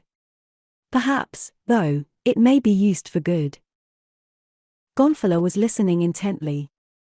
The sounds of the battle ceased, then came echoing footfalls in the long corridor leading to the palace entrance. They come, she whispered. 50 warrior women entered the throne room of the Queen of the Kaji. Half of them were Kaji and half Zuli. They were a savage company. Many of them were bleeding from wounds. They looked sullenly at one another and at the little company upon the dais. Tarzan faced them. You are free now from the rule of Wura and Mafka. Wura is dead. I shall turn Mafka over to you presently to do with as you wish. His power is gone if you keep the gonfal from him. We are leaving your country. Gonfalor is going with us. As many prisoners and slaves as wish to accompany us may come. When we are safely out we will hand the gonfal back to one of your warriors, who may accompany us with 3 companions, no more. It is dawn. We leave at once. Here is Mafka. He lifted the old magician in his arms and handed him down to the warrior women. Amidst deathly silence the little company of white men filed out of the throne room with Gonfalor the Queen of the Kaji. Tarzan carried the gonfal so that all might see it. Van Eyck bore the great emerald of the Zuli concealed beneath a wrapping of skin. In the main street of the city a little group of black men and white awaited them, summoned by Tarzan through the necromancy of the gonfal. They were the slaves and prisoners of the Kaji. We are leaving this country, he told them, any who wish to may accompany us. Mafka will kill us, objected one. Shrill screams issued from the interior of the palace only to be drowned by savage yells of rage and hatred. Mafka will never kill again, said the ape-man. 11. Treachery. In peace they marched through the country of the Kaji under the protection of Tarzan and the gonfal. Those who had been prisoners and slaves for years were filled with nervous apprehension. They could not believe this miracle that had seemingly snatched them from the clutches of the old magician who had dominated and terrorized them for so long. Momentarily they expected to be killed or dragged back to certain torture and death, but nothing happened, and they came at last to the valley of the Nubari. I'll leave you here, said Tarzan. You will be going south. I go north. He handed the gonfal to Van Eyck. Keep it until morning, then give it to one of these women. He indicated the 3 warrior women who had accompanied them from Kaji, then he turned to them. Take the stone back, and if any among you can use it for good and not for evil. Wood, take the great emerald of the Zuli in trust for Gonfalor. I hope it will bring her happiness, but the chances are that it will not. At least, however, she need never want. Where do we come in? Demanded Spike. The ape-man shook his head. You don't, you go out with your lives. That's a lot more than you could have hoped for a few days ago. You mean to say you're going to give the big rock back to the niggers and we don't get no split? It ain't fair. Look what we been through. You can't do it. It's already done. Spike turned toward the others. Are you fellows going to stand for this? He shouted angrily. Them 2 rocks belongs to all of us. We ought to take 'em back to London and sell 'em and divide up equal. I'm glad enough to get out with my life, said Van Eyck. I think Gonfala has a right to one of the stones, the other will be plenty for both the Kaji and the Zuli to carry out their plans to go out into the world. They'll be cheated out of most of it anyway, but they'll get their wish. I think they ought to be divided, said Troll. We ought to get something out of this. Some of the white men who had been liberated agreed with him. Others said they only wanted to get home alive, and the sooner they saw the last of the 2 stones the better they'd be satisfied. They're evil, said one of the men. They'll bring no good to anyone. I'd take the chance, growled Spike. Tarzan regarded him coldly. You won't get it. I've told you all what to do, see that you do it. I'll be traveling south again before you get out of the country.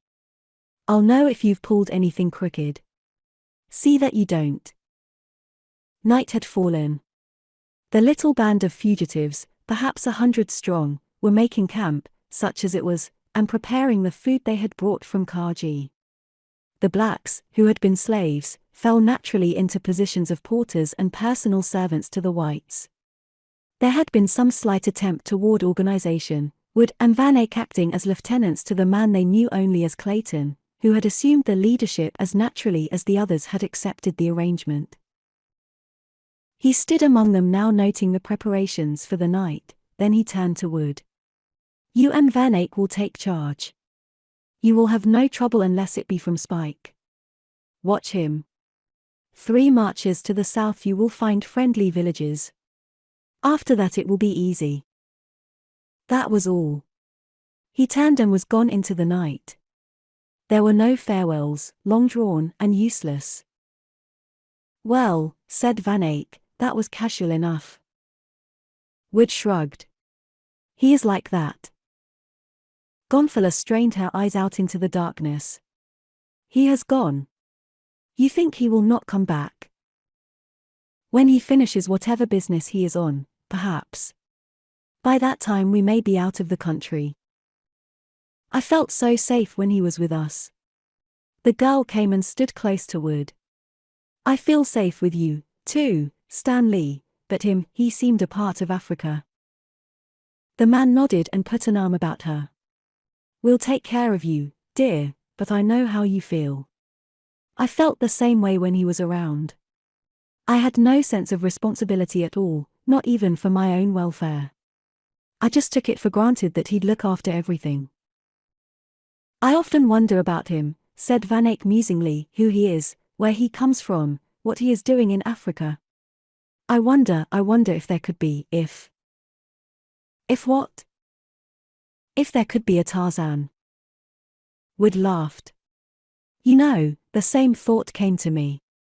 Of course, there is no such person, but this fellow, Clayton, sure would fill the bill. The black boy who was cooking for them called them then to the evening meal.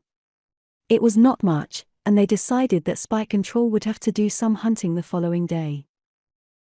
Suddenly Wood laughed a bit ruefully. What with? He demanded. We've got spears and knives. What could any of us kill with those? Van Eyck nodded. You're right. What are we going to do? We've got to have meat. All the way to those first friendly villages we've got to depend on game. There won't be anything else. If we raise any game, we'll have to send out beaters and chase it toward the spears. We ought to get something that way. Van Eyck grinned. If we're lucky enough to raise something with angina pectoris, the excitement might kill it. Well, they do kill big game with spears, insisted Wood. Van Eyck's face brightened. He snapped his fingers. I've got it. Bows and arrows. Some of our blacks must be good at making them and using them. Hey, Kamudi. Come here. One of the black boys arose from the 2 calloused black heels he had been squatting upon and approached. Yes, Bwana, you call. Say, can any of you boys kill game with a bow and arrow? Kamudi grinned. Yes, Bwana. How about making them? Can any of you make bows and arrows? Yes, Bwana, all can make. Fine. Any of the stuff you use grow around here? Van Eyck's tones were both eager and apprehensive. Down by the river, plenty. Gee. That's bully. When the boys have finished supper, take 'em down there and get enough stuff to make bows for everyone and lots of arrows. Make a few tonight. If we don't have 'em, we don't eat tomorrow. Sabe? Yes, Bwana, after supper. The night was velvet soft. A full moon shone down upon the camp, paling the embers of dying fires where the men had cooked their simple meal. The blacks were busy fashioning crude bows and arrows, roughly hewn but adequate. The whites were gathered in little groups. A shelter had been fashioned for Gonfala, and before this she and Wood and Van Eyck lay upon skins that had been brought from Kaji and talked of the future. Gonfala of the wonders that awaited her in unknown civilization, for she was going to London. The men spoke of America, of their families, and old friends, who must long ago have given them up as dead. With the proceeds from the great emerald of the Zuli you will be a very rich woman, Gonfala. Wood spoke a little regretfully. You will have a beautiful home, wonderful gowns, and furs, automobiles, and many servants, and there will be men, oh, lots of men. Why should I have men? I do not want but just one. But they will want you, for yourself and for your money. The thought seemed to sadden Wood. You will have to be very careful, said Van Eyck. Some of those chaps will be very fascinating. The girl shrugged. I am not afraid. Stanley will take care of me. Won't you, Stanley? If you'll let me, but. But what? Well, you see, you have never known men such as you are going to meet. You may find someone who would hesitated. Someone who what? She demanded. Whom you'll like better than you do me. Gonfala laughed. I am not worrying. But I am. You needn't. The girl's eyes swam with the moisture of adulation. You are so young and naive and inexperienced. You haven't the slightest idea what you are going to be up against or the types of men there are in the world, especially in the civilized world. Are they as bad as Mafka? In a different way they are worse. Van Eyck stood up and stretched. I'm going to get some sleep, he said. You two'd better do the same thing. Good night. They said good night to him and watched him go, then the girl turned to Wood. I am not afraid, she said, and you must not be. We shall have each other, and as far as I am concerned, no one else in the world counts. He took her hand and stroked it. I hope you will always feel that way, dear. It is the way I feel, it is the way I always shall. Nothing will ever come between us then. She turned her palm beneath his and pressed his fingers. For a little time longer they talked and planned as lovers have from time immemorial, and then he went to lie down at a little distance, and Gonfala to her shelter, but she could not sleep. She was too happy. It seemed to her that she could not waste a moment of that happiness in sleep, lose minutes of rapture that she could not ever recall. After a moment she got up and went into the night. The camp slept. The moon had dropped into the west, and the girl walked in the dense shadow of the ancient trees against which the camp had been made. She moved slowly and silently in the state of beatific rapture that was engendered not alone by her love but by the hitherto unknown sense of freedom that had come to her with release from the domination of Mafka. No longer was she subject to the hated seizures of cruelty and vindictiveness that she now realized were no true characteristics of her own but states that had been imposed upon her by the hypnotic powers of the old magician. She shuddered as she recalled him. Perhaps he was her father, but what of it? What of a father's love and tenderness had he ever given her?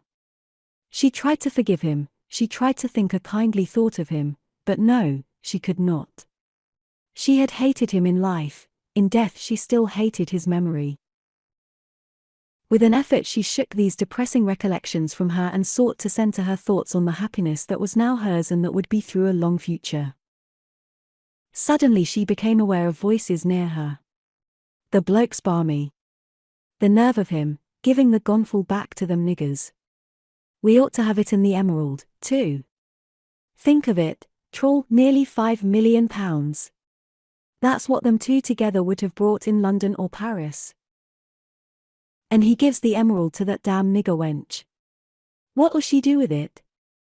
The American get it. She thinks he's soft on her, thinks he's going to marry her, but whoever heard of an American marrying a nigger?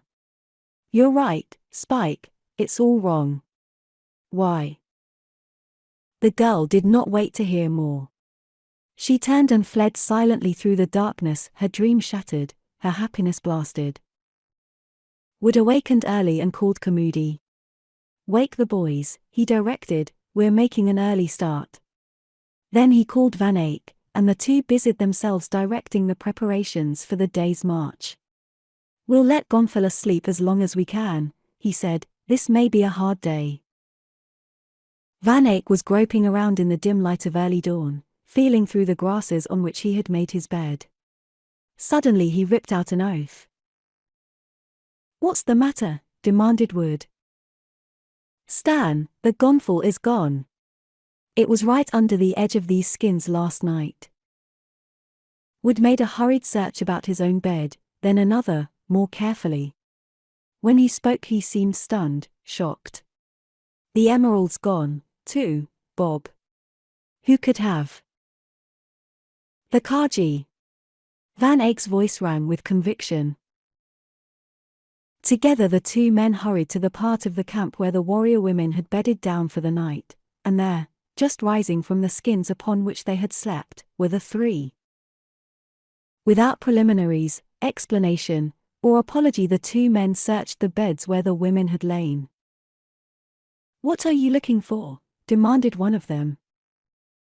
The gonfal, replied Van Eyck. You have it, said the woman, not we. The brief equatorial dawn had given way to the full light of day as Wood and Van Eyck completed a search of the camp and realized that Spike and Troll were missing. Wood looked crestfallen and hopeless. We might have guessed it right off, he said. Those two were sore as pups when Clayton gave the gonfal back to the Kaji and the emerald to Gonfalon. What'll we do? Asked Van Eyck. We'll have to follow them, of course, but that's not what's worrying me right now, it's telling Gonfalon. She'd been banking a lot on the sale of the emerald ever since we kept harping on the wonderful things she could buy and what she could do with so much money. Poor kid. Of course, I've got enough for us to live on, and she can have every cent of it. But it won't be quite the same to her, because she wanted so much to be independent and not be a burden to me, as though she ever could be a burden. Well, you've got to tell her, and you might as well get it off your chest now as any time. If we're going after those birds, we want to get started pronto. Okay. He walked to Gonfalon's shelter and called her. There was no response. He called again louder, and then again and again, but with no results. Then he entered. Gonfalon was not there. He came out, white and shaken. They must have taken her, too, Bob. The other shook his head. That would have been impossible without disturbing us if she had tried to arouse us. Wood bridled angrily. You mean Dash? Van Eyck interrupted and put a hand on the other's shoulder. I don't know any more about it than you, Stan. I'm just stating a self-evident fact. You know it as well as I. But the inference. I can't help the inference either.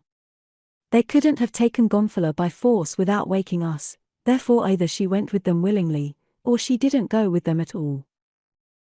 The latter's out of the question. Gonfalon would never run away from me. Why only last night we were planning on the future, after we got married.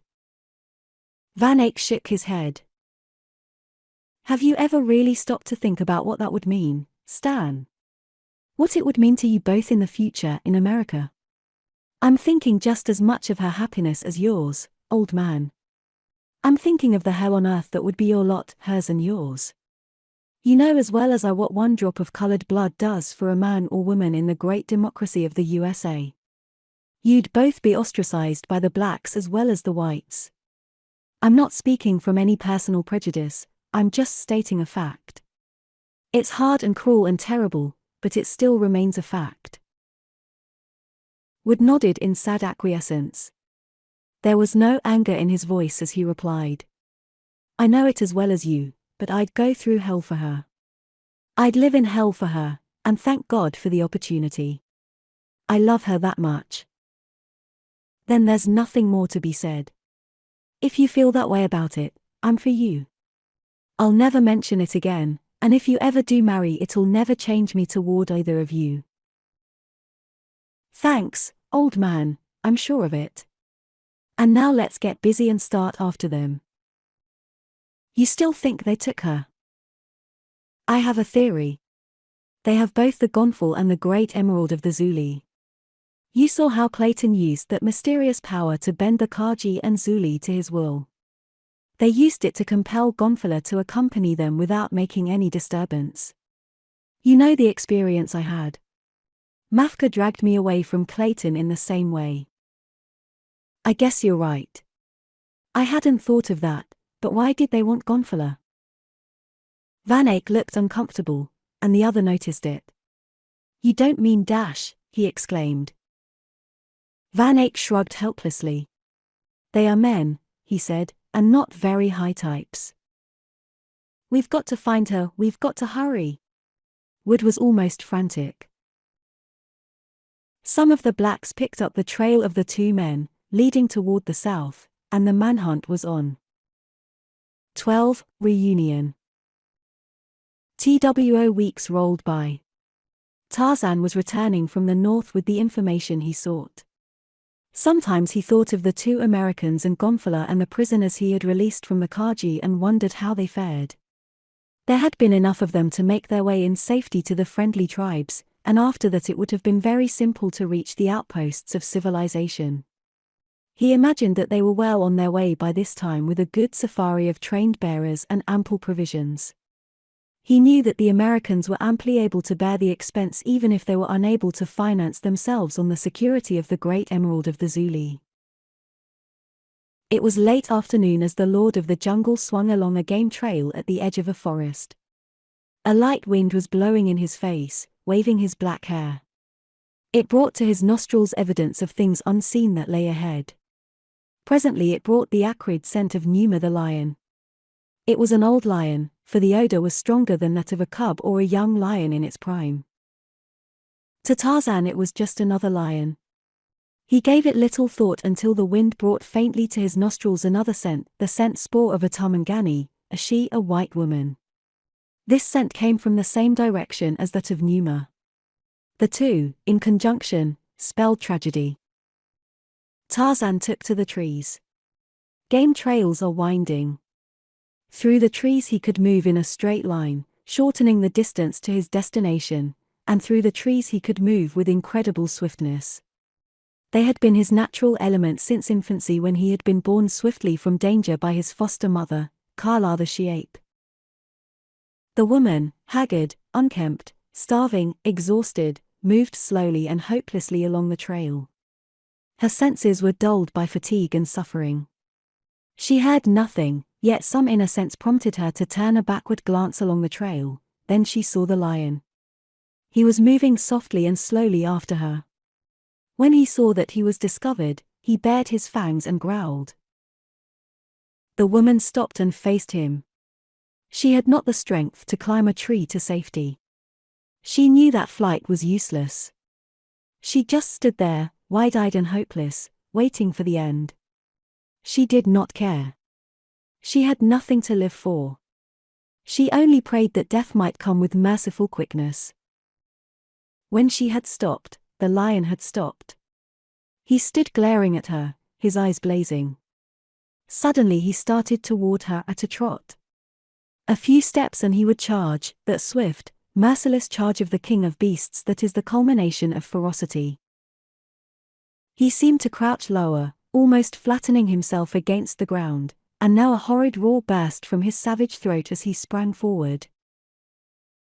The woman's eyes went wide, first in horror and then in surprise, for as the lion charged, an almost naked man dropped from an overhanging limb full upon the beast's back. She heard the roars and growls of the man mingling with those of the beast, and she shuddered. She saw a knife flash in the air, once, twice again. Then, with a final hideous roar, the lion slumped to the ground, dead. The man leaped to his feet. It was then that she recognized him, and a feeling of relief and a sense of security possessed her. They endured for but a moment to be blasted by the hideous victory cry of the bull ape as Tarzan placed a foot upon the carcass of his kill and voiced the weird scream that had echoed so many times through other forests and jungles, deserts and plains. Then his eyes dropped to the woman. "Gonfala? What has happened? What are you doing here alone?" She told him a little, just that she felt that she would bring unhappiness into Wood's life and so had run away. She had come north because she knew that he was going south. She had hoped to find some village where they would take her in, but she had found nothing, and so she had turned back intending to return to Kaji and the only people that she knew as her own. "You can't go back there," Tarzan told her. "Without Mafka's protection, they would kill you." "Yes, I suppose they would, but where else may I go?" "You are coming with me. Wood will save the emerald for you. You will have all the money you will ever need. You can live then where you wish in safety and comfort." It was weeks before the ape man brought the girl to his home, to the commodious bungalow where his wife welcomed and comforted her. All that time they had sought for word of Wood and Van Eyck and their party but had had none. Their total disappearance seemed a mystery to Tarzan, and he planned to set out presently to solve it. Time, however, means little to the ape man. There were other things to be done, and days passed. Yet time itself was bringing the solution nearer.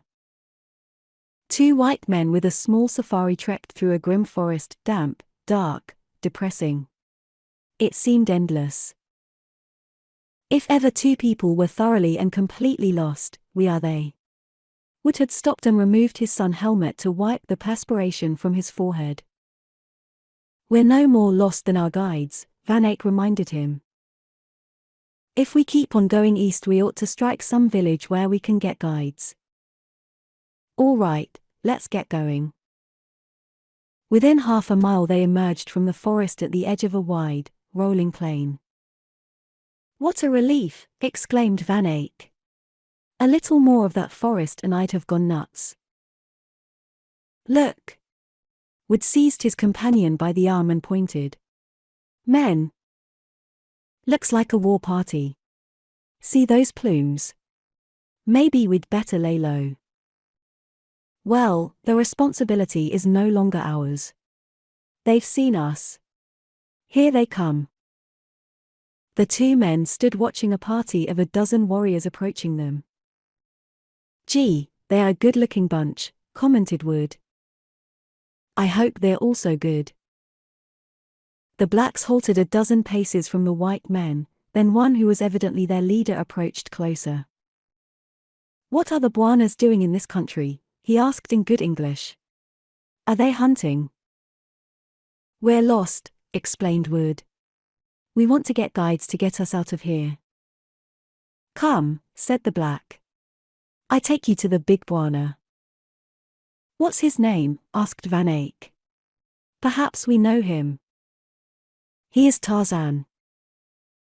The two whites looked at one another in astonishment. "You don't mean to tell me there really is a Tarzan?" demanded Wood. "Whoever tells you there isn't does not speak true words. In an hour you shall see him." "What is your name?" "Muviro, Bwana." "Well, lead on, Muviro, we're ready." An hour later the two men stood on the broad veranda of a sprawling bungalow waiting the coming of their host. "Tarzan," muttered Van Eyck. "It doesn't seem possible. This must be he coming." They heard footsteps approaching from the interior of the house, and a moment later a man stepped onto the veranda and faced them. Clayton, they both exclaimed in unison. I am glad to see you, said Tarzan. I hadn't been able to get any word of you, and I was worried. Where have you been? The night you left, Spike and Troll stole the gonfal and the great emerald and beat it. They took Gonfala with them. We have been hunting for them. The very first day we lost their trail in some rocky country. We never found it again. Some of our blacks thought they had gone to the south and west. We searched in that direction and got lost ourselves. The gonfal and the great emerald are both gone. Well, perhaps it is just as well. They would have brought more unhappiness than anything else. Riches usually do. Hang the stones, exclaimed Wood. It is Gonfala I want to find. I don't give a tinker's damn for either of the rocks. I think we shall find her. It is not difficult for me to find anyone in Africa. But now I will have you shown to your rooms. You will find a bath and clean clothes, among them something that will fit you, I'm sure.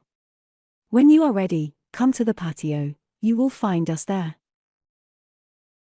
Van Eyck was the first to enter the patio, a flowering paradise around which the house was built. A golden-haired girl lay on a reed chaise lounge, a copy of the Illustrated London News in her hand. Hearing him, she turned. Her eyes went wide in astonishment. Bob, she gasped as she sprang to her feet. Gonfala? Where is he? Is he all right? Yes, he is here. How did you escape from Spike and Troll? Escape from Spike and Troll? I was never with them. You went away alone. Why did you go? She told him then what she had overheard Spike and Troll say. I knew then that I would spoil Stanley's life. I knew that he loved me. I never thought that he wanted me just for the emerald. And I loved him. I loved him too much to let him marry me. Perhaps, when he had time to think it over, he was glad that I went away. Van Eyck shook his head. No, you are very wrong.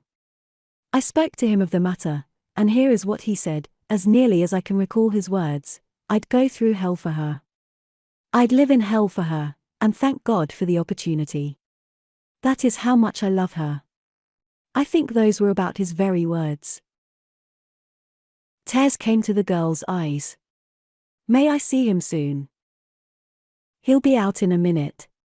Here he comes now. I'll go. She looked her thanks. When Wood came into the patio and saw her, he just stood and looked at her for a moment, devouring her with his eyes. He never said a word or asked a question, just crossed to her and took her in his arms. Their voices were too full of tears of happiness for words. After a while, when they could speak, each had the other's story. After that they knew that nothing could ever come between them. In the evening, with the others, they were discussing their plans for the future. Wood said they would be married and go at once to America. I must go to London first, said Gonfala. I have a letter to take to the Colonial Office there. You know, I told you about it. Let me get it. I cannot read it. I was never taught to read. She went to her room and presently returned with the letter. It was yellow with age. She handed it to Tarzan. Please read it aloud, she said. Tarzan opened the single sheet and read. To whom it may concern. I am giving this letter to my daughter to take to London to identify her if she is ever fortunate enough to escape from the Kaji. They killed her mother shortly after she was born and raised her to be queen of the Kaji. They call her Gonfala. I have never dared to tell her that she is my daughter, as Mafka has threatened to kill her if she ever learns that he is not her father. Mountford. 13. Cannibals. A low sun pointed long shadows toward the east. The tired day was preparing to lay aside its burdens. Far away, a lion roared.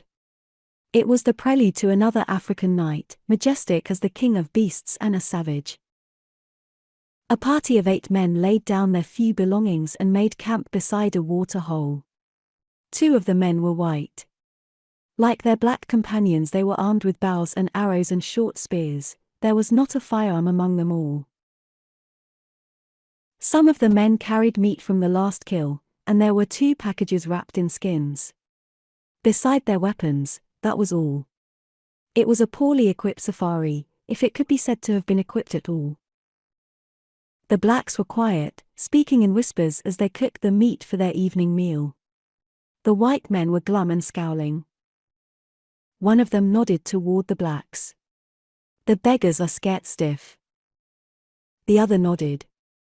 "Cannibal country, and they know it." His companion sat scowling down at the 2 skin-wrapped packages for a long period of silence. "I may scared myself, troll," he said finally. "Scared o' these things. I think they's a curse on 'em." Troll shrugged. "I could take a lot o' cursin' for 6 million pun. Yeah, if we get out alive. I ain't worried about that. What I'm worried about is running into that bloke, Clayton. He'll take the rocks away from us." "He went north. But he said he was coming back, and he said he'd know if we'd pulled anything crooked. I don't like that bloke."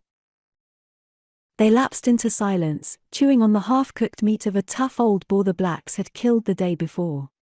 From the forest, a spur of which ran down almost to the water hole, eyes watched them. Again the lion roared. "The beggar's getting closer," remarked Spike. "I hopes he ain't no man-eater." Troll fidgeted. "Shut up," he growled. "Can't you think of something pleasant for a change? Being way out here without no gun'd make any bloke nervous. Look at them damn things." He kicked his bow and bundle of arrows that lay at his feet. "I might kill a rabbit with them if I could hit him, but I couldn't hit an elephant if he stood still at 10 paces, and you know what kind of a target a lion makes when he charges." "Oh, for cripe's sake, shut up." Again they lapsed into silence. The shadow of the forest covered them and stretched out across the plain, for the sun had all but set. Suddenly there was a frightened cry of, "Bwana! Look!" One of the blacks was pointing toward the forest. The white men wheeled as they rose to their feet. Coming toward them were a dozen black warriors. Spike stooped to pick up his bow and arrows. "Lay off," warned Troll. "They ain't enough of us, and anyways they may be friendly." Spike stood erect again with empty hands.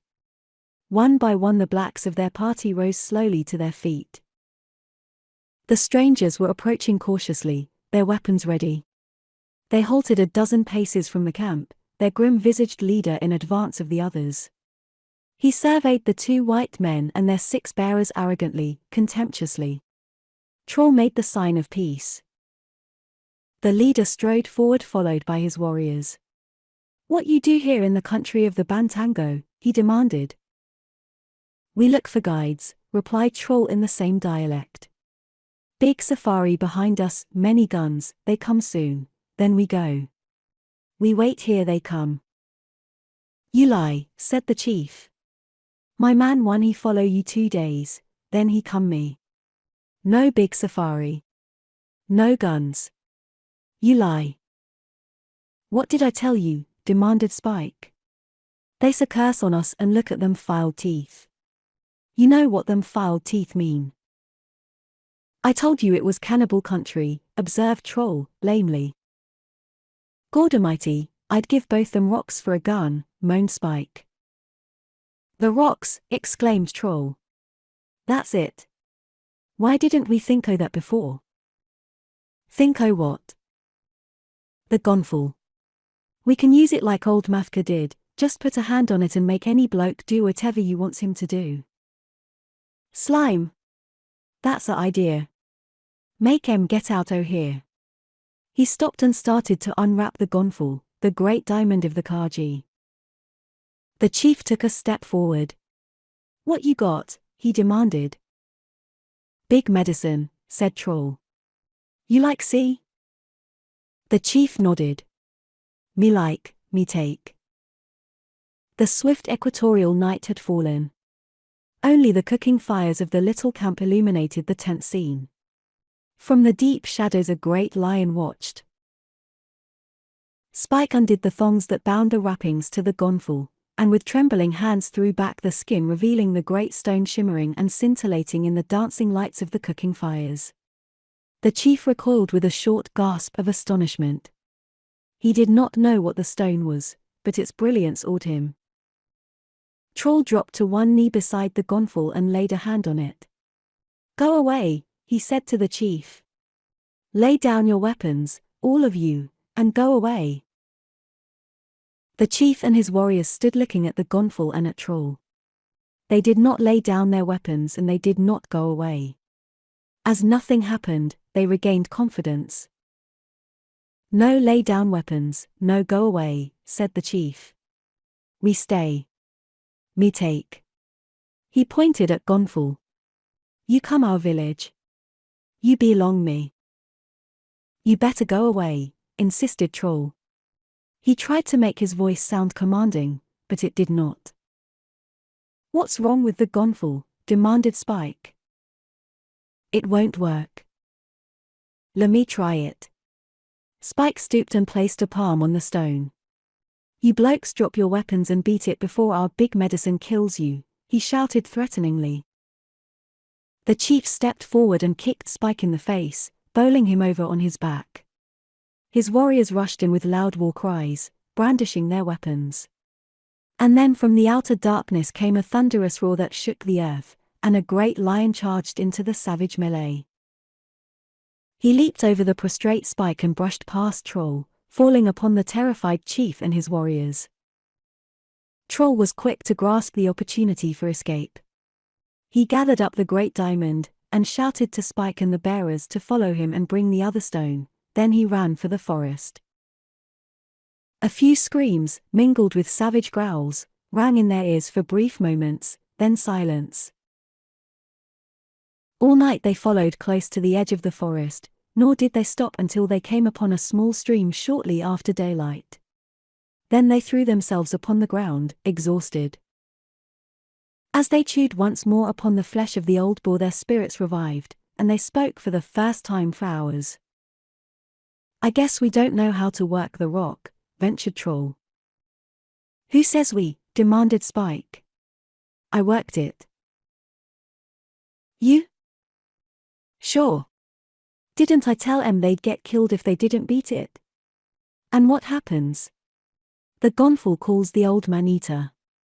You remember that lamp that bloke used to rub? I forget his name, but this works just the same for me. I rubs it and wishes, and there you are." "Rats." Right, didn't I do it?" "No. That lion was coming long before you touched the rock.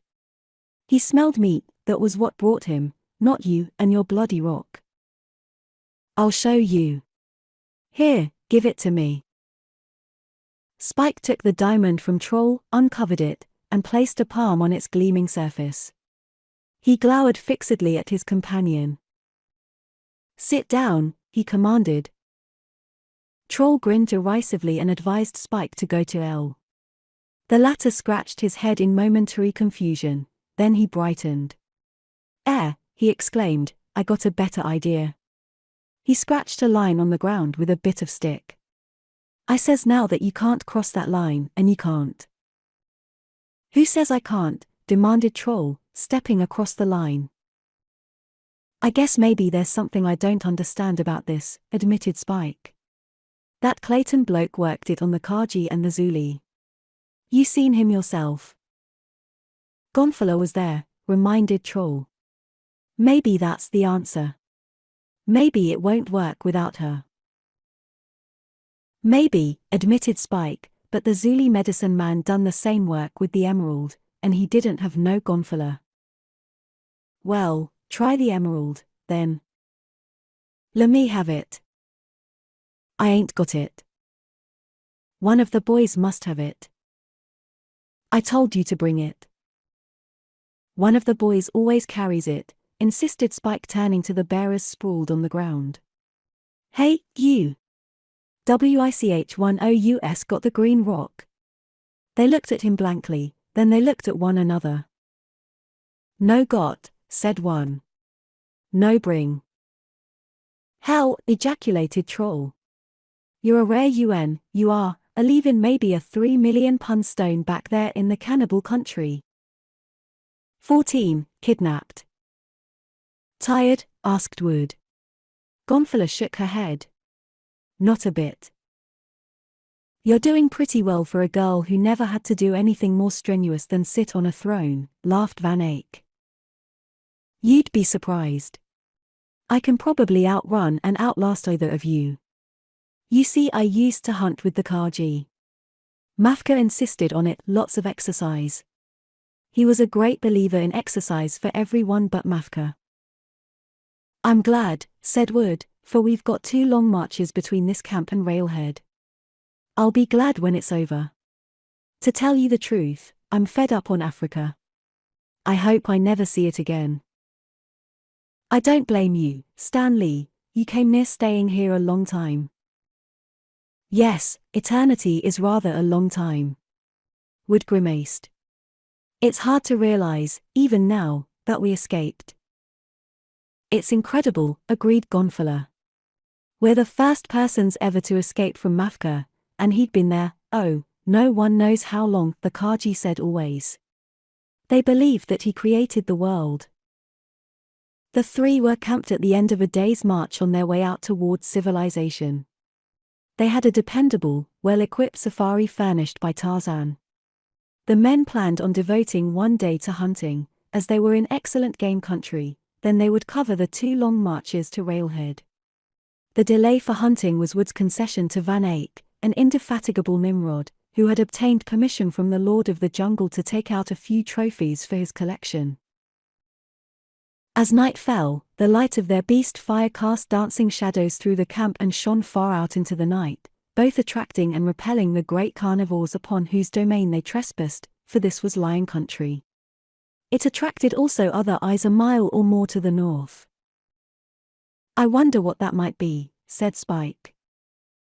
A fire, growled Troll, what you think it was, a iceberg? Funny, ain't you? Not as funny as a bloke what runs off and leaves 3 million puns worth o' emerald with a bunch of cannibals. For cripe's sake quit chawin' about that, I didn't leave it any more and you did. What I mean is, there must be men over by that fire, I wonders who they might be. Natives, perhaps. Or white hunters. What difference does it make, asked Troll. They might put us on the right trail. And tell that Clayton bloke where we are? You're balmy. How do you know he's around here? Maybe they never even heard of him. He's everywhere. Everybody's heard of him. He said he'd know it if we double-crossed Stanley. After I seen what he done in the Kaji country, I wouldn't put nothing past him, he's omnivorous. Whatever that means. You're ignorant. Well, just the same, I think we'd ought to find out who made that fire. If they're one thing, we'd better light out of here, if they're the other, we can ask 'em to set us on the right trail. Maybe you said something intelligent at last. It wouldn't do no harm to go have a look-see. That fire may be a long ways off, Anne. And what? This is lion country. You scared? Sure I'm scared. So are you, unless you're a bigger fool than I think. Nobody but a fool wouldn't be scared in lion country at night without a gun. We'll take a couple of the smokes with us. They say lions like dark meat. All right, let's get going. Guided by the fire, the 4 men approached the Wood and Van Eyck camp, and after reconnoitering made their way to the concealment of a clump of bushes where they could see and not be seen. Cripes, whispered Spike. Look who's there. Gonfala, breathed Troll. And Wood and Van Eyck. TL with them. If we only had the girl. What do we want of her? You get less brains every minute. What do we want of her? If we had her we could make the diamond do its stuff just like Mafka did, just like Clayton did. We'd be safe, nothing nor nobody couldn't hurt us. Well, we ain't got her. Shut up. Listen to what they're saying. The voices of the three whites by the campfire came clearly to Troll and Spike. Van Eyck was making plans for the morrow's hunt. I really think Gonfala ought to stay in camp and rest, but as long as she insists on coming along, you and she can go together. If there were 3 men, now, we could spread out farther and cover more ground. I can do whatever a man can do, insisted Gonfala. You can assume that you have 3 men. But, Gonfala. Don't be foolish, Stan Lee. I am not as the women you have known in your civilized countries. From what you have told me, I shall be as helpless and afraid there as they would be here, but here I am not afraid. So I hunt tomorrow as the 3rd man, and now I am going to bed. Good night, Stan Lee. Good night, Bob. Well, I guess that settles it, remarked Wood, with a wry smile, but when I get you back in God's country you'll have to mind me. Good night. Perhaps, said Gonfala. Asterisk asterisk asterisk asterisk asterisk. The chill of night still hung like a vapor below the new sun as the 3 hunters set out from their camp for the day's sport, and although the hunt had been Van Eyck's idea primarily, each of the others was keen to bag a lion. Over their breakfast coffee they had laid wagers as to which would be the lucky one to bring down the first trophy, with the result that not a little friendly rivalry had been engendered. That each might, seemed entirely possible, as the night had been filled with the continual roaring of the great carnivores. Shortly after leaving camp the 3 separated, Van Eyck keeping straight ahead toward the east, Wood diverging toward the south, and Gonfala to the north. Each was accompanied by a gun-bearer, and some of the members of the safari followed along after Van Eyck and Wood, either believing that one of the men would be more likely to get a lion than would the girl, or, perhaps, feeling safer behind the guns of the men. From behind an outcropping of rock at the summit of a low hill northwest of the wood, Van Eyck camp Spike and Troll watched their departure, while below them, concealed from sight, the 6 men of their safari waited. The 2 whites watched Gonfala and her gun-bearer approaching across the open plain. The direction that she was taking suggested that she would pass a little to the east of them, but that she would then still be in sight of Van Eyck and possibly Wood also. The latter was not at all happy about the arrangements for the day. He did not like the idea of Gonfala going out on her own after lion with only a gun-bearer, but the girl had overridden his every objection. He had insisted, however, upon sending as gun-bearer a man of known courage who was also a good shot, and him he had instructed to be always ready with the 2nd rifle in the event that Gonfala got into a tight place and, regardless of custom, to shoot a charging lion himself.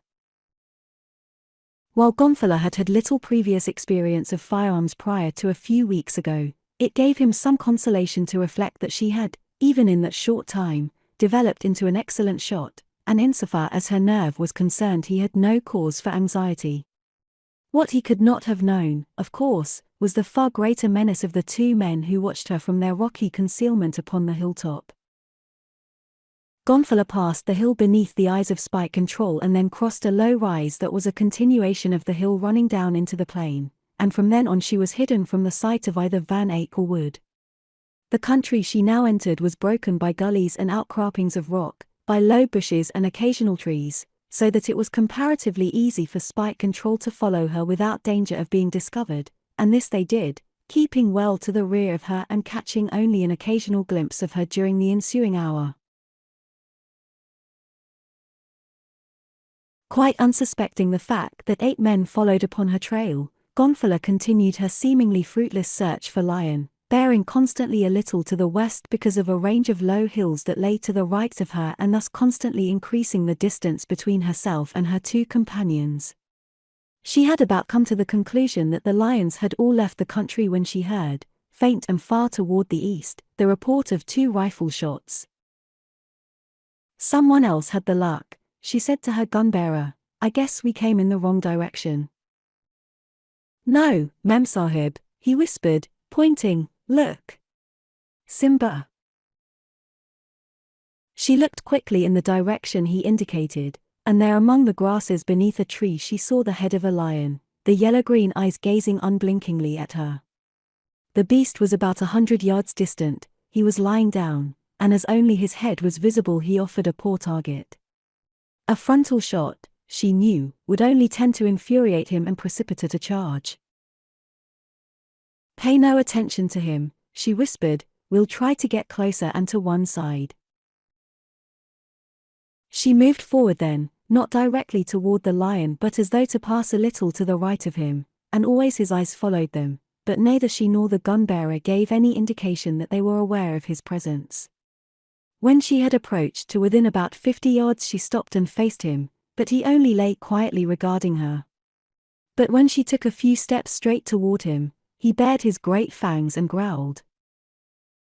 Topping a rise behind her, Spike took in the situation at a glance. He motioned to his men to halt, and beckoned Troll to his side. Together they watched the tense scene below them. "I wish he'd get up," said Gonfalon. The gun-bearer picked up a stone and hurled it at the lion. The result was immediate and electrical. With an angry roar the lion leaped to its feet and charged. "Shoot, Mem Sahib!"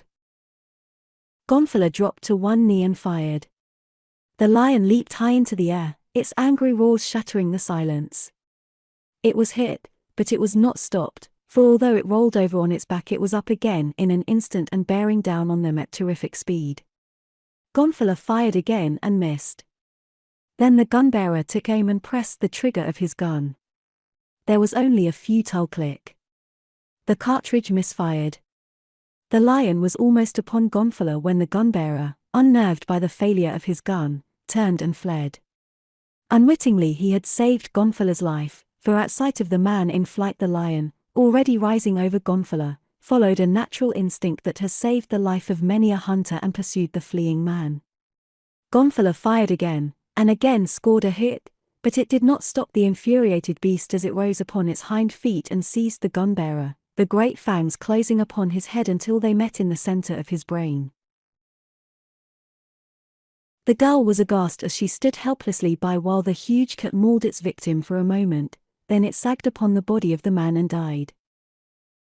"That," said Troll, "is what I call a bit o' luck. We not only gets the girl, but we gets 2 guns. And no witness," added Spike. "Come on." He motioned the others to follow him, and started down the declivity toward Gonfalon. She saw them almost immediately and for a moment thought her companions were coming, but presently she recognized them. She knew that they were bad men who had stolen the great diamond and the emerald, but she had no reason to believe that she was in any danger from them. They came up to her smiling and friendly. "You sure had a narrow squeak," said Spike. "We seen it from the top of that rise, but we couldn't have done nothing to help you even if we'd had guns, we was too far away." "What are you doing here?" she asked. "We was trying to find our way to Railhead," explained Spike. "We been lost for weeks." Troll was recovering the gun and ammunition from the dead gun-bearer, and Spike was eyeing the splendid rifle that Gonfalon carried. "We're on our way to Railhead," she explained. "You can come back to camp with me and go on to Railhead with us." "Won't that be nice?" exclaimed Spike. "Say, that's a fine gun you got there. Lemme see it a minute." Thoughtlessly, she handed the weapon over to him, then she stepped over to the body of the dead gun-bearer. "He's quite dead," she said. "It's too bad. Your men can carry him back to camp." "We ain't going back to your camp," said Spike. "Oh," she exclaimed. "Well, what am I to do? I can't take him back alone." "You ain't going back neither." "What do you mean?" "Just what I says, you ain't going back to your camp. You're coming with us." "Oh, no I'm not." "Listen, Gonfalon," said Spike. "We don't want no trouble with you. We don't want to hurt you none, so you might as well come along peaceful like. We need you. What for? Her voice was brave, but her heart sank within her. We got the gonfal, but we can't make it work without you. Work? Yes, work. We're going to set ourselves up like Mafka did and be kings just as soon as we find a peace-o country we like. We'll live like kings, too, off the fat of the land. You can be queen, have everything you want. Maybe, even, I'll marry you. He grinned. The hell you will, snapped Troll. She belongs to me as much as she does to you. Gonfalon cringed. I belong to neither of you. You are both fools. If you take me away, you will be followed and killed, or, at the least, both I and the gonfal will be taken from you. If you have any sense you will let me go, then you can take the gonfal to Europe. They tell me that the money that it would bring would buy you anything that you wanted all the rest of your lives. A fat chance would have getting rid o' that rock in Europe, said Troll. No, sister, we got it all figured out. You're coming with us, and that's that. 15 Clues. Van Eyck dropped his lion with the second shot, and a few minutes later he heard the 3 shots fired by Gonfalon. Wood, having had no luck and attracted by the report of Van Eyck's gun, joined him. He was still apprehensive concerning Gonfalon's safety, and now that Van Eyck had his trophy, he suggested that they send the carcass back to camp while they joined Gonfalon. Van Eyck agreed, and they set out in the direction from which they had heard the shots. They searched for 2 hours without result, often calling her name and occasionally discharging their rifles. Then, more by chance than design, they stumbled upon the little swale where Gonfalon had come upon her lion. There it lay upon the body of the dead gun-bearer, but Gonfalon was nowhere to be seen. The ground was hard and stony, giving no indication to the untrained eyes of the white men that others beside Gonfalon and her gun-bearer had been there, so they assumed that, having no one to cut off or carry the head of the lion back to camp, the girl had returned there herself alone, and that, having come from another direction, they had missed her. They were, therefore, not unduly apprehensive until after they reached the camp and discovered that she had not returned. By that time it was late in the afternoon, but Wood insisted upon taking up the search at once, and Van Eyck seconded the suggestion. They divided the safari into 3 sections. Van Eyck and Wood each heading one set out on slightly diverging trails in the general direction that Gonfalon had taken in the morning, while the third, under a headman, was ordered to remain in camp, keeping a large fire burning and occasionally discharging a rifle to guide Gonfalon if she should return toward camp without meeting either Wood or Van Eyck. And all during the night Gonfalon and her captors heard the faint report of rifles far to the south.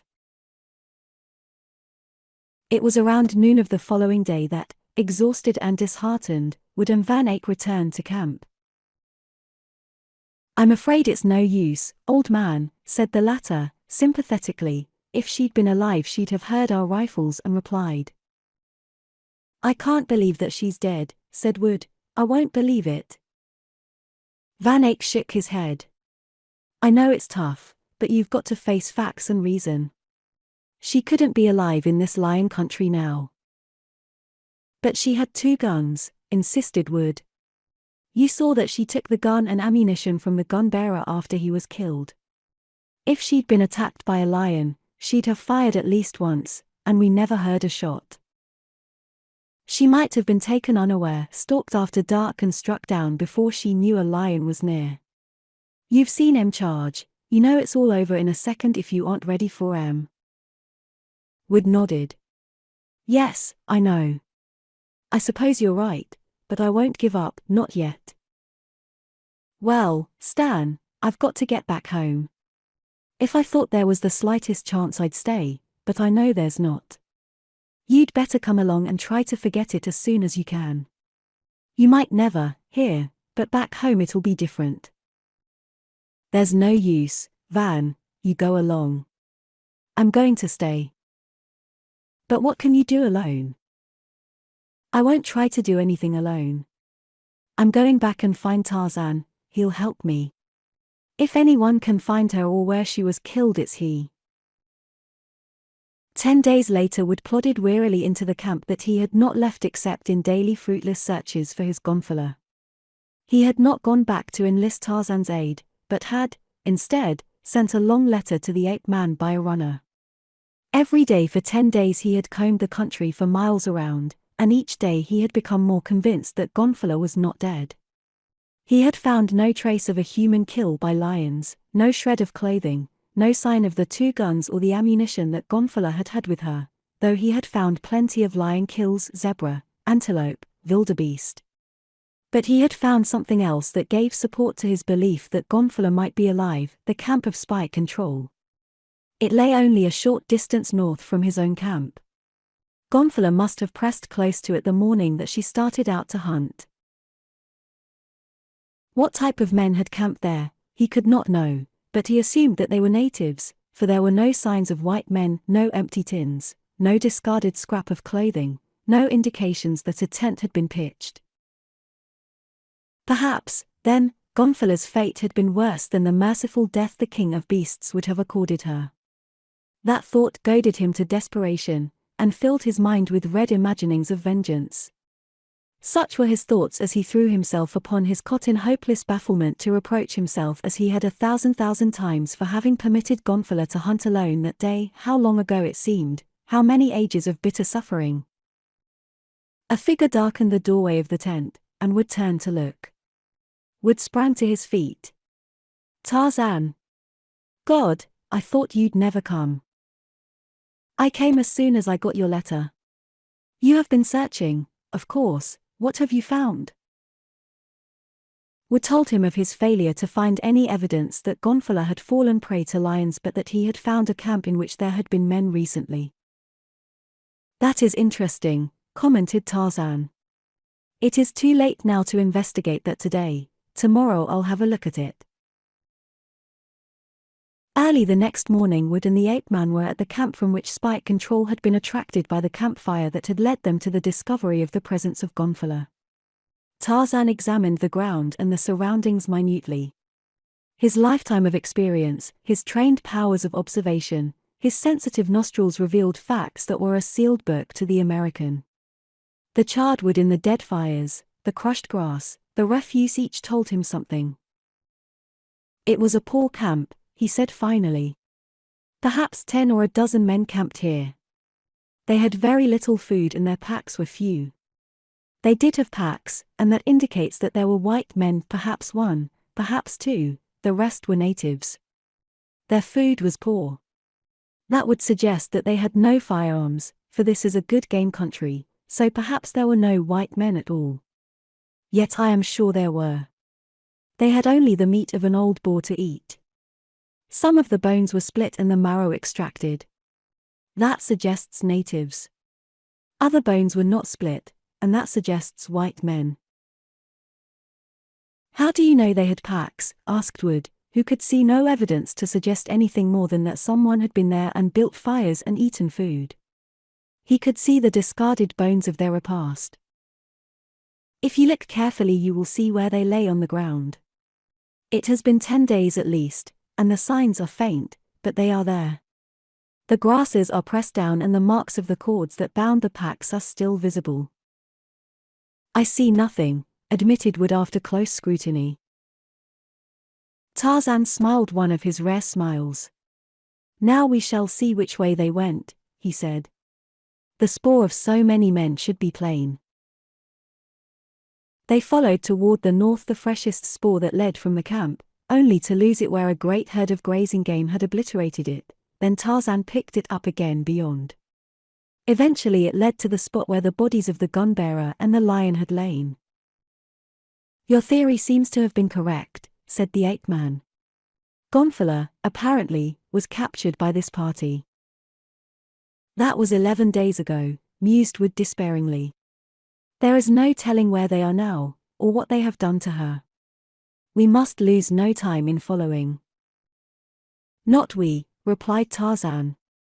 "You will return to your camp and start tomorrow for my place. When I have definitely located Gonfalon, if I cannot rescue her without help," again he smiled, "I'll send word by a runner, and you can come with an escort of Waziri." But can't I go along with you? Demanded Wood. I can travel much faster alone. You will do as I say. That is all. And that was all. Wood stood watching the magnificent figure of the ape-man until it disappeared beyond a rise in the rolling plain, then he turned dejectedly back toward camp. He knew that Tarzan was right, that a man whose senses were dulled by generations of non-use would prove only a drag on the alert ape-man. For 2 days Tarzan followed the trail in a northerly direction, then an unseasonable rain obliterated it forever. He was now in the country of the Bantangos, a warlike tribe of cannibals and hereditary enemies of his Waziri. He knew that if the captors of Gonfala had come this way it might be because they were themselves Bantangos, and so he determined to investigate thoroughly before searching farther. If they had not been Bantangos, it was very possible that they had been captured by this tribe, for he knew that they were a small and poorly equipped company. In any event, it seemed best to have a look into the village of the chief, to which, unquestionably, important captives would have been taken, but where the village lay, the ape-man did not know. To the east of him a range of low hills stretched way into the north, and to these he made his way. As he ascended them he commenced to glimpse villages to the west and north, and finally from the summit of one of the higher hills he obtained a view of a considerable extent of country containing many villages. The majority of these were mean and small, just a handful of huts surrounded by flimsy palisades of poles. The valley in which the villages lay was dotted with trees, and on the west abutted upon a forest. It was a scene of peace and loveliness that lent a certain picturesqueness to even the squalid kraals of the Bantangos and belied the savagery and bestiality of the inhabitants. The beauty of the aspect was not lost upon the ape-man, whose appreciation of the loveliness or grandeur of nature, undulled by familiarity, was one of the chief sources of his joy of living. In contemplating the death that he knew must come to him as to all living things, his keenest regret lay in the fact that he would never again be able to look upon the hills and valleys and forests of his beloved Africa, and so today, as he lay like a great lion low upon the summit of a hill, stalking his prey, he was still sensible of the natural beauties that lay spread before him. Nor was he unmindful of a large village that lay toward the center of the valley, the largest, by far, of any of the villages. This, he knew, must be the village of the chief of the Bantangos. The moonless night descended, a black shroud that enveloped the forest, the trees, and the villages, concealing them from the eyes of the watcher. Then the lord of the jungle arose, stretching himself. So like a lion's were all his movements that one might have expected the roar of the hunting beast to rumble from his great chest. Silently he moved down toward the village of the chief. Little lights shone now about the valley, marking the various villages by their cooking fires. Toward the fires of the largest strode an English lord, naked but for a G-string. From the hills he was quitting a lion roared. He too was coming down to the villages where the natives had gathered their little flocks within the flimsy enclosures of their kraals. The ape-man stopped and raised his face toward the heavens. From his deep chest rose the savage, answering challenge of the bull-ape. The savages in the villages fell silent, looking questioningly at one another, wide-eyed in terror. The warriors seized their weapons, the women huddled their children closer. "A demon," whispered one. "Once before I heard that cry," said the chief of the Bantangos. "It is the cry of the devil god of the Waziri." "Why would he come here?" demanded a warrior. "The rains have come many times since we raided in the country of the Waziri." "If it is not he," said the chief, "then it is another devil god." "When I was a boy," said an old man, "I went once with a raiding party far toward the place where the sun sleeps, to a great forest where the hairy tree men live. They make a loud cry like that, a cry that stops the heart and turns the skin cold. Perhaps it is one of the hairy tree men. We were gone a long time. The rains were just over when we left our village, they came again before we returned. I was a great warrior. I killed many warriors on that raid. I ate their hearts, that is what makes me so brave." No one paid any attention to him, but he rambled on. The others were listening intently for a repetition of the weird cry or for any sound that might presage the approach of an enemy. Tarzan approached the palisade that surrounded the village of the chief.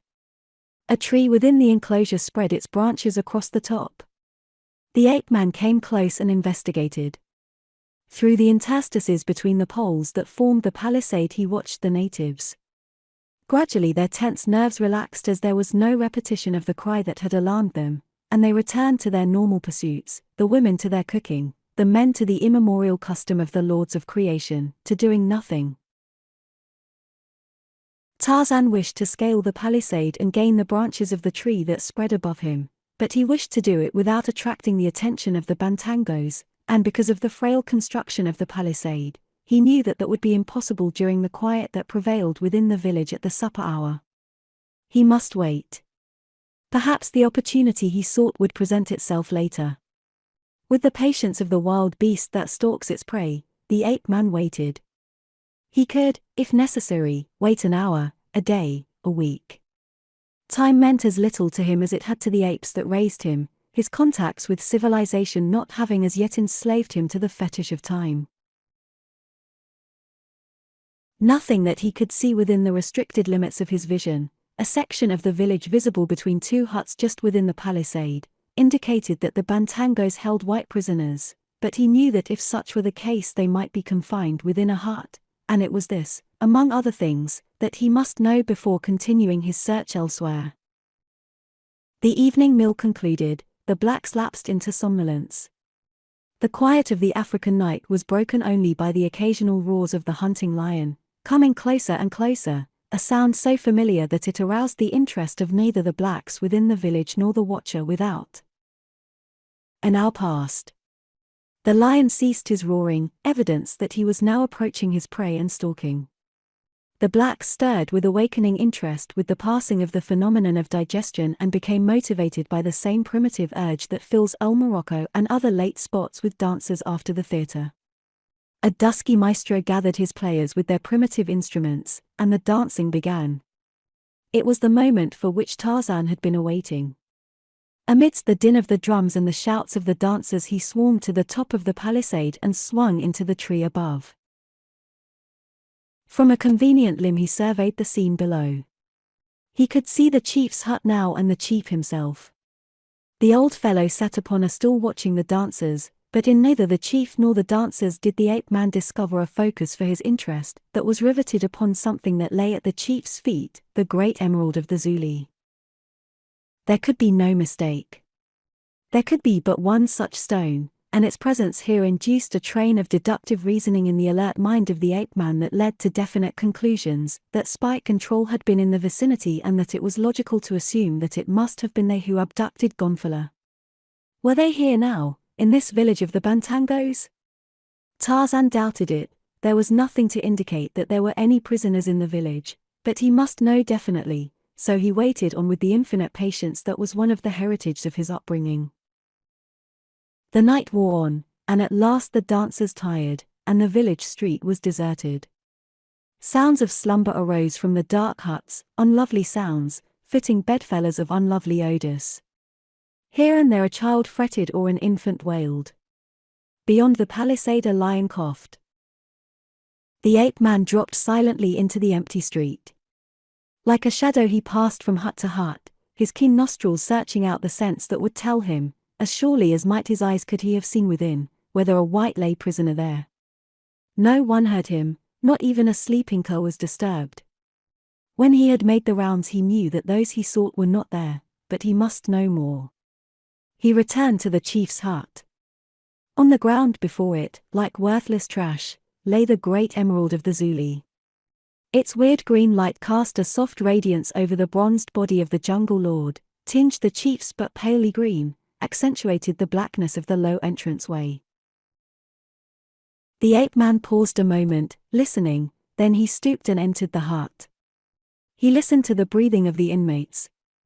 By their breathing he located the women and the children and the one man, that one would be the chief. To his side he stepped and kneeled, stooping low. Steel-thewed fingers closed lightly upon the throat of the sleeper. The touch awakened him. "Make no sound," whispered the ape-man, "if you would live." "Who are you?" demanded the chief in a whisper. What do you want? I am the devil god, replied Tarzan. Where are the two white men and the white woman? I have seen no white woman, replied the chief. Do not speak lies, I have seen the green stone.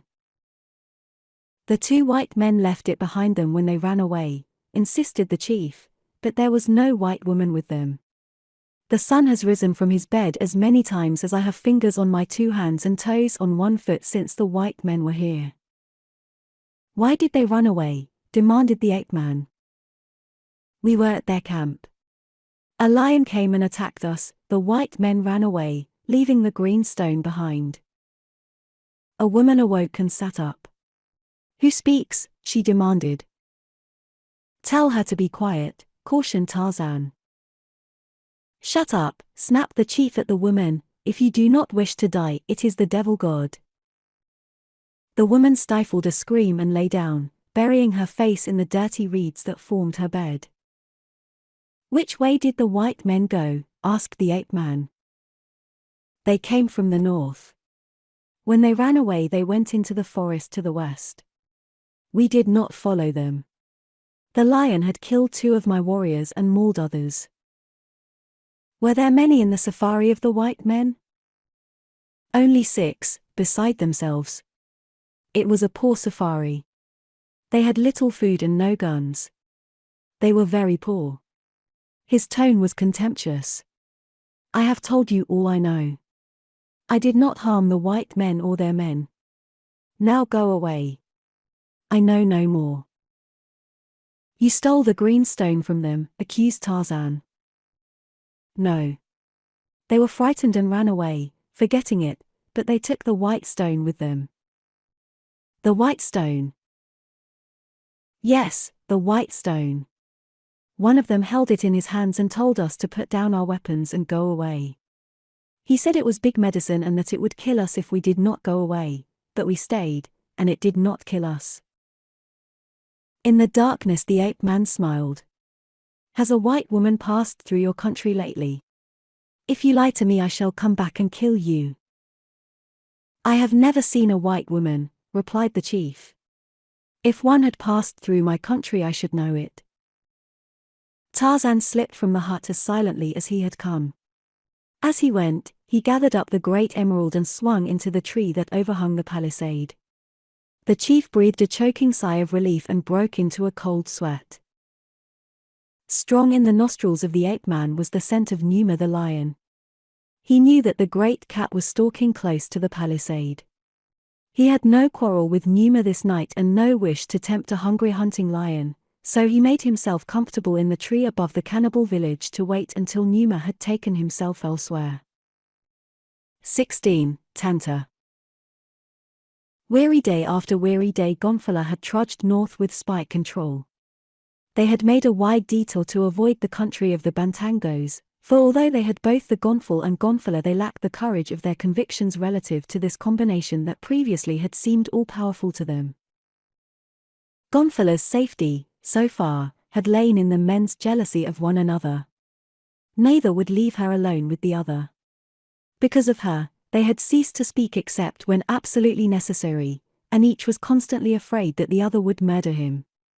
To assure her own safety, the girl watched over the safety of each of the others as though she loved them both. One of the blacks carried the great diamond, nor did either of the white men attempt to touch it without arousing the savage objections of the other, for now that Gonfala was with them each feared that the other might use the magical power of the stone to destroy him. Spike was in search of a district which he had passed through on safari several years before. It's a regular garden, miss, he explained to Gonfala, and game. Help me, it's lousy with game, and that gentle, from not being hunted none, that you can walk right up to 'em and bat 'em over the head, if you'd a mind to. We could live like kings and with plenty of servants, too, for the natives is peaceable like, and not many of 'em. I mean not too many. We could rule 'em easy what with our having the Gonfal and you. I don't know that the Gonfal would do you much good, said the girl. Why not? Demanded Troll. You don't know how to use it. One must have certain mental powers to succeed with the gonfal. Have you got em? Asked Spike. I could use it unless Mafka desired to prevent me. He could do that, for his mind could control mine. I have never tried to use these powers since Mafka died. But you think you can? Spike's voice reflected the fear that was in him. He had banked heavily on the power of the gonfal. All his future plans were dependent upon his being able to control the acts of others through the mysterious powers of the Great Diamond, and now there was doubt. It haunted him day and night. I think so, replied Gonfala, but I shall not use it to help either of you unless I am absolutely assured that neither one of you will harm me. I wouldn't think of hurting you, miss, Spike assured her. Me neither, but you better not trust him, said Troll. Spike took a step toward Troll, his fist clenched. You dirty crook, he shouted, you're the one needs watching, but you won't need it much longer. I'm going to break your neck for you right now. Troll jumped back and picked up his rifle. Come any closer and I'll let you have it, he threatened, holding the muzzle of the weapon aimed at Spike's belly. You'd better not, Spike admonished him. You may need another gun in some of the country we got to go through. You'd never get through alone with just 6 niggers. That goes for you, too, growled Troll. Then let's call it quits, and quit our rowing. It ain't getting us nothing. It won't ever get either one of you me, said Gonfala, and that's what's been the trouble between you. You stole me from my friends, and someday they're going to catch up with you. When they do, it'll be better for you if you haven't harmed me. Stanleywood will never give up until he finds me, and when he tells Tarzan I have been stolen, you can rest assured I'll be found and you will be punished. Tarzan, exclaimed Spike. What's Tarzan got to do with it? You know who he is, demanded Gonfala. Sure, everybody's heard of him, but I ain't never seen him. I always thought maybe he was just something somebody made up. What do you know about him? Have you ever seen him? Yes, and so have you. Not us, said Troll. You remember Clayton? Asked the girl. Sure, I remember Clayton. That bloke was as good as to say. You don't mean Dash? Yes, I do. Clayton is Tarzan. Troll looked worried. Spike scowled, then he shrugged. What if he is? He demanded. He couldn't never find us, not where we're going, and even if he did, what could he do against the gonfal? We could do what we pleased with him. Sure, agreed Troll, we could snuff him out like that. He snapped his fingers. Oh, no you couldn't, said Gonfala. And why couldn't we? Because I wouldn't let you. You can't use the gonfal without my help, and when Tarzan and Stanley come I shall help them. You see, with the gonfal, I can snuff you out. The two men looked at one another. Presently Spike walked away and called to Troll to accompany him. When he was out of earshot of Gonfala he stopped. Listen, he said, that dame's got us dead to rights. If she ever gets her paws on that rock our lives won't be worth nothing. Looks like the gonfal ain't going to do us much good, said Troll. We can't make it work without her, and if we let her get her hands on it, she'll kill us. What are we going to do? In the first place we got to see that she doesn't get to touch it. One of us has got to carry it. She might get the nigger to let her touch it sometime when we went around. You can carry it if you want to.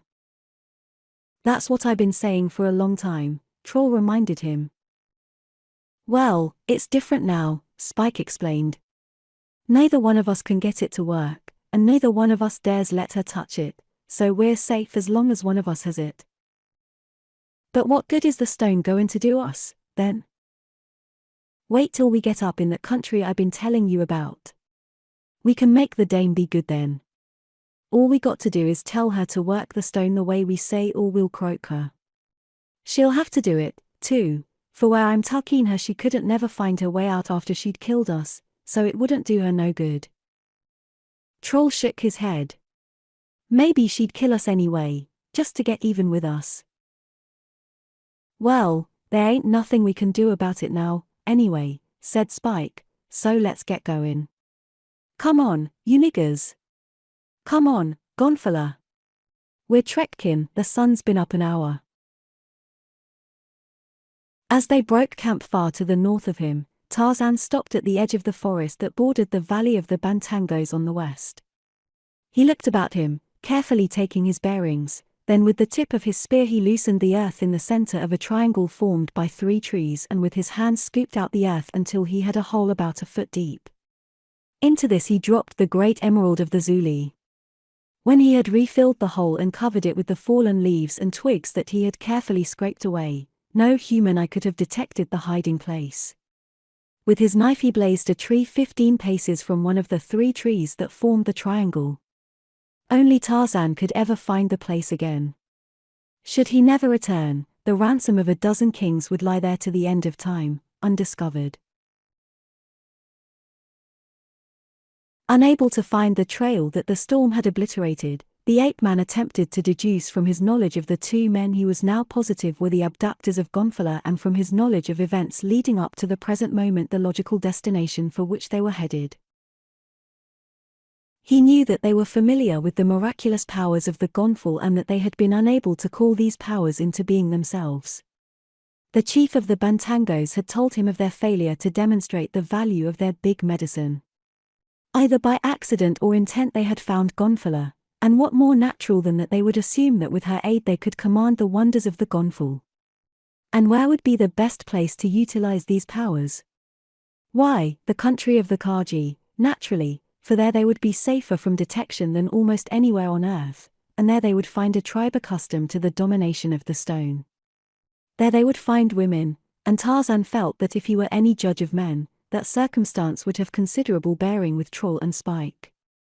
So Tarzan traveled toward the north on a trail parallel to that taken by Spike and Troll but some distance to the west of it. For 2 days Tarzan moved toward the north, and still there was no sign of those whom he sought. He made his kills and ate and slept, and swung on tirelessly through forest or across plains. As he was passing through a strip of forest along the shoulder of a range of hills thick with bamboo he heard a sound that brought him to halt, listening. It was repeated, the weak trumpeting of an elephant in distress. The ape-man turned aside from the direction he had been traveling and moved cautiously through the bamboo thicket. He was moving downwind, so he made a wide circuit in order to pick up the scent spoor of what lay ahead. There might be something beside an elephant. The caution of the beast aided and abetted the reasoning powers of the man. Presently the scent of Tanta the elephant told him that he had circled his quarry, and even stronger was the rank odor of Dango the hyena. Then, harsh and raucous, came the hideous laughing cry of the unclean beast followed by the plaintive help cry of the elephant. Tanta was in trouble, and the ape-man pushed forward to learn the cause. Almost as old as Tarzan was the friendship of Tarzan and Tanta. Perhaps he had never seen this elephant before, but still, to Tarzan, he would be Tanta. The name and the friendship belonged to all elephants. As he came closer, he moved more cautiously, beast-like, always scenting a trap. For those of the jungle, eternal vigilance is the price of life. At last he came close enough so that by parting the bamboo he could see that for which he had been searching. The top of Tanta's back was just visible in an elephant pit. Snapping and growling at the edge of the pit were a pair of hyenas, circling above was Scar the vulture, and from these omens the ape-man knew that Tanta was near death. Parting the bamboo, Tarzan stepped into the little clearing that the builders of the pit had made, an enlargement of a wide elephant trail. Instantly the hyenas transferred their attention from the elephant to the ape-man, and with bared fangs faced him. But as the man advanced, they retreated snarling. He paid no attention to them, for he knew that ordinarily Dango would not attack any but a helpless man. As he approached the pit Tanta saw him and trumpeted a feeble warning. The elephant's skin hung loosely on its great frame, evidencing that it had been long without food or water. It had fallen into a pit that must have been dug and then abandoned, either because the tribe that dug it had moved away or because no elephant having fallen into it, they had ceased to visit it. Tarzan spoke to Tanta in the strange language that he used with the beasts of the jungle.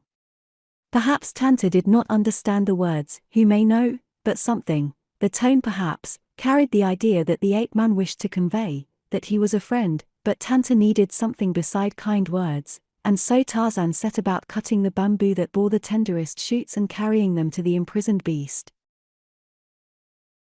Tanta ate with avidity, the water content of the shoots furnishing at least some of the moisture that his great frame required even more than it required food.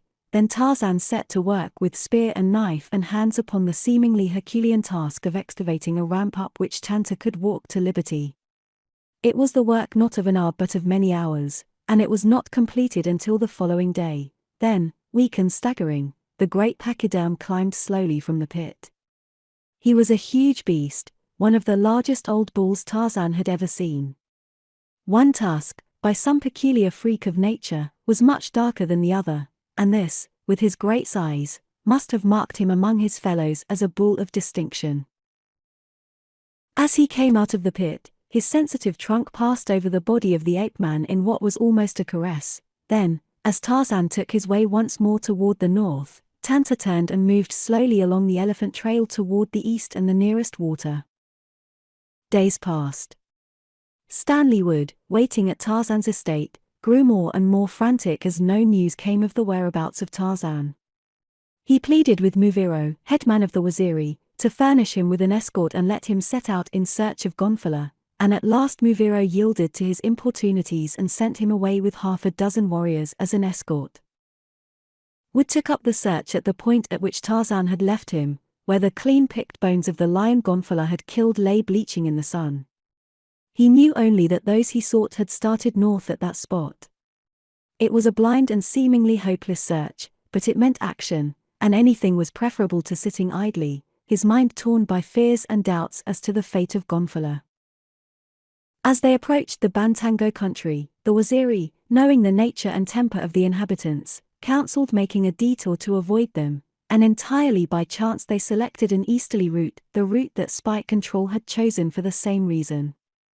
Thus it happened that a week later they received definite proof that they were on the right trail. At a village of friendly blacks they were told that a safari of 9 that included 2 white men and a white girl had stopped overnight with the tribe. The chief had furnished them with guides to the next friendly village to the north. Wood talked to these men and learned that the chief of the village to which they had guided the safari had also furnished them guides for the next stage of their journey, and for the first time in weeks the young American found hope rekindled in his bosom. He had learned that up to this point Gonfala had been alive and well, and that, from what the villagers had seen, there was no indication that she was being ill-treated. All the marvelous tracking skill of the Lord of the Jungle had been nullified by a heavy rain, and then chance had set in and sent him upon the wrong trail and Stanley Wood upon the right one. Through such a trivial vagary of fate lives were jeopardized and men died.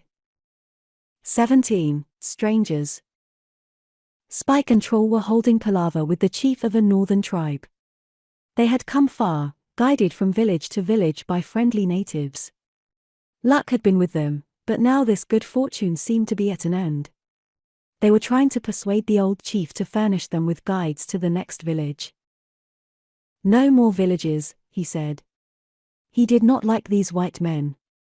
He held them in contempt because their safari was small and poor, too poor even to rob. They had nothing but 2 rifles, and the girl. He had been thinking about her.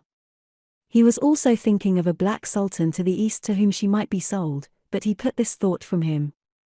He did not wish any trouble with the white men.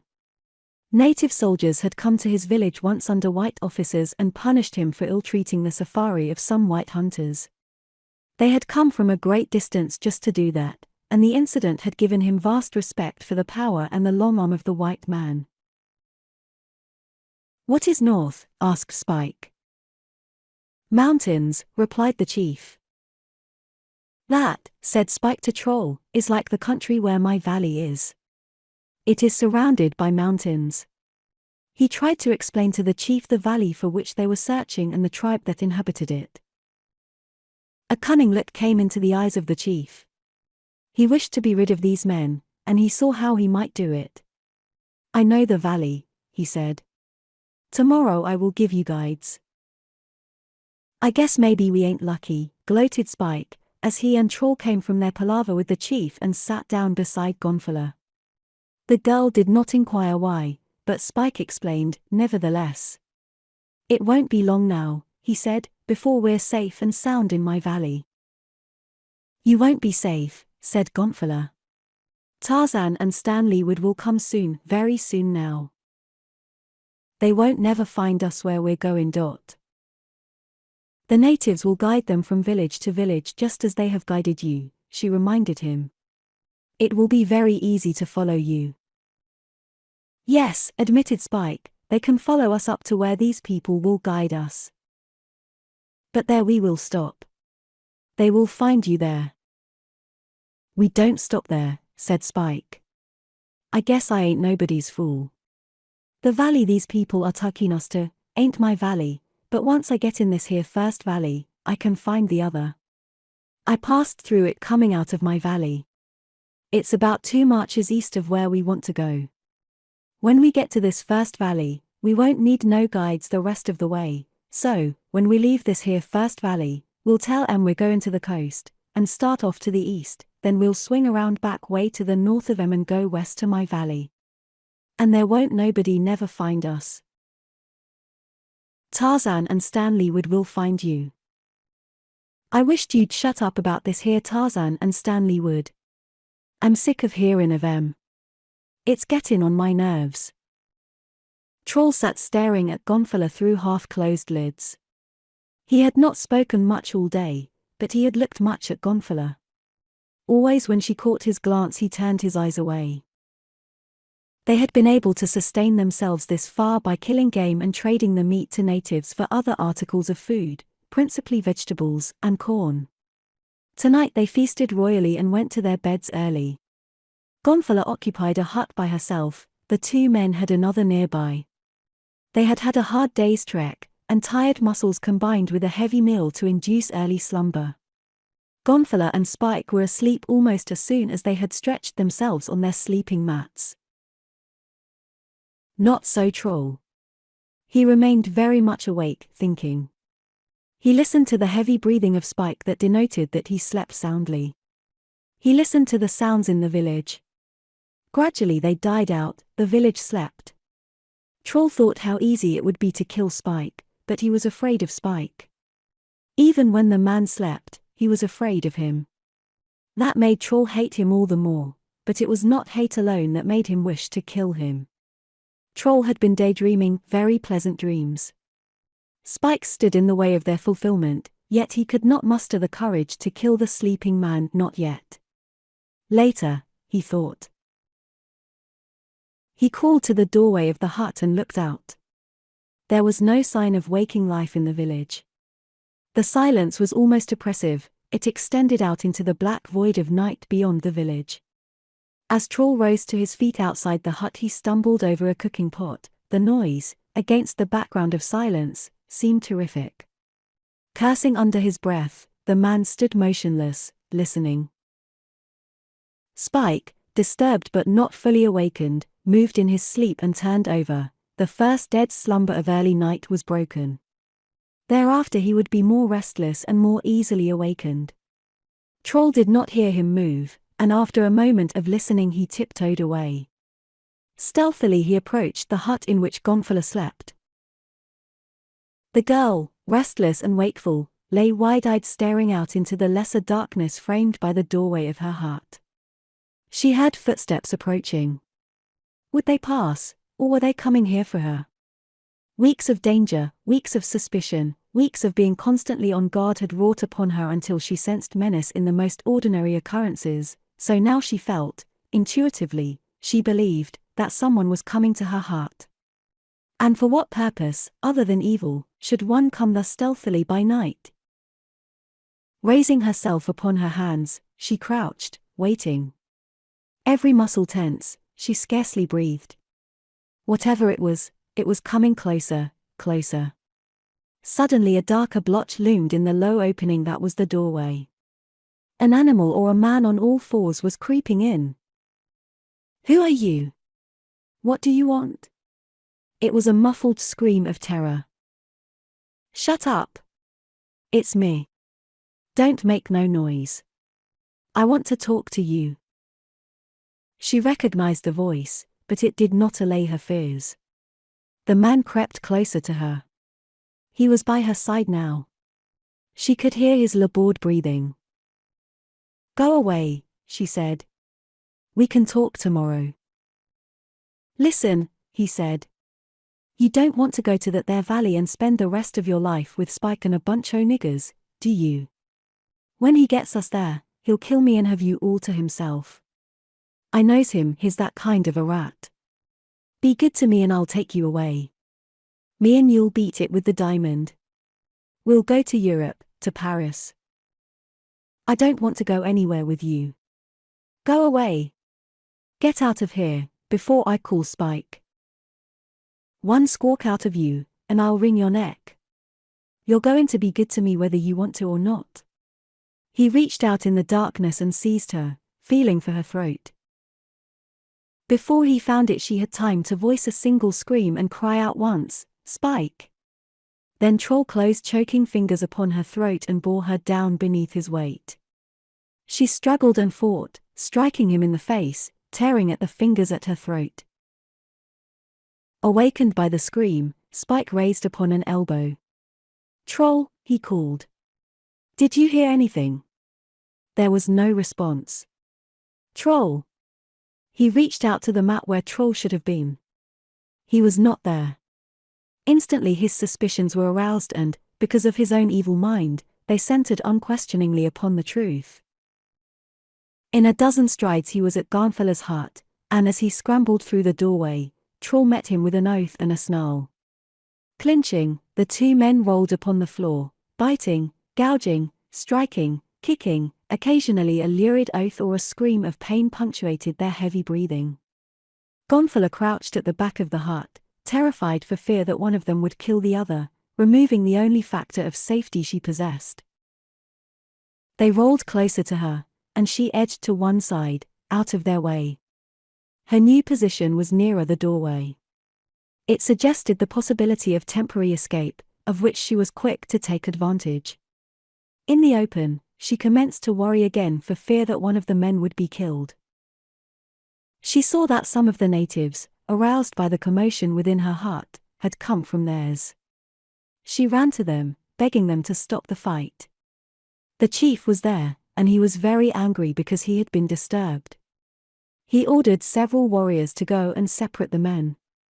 They hesitated, but finally approached the hut. As they did so, the sounds of conflict ended, and a moment later Spike crawled into the open and staggered to his feet. Gonfala feared that the worst had happened.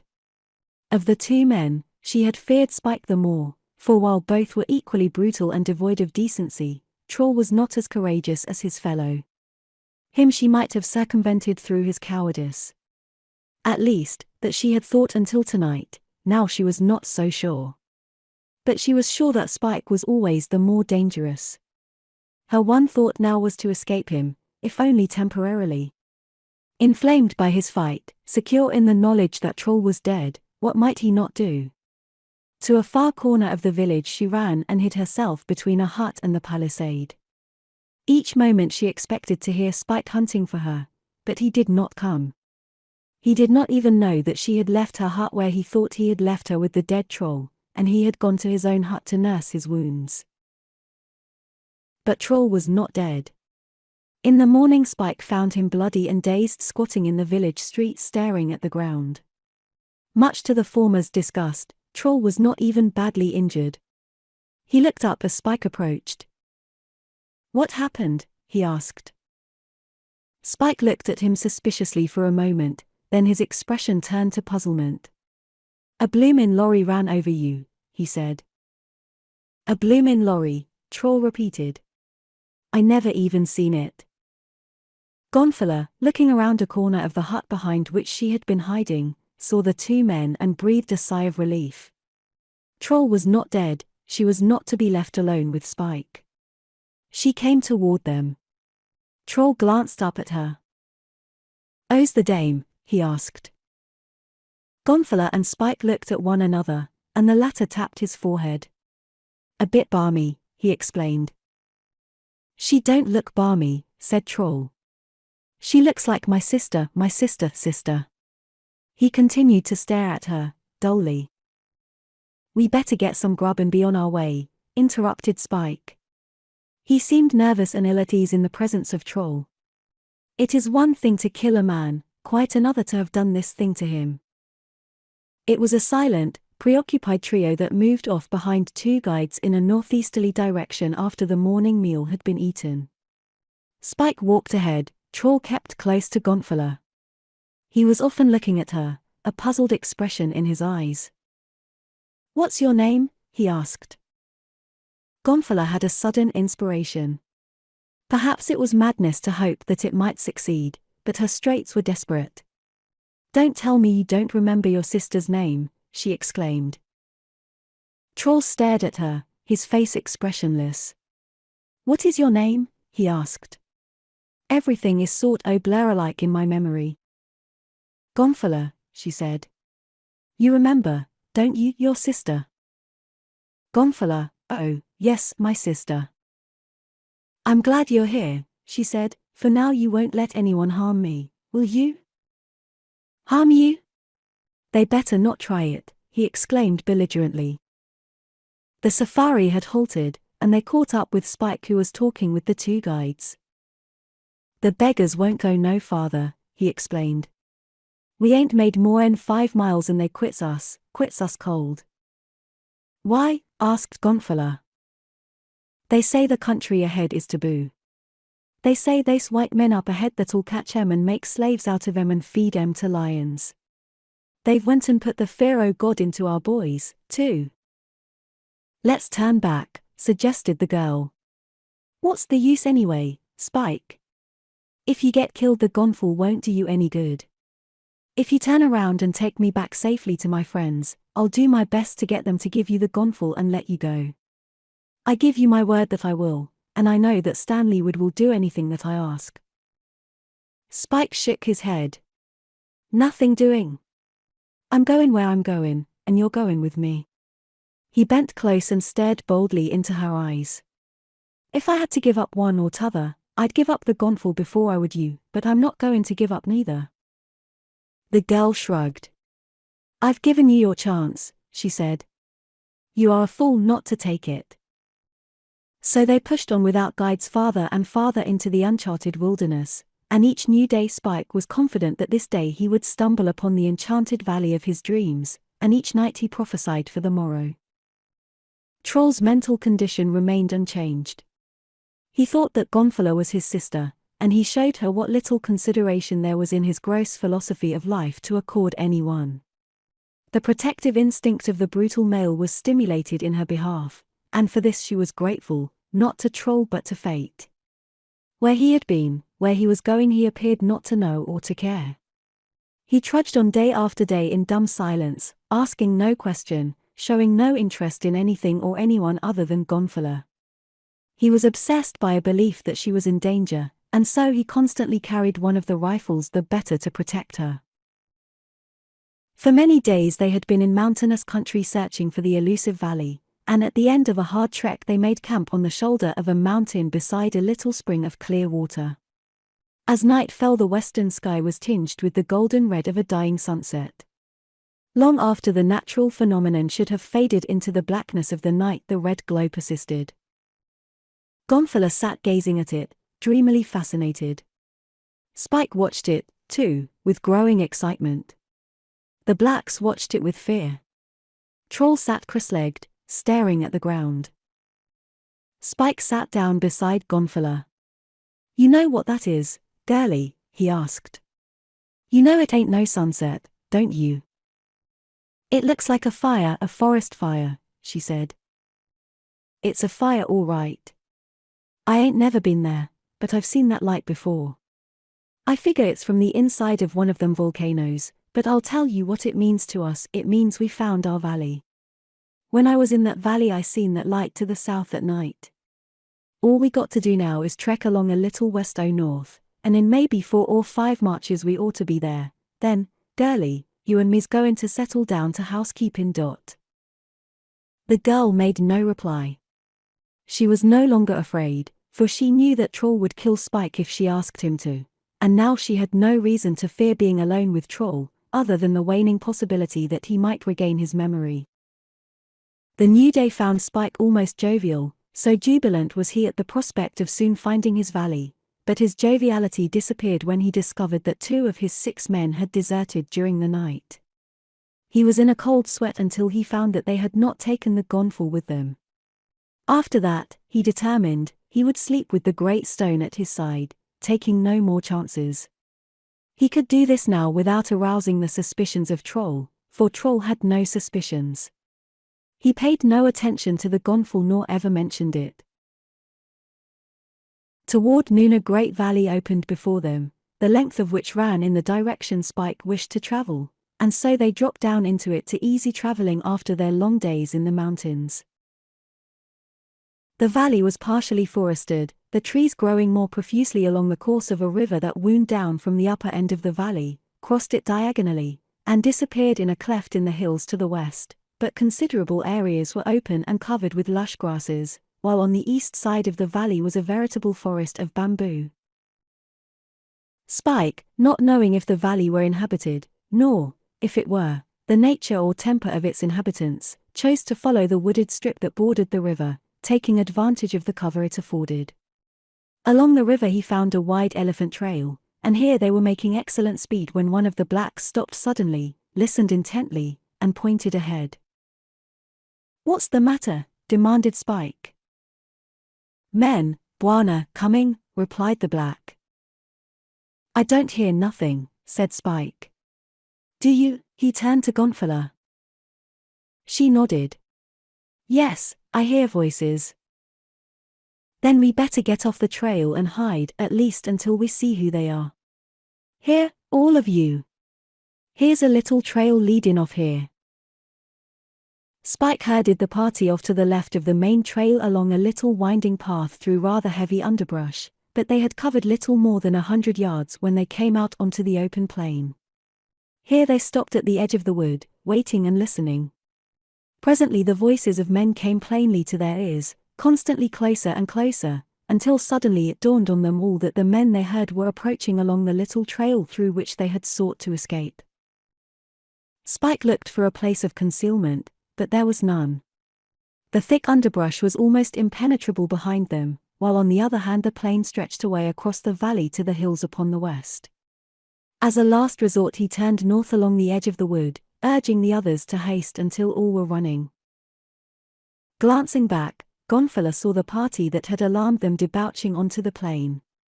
First came a dozen huge Negroes, each pair of whom held a lion in leash.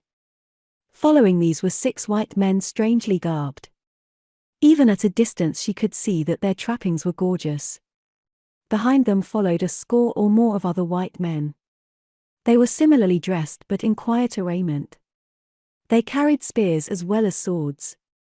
One of the warriors carried something dangling at his side which, even at a distance, could not have been mistaken for other than it was a bloody human head.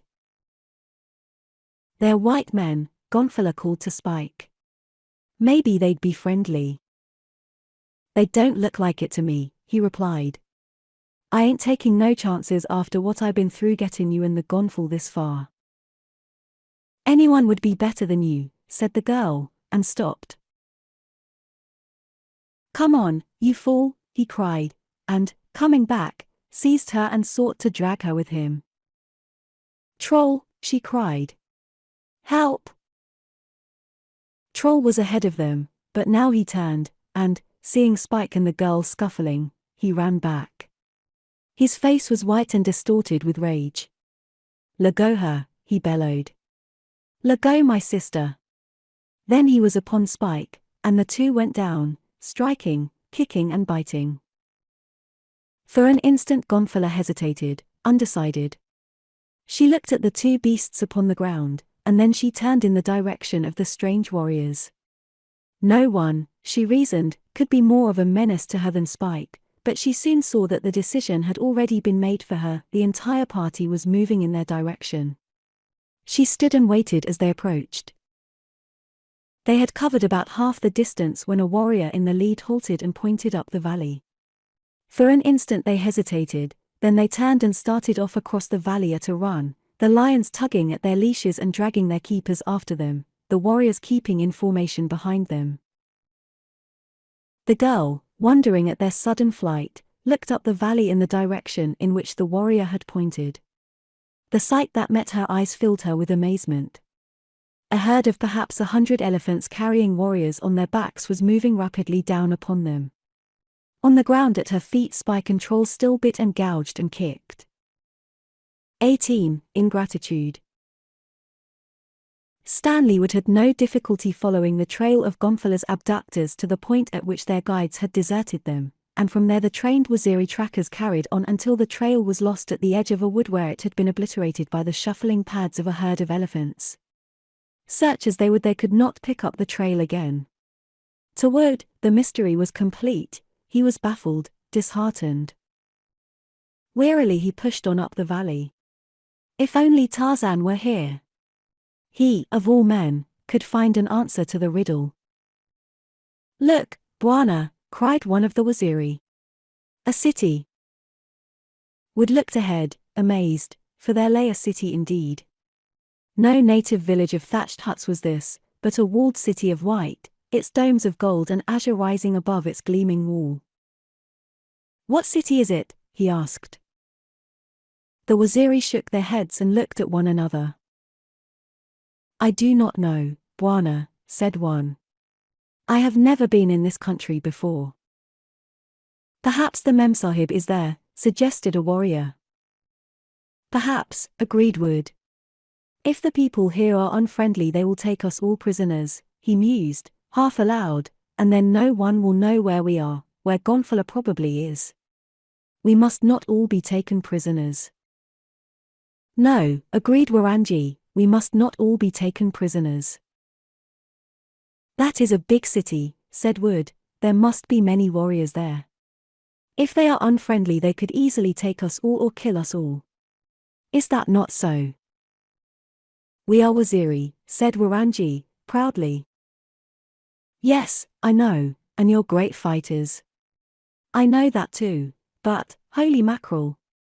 7 of us can't lick an army, even though 6 of us are Waziri. Warangi shook his head. We could try, he said. We are not afraid. Wood laid a hand on the ebony shoulder. You're great guys, Warangi, and I know you'd walk right plumb into hell for any friend of the big Bwana, but I'm not going to sacrifice you. If those people are friendly, 1 man will be as safe as 7, if they're not, 7 men won't be any better off than 1, so I'm going to send you boys home. Tell Muviro we couldn't find Tarzan. Tell him we think we've found where the Memsahib is. We don't know for sure, but it seems reasonable. If you meet Tarzan, or he's back home, he'll know what to do. If you don't see him, Muviro will have to use his own judgment. Now, go along, and good luck to you. Warangi shook his head. We cannot leave the Bwana alone, he said. Let me send 1 warrior back with a message, the rest of us will stay with you. No, Warangi. You've heard my orders. Go on back. Reluctantly they left him. He watched them until they passed out of sight in the wood, then he turned his steps toward the mysterious city in the distance. Once again Tarzan of the Apes stood upon the edge of the high plateau at the western rim of the Valley of Ontharr and looked down upon Cathne, the city of gold. The white houses, the golden domes, the splendid bridge of gold that spanned the river before the city's gates gleamed and sparkled in the sunlight. The first time he had looked upon it the day had been dark and gloomy, and he had seen the city as a city of enemies, because then his companion had been Valthor of Athne, the city of ivory, whose people were hereditary enemies of the Cathnians. But today, ablaze in the sunshine, the city offered him only friendship. Nemone, the queen who would have killed him, was dead. Alexstar, her brother, had been taken from the dungeon in which she had kept him and been made king by the men who were Tarzan's fast friends, Thudos, Fordos, Gemnon, and the others of the loyal band whom Tarzan knew would welcome him back to Cathne. Tomos, who had ruled under Nemone as her chief advisor, must have been either killed or imprisoned. He would be no longer a menace to the ape-man. With pleasant anticipation, Tarzan clambered down the steep gully to the floor of the valley and swung off across the Field of the Lions toward the City of Gold. Field of the Lions. What memories it conjured! The trip to Zarata, the holy volcano, into whose fiery pit the kings and queens of Cathne had cast their enemies since time immemorial, the games in the arena, the wild lions which roved the valley of Ontharr, giving it its other name, Field of the Lions. Such were the memories that the name inspired. Boldly the ape-man crossed the valley until he stood before the Bridge of Gold and the two heroic golden lions that flanked its approach. The guard had been watching his progress across the valley for some time. "It is Tarzan," one of them had said while the ape-man was still half a mile away, and when he stopped before the gates they all came and welcomed him. The captain of the guard, a noble whom Tarzan knew well, escorted him to the palace. "Alexstar will be glad to know that you have returned," he said. "Had it not been for you, he might not now be king or alive. Wait here in this anteroom until I get word to Alexstar." The room and its furnishings were of a type common in the palaces of the king and nobles of Cathne. The low ceiling was supported by a series of engaged columns, carved doors inlaid in mosaics of gold and ivory gave way to the corridor and an adjoining apartment. On the stone floor lay some lion skins and several heavy woolen rugs of simple design. Mural decorations depicted battle scenes between the lion men of Cathne and the elephant men of Athne, and above the murals was a frieze of mounted heads, lions, leopards, one huge elephant's head, and several human heads, the heads of warriors. Beautifully cured and wearing the ivory head ornaments of nobles of Athne, trophies of the chase and of war. It was a long time before the captain of the guard returned, and when he did, his face was flushed and troubled and 20 warriors accompanied him. "I am sorry, Tarzan," he said, "but I have orders to arrest you." The ape-man looked at the 20 spears surrounding him and shrugged. If he were either surprised or hurt, he did not show it. Once again he was the wild beast trapped by his hereditary enemy, man, and he would not give man the satisfaction of even being asked to explain. They took his weapons from him and led him to a room on the second floor of the palace directly above the guardroom. It was a better cell than that he had first occupied in Cathne when he had been incarcerated in a dark hole with Phobeg, the temple guard who had stepped on God's tail and thus merited death, for this room was large and well lighted by 2 barred windows. When they had left him and bolted the door, Tarzan walked to one of the windows and looked down upon one of the palace courtyards for a moment, then he went to the bench that stood against one wall and lay down. Seemingly unconscious of danger, or perhaps contemptuous of it, he slept. It was dark when he was awakened by the opening of the door of his cell. A man bearing a lighted torch stood in the doorway. The ape-man arose as the other entered, closing the door behind him. "Tarzan," he exclaimed, and, crossing the room, he placed a hand on the other's shoulder, the Cathnian gesture of greeting, of friendship, and loyalty. "I am glad to see you, Gemnon," said the ape-man. "Tell me, are Doria and her father and mother well? And your father, Fordos?" "They are well, but none too happy. Things here are bad again, as you must have conjectured from the treatment accorded you." "I knew that something must be wrong," admitted the ape-man, "but what it was, I didn't know and don't." "You soon shall," said Gemnon. "Ours is indeed an unhappy country." "All countries are unhappy where there are men," observed the ape-man. "Men are the stupidest of beasts. But what has happened here? I thought that with the death of Nemone all your troubles were over." "So did we, but we were wrong. Alexstar has proved to be weak, cowardly, ungrateful. Almost immediately after ascending the throne he fell under the influence of Tomos and his clique, and you know what that means. We are all in disfavor. Tomos is virtually ruler of Cathne, but as yet he has not dared to destroy us. The warriors and the people hate him, and he knows it. If he goes too far they will rise, and that will be the end of Tomos. But tell me about yourself. What brings you again to Cathne? It is a very long story, replied Tarzan. In the end a young woman was stolen by 2 white men. She and the man whom she was to marry were under my protection. I am searching for her. Several days ago I came upon 2 blacks who had been with the safari of the men who abducted the girl. They described the country in which the safari had been when they deserted. It lay to the southeast of Zarata. That is why I am here. I am going into the country southeast of Zarata in an effort to pick up the trail. I think you will not have to search long, said Gemnon. I believe that I know where your young woman is, not that it will do you or her much good now that you are a prisoner of Tomos. As you must know, he has no love for you.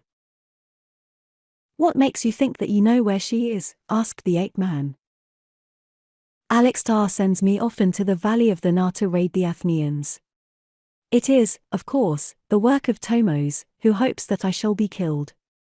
Very recently I was there. The raid was not very successful, as we were too few.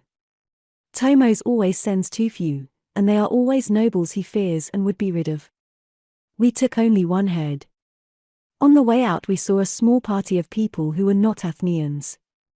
There were 4 or 5 slaves, 2 white men, and a white woman. The white men were fighting. The woman ran toward us, which made us think she wished to escape the 2 men she was with. We were going to meet her and take the entire party prisoners when we saw a large body of Athenians coming down the valley on their war elephants. We were too few to engage them, so we ran for the pass of the warriors and escaped. I naturally assume that the Athenians captured the young woman and those with her and that she is now in the city of Ivory, but, as I said before, the knowledge won't help you much now Tomos has you. And what do you think he will do with me? Has he another Phobeg? Gemnon laughed. I shall never forget how you tossed the strongest man in Cathne about and finally threw him bodily into the laps of the audience. Tomos lost his last obol on that fight, another good reason why he has no love for you. No, I don't think he'll pit you against a man this time, probably a lion. It may even be poison or a dagger, they are surer. But what I am here for tonight is to try to save you. The only trouble is, I have no plan. A friend of mine is captain of the guard tonight. That is how I was able to reach you, but if I were to leave your door unbarred and you escaped his life would not be worth an obol. Perhaps you can think of a plan. Tarzan shook his head. I shall have to know Tomos' plan first. Right now the only plan I have is for you to leave before you get caught in here. Isn't there anything that I can do, after all that you did for me? There must be something. You might leave your dagger with me. It might come in handy. I can hide it under my loincloth. They talked for a short time then before Gemnon left, and within a few minutes thereafter Tarzan was asleep. He did not pace his cell, fretting and worrying. His was more the temperament of the wild animal than the man.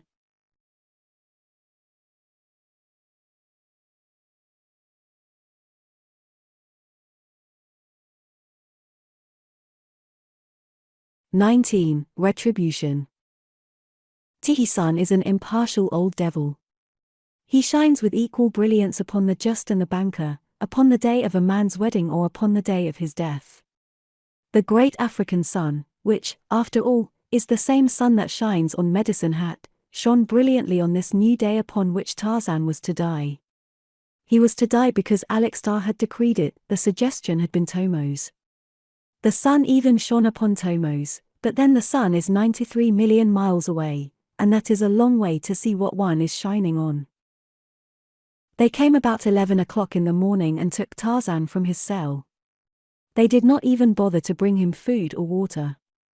What need has a man who is about to die for food or drink?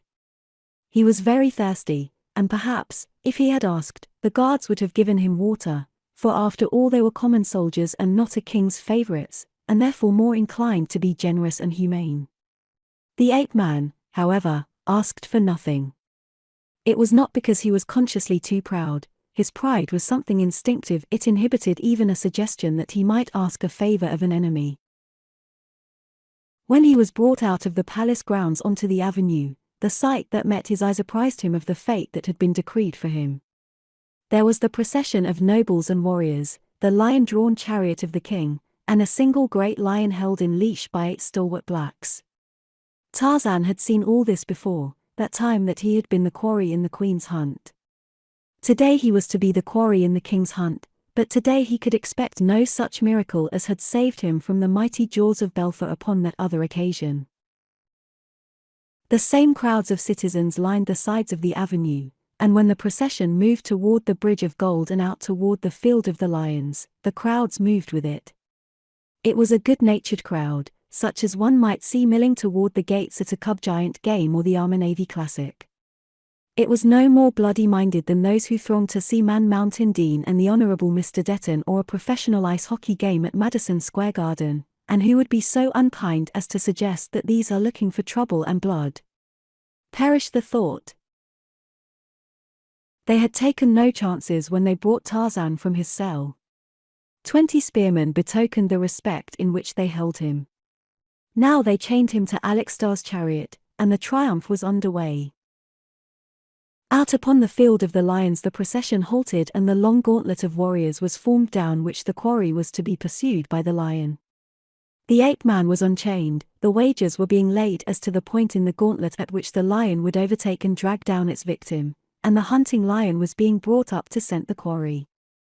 Tomos was gloating. Alexstar appeared nervous. He was afraid of lions.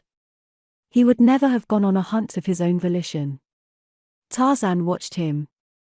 He saw a young man in his late 20s with nervous, roving eyes, a weak chin and a cruel mouth. There was nothing about him to remind one that he was the brother of the gorgeous Nemone. He looked at Tarzan, but his eyes fell before the steady gaze of the ape-man. "Hurry," he snapped querulously. "We are bored." They did hurry, and in their haste it happened.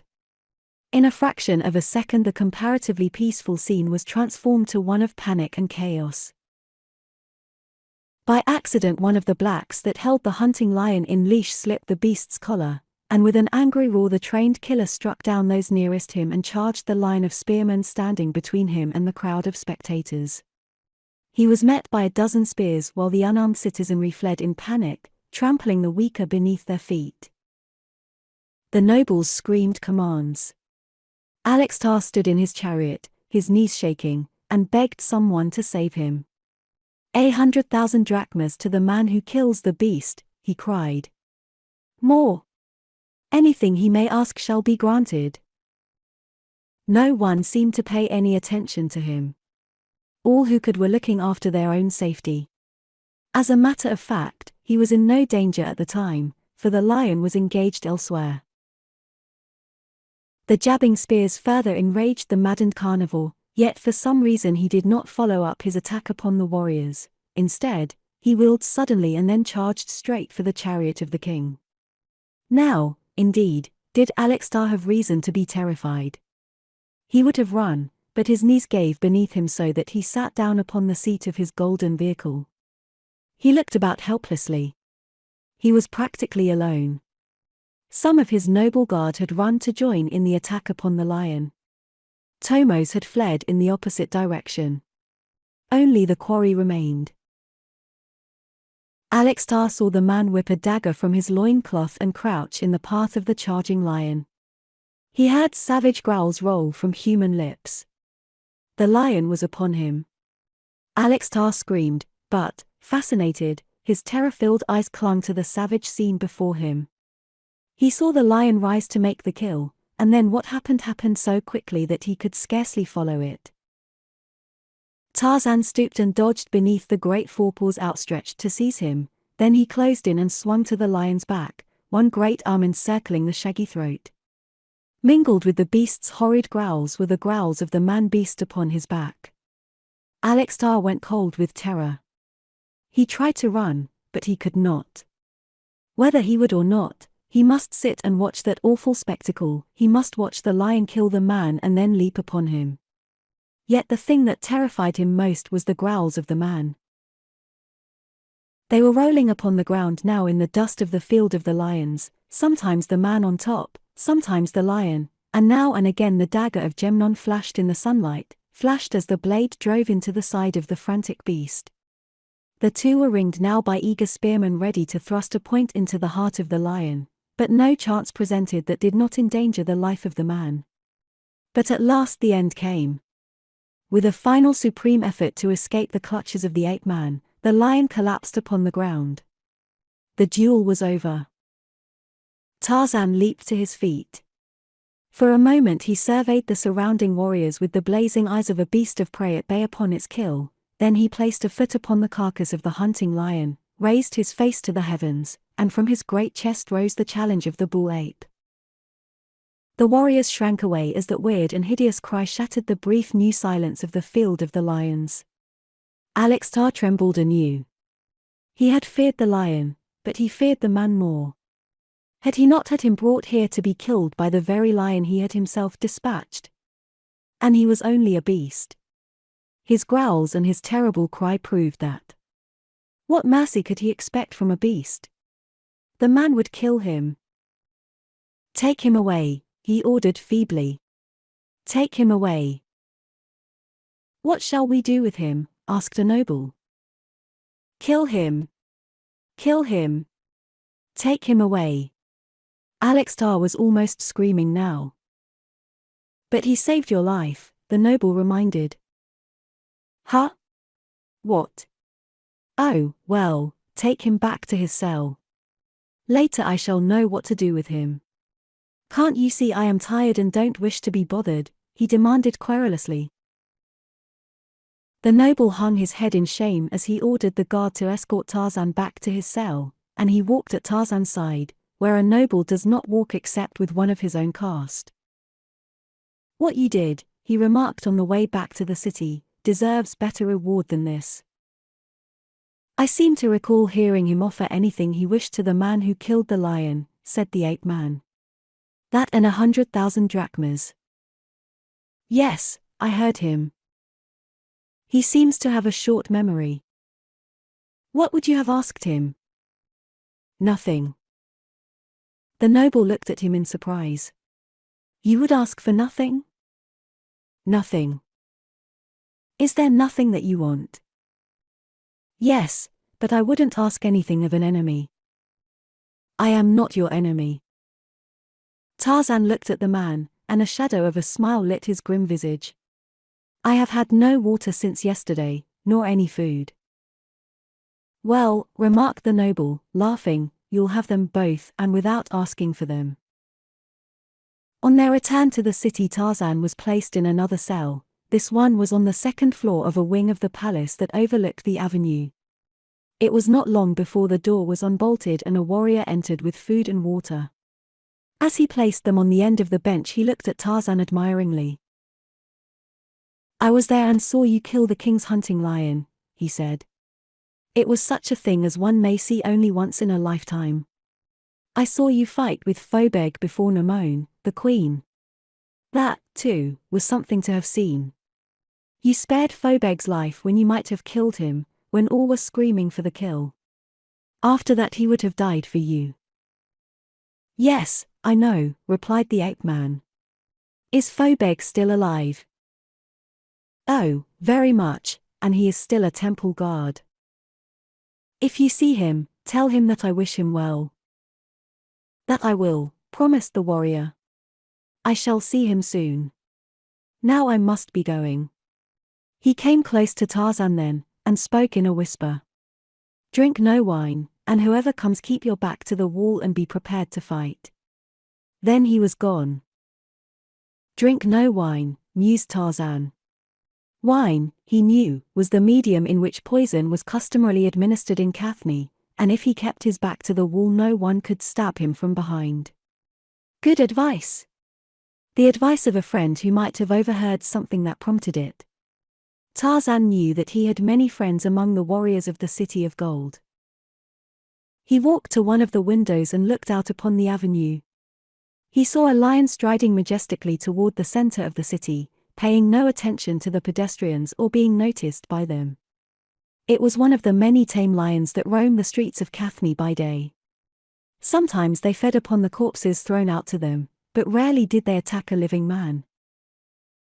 He saw a small gathering of people upon the opposite side of the avenue. They were talking together earnestly, often glancing toward the palace. Pedestrians stopped to listen and joined the crowd. A warrior came from the palace and stopped and spoke to them, then they looked up at the window where Tarzan stood. The warrior was he who had brought food to Tarzan. When the crowd recognized the ape man, it commenced to cheer. People were coming from both directions, some of them running. There were many warriors among them. The crowd and the tumult grew. When darkness came, torches were brought. A detachment of warriors came from the palace. It was commanded by a noble who sought to disperse the gathering. Someone yelled, "Free Tarzan," and the whole crowd took it up like a chant. A huge man came, bearing a torch. In its light, Tarzan recognized the man as Phobeg, the temple guard. He waved his torch at Tarzan, and cried, "Shame, Alextar! Shame," and the crowd took that cry up and chanted it in unison. The noble and the guardsmen sought to quiet and disperse them, and then a fight ensued in which heads were broken and men were slashed with swords and run through with spears. By this time the mob had grown until it filled the avenue. Its temper was nasty, and when once blood was spilled it went berserk. Before it the palace guard was helpless, and those who survived were glad to retreat to the safety of the palace. Now someone shouted, "Down with Tomos! Death to Tomos," and the hoarse voice of the mob seized upon this new slogan. It seemed to stir the men to new action, for now in a body they moved down upon the palace gates. As they hammered and shoved upon the sturdy portals, a man at the outer fringe of the mob shouted, "The hunting lions! Alextar has turned his hunting lions upon us! Death to Alextar!" Tarzan looked down the avenue toward the royal stables, and there, indeed, came fully 50 lions, held in leash by their keepers. Excited by the vast crowd, irritated by the noise, they tugged at their chains, while the night trembled to their thunderous roars, but the crowd, aroused now to demoniacal madness, was undaunted. Yet what could it do against this show of savage force? It started to fall back, slowly, cursing and growling, shouting defiance, calling for Tarzan's release. Involuntarily, a low growl came from the chest of the ape man, a growl of protest that he was helpless to aid those who would befriend him. He tested the bars in the window at which he stood. To his strength and his weight they bent inward a little, then he threw all that he had of both upon a single bar. It bent inward and pulled from its sockets in the frame, the soft iron giving to his giant strength. That was enough. One by one in quick succession the remaining bars were dragged out and thrown upon the floor. Tarzan leaned from the window and looked down. Below him was an enclosed courtyard. It was empty. A wall screened it from the avenue beyond. He glanced into the avenue and saw that the crowd was still falling back, the lions advancing. So intent were all upon the lions that no one saw the ape man slip through the window and drop into the courtyard. Opposite him was a postern gate, barred upon the inside. Through it he stepped into the avenue just in front of the retreating crowd, between it and the lions. A dozen saw and recognized him at once, and a great shout went up, a shout of defiance with a new note in it, a note of renewed confidence and elation. Tarzan seized a torch from one of the citizens. "Bring your torches," he commanded. "Torches and spears in the front line." Then he advanced to meet the lions, and the men with the torches and the spears rushed forward to the front line. All that they had needed was a leader.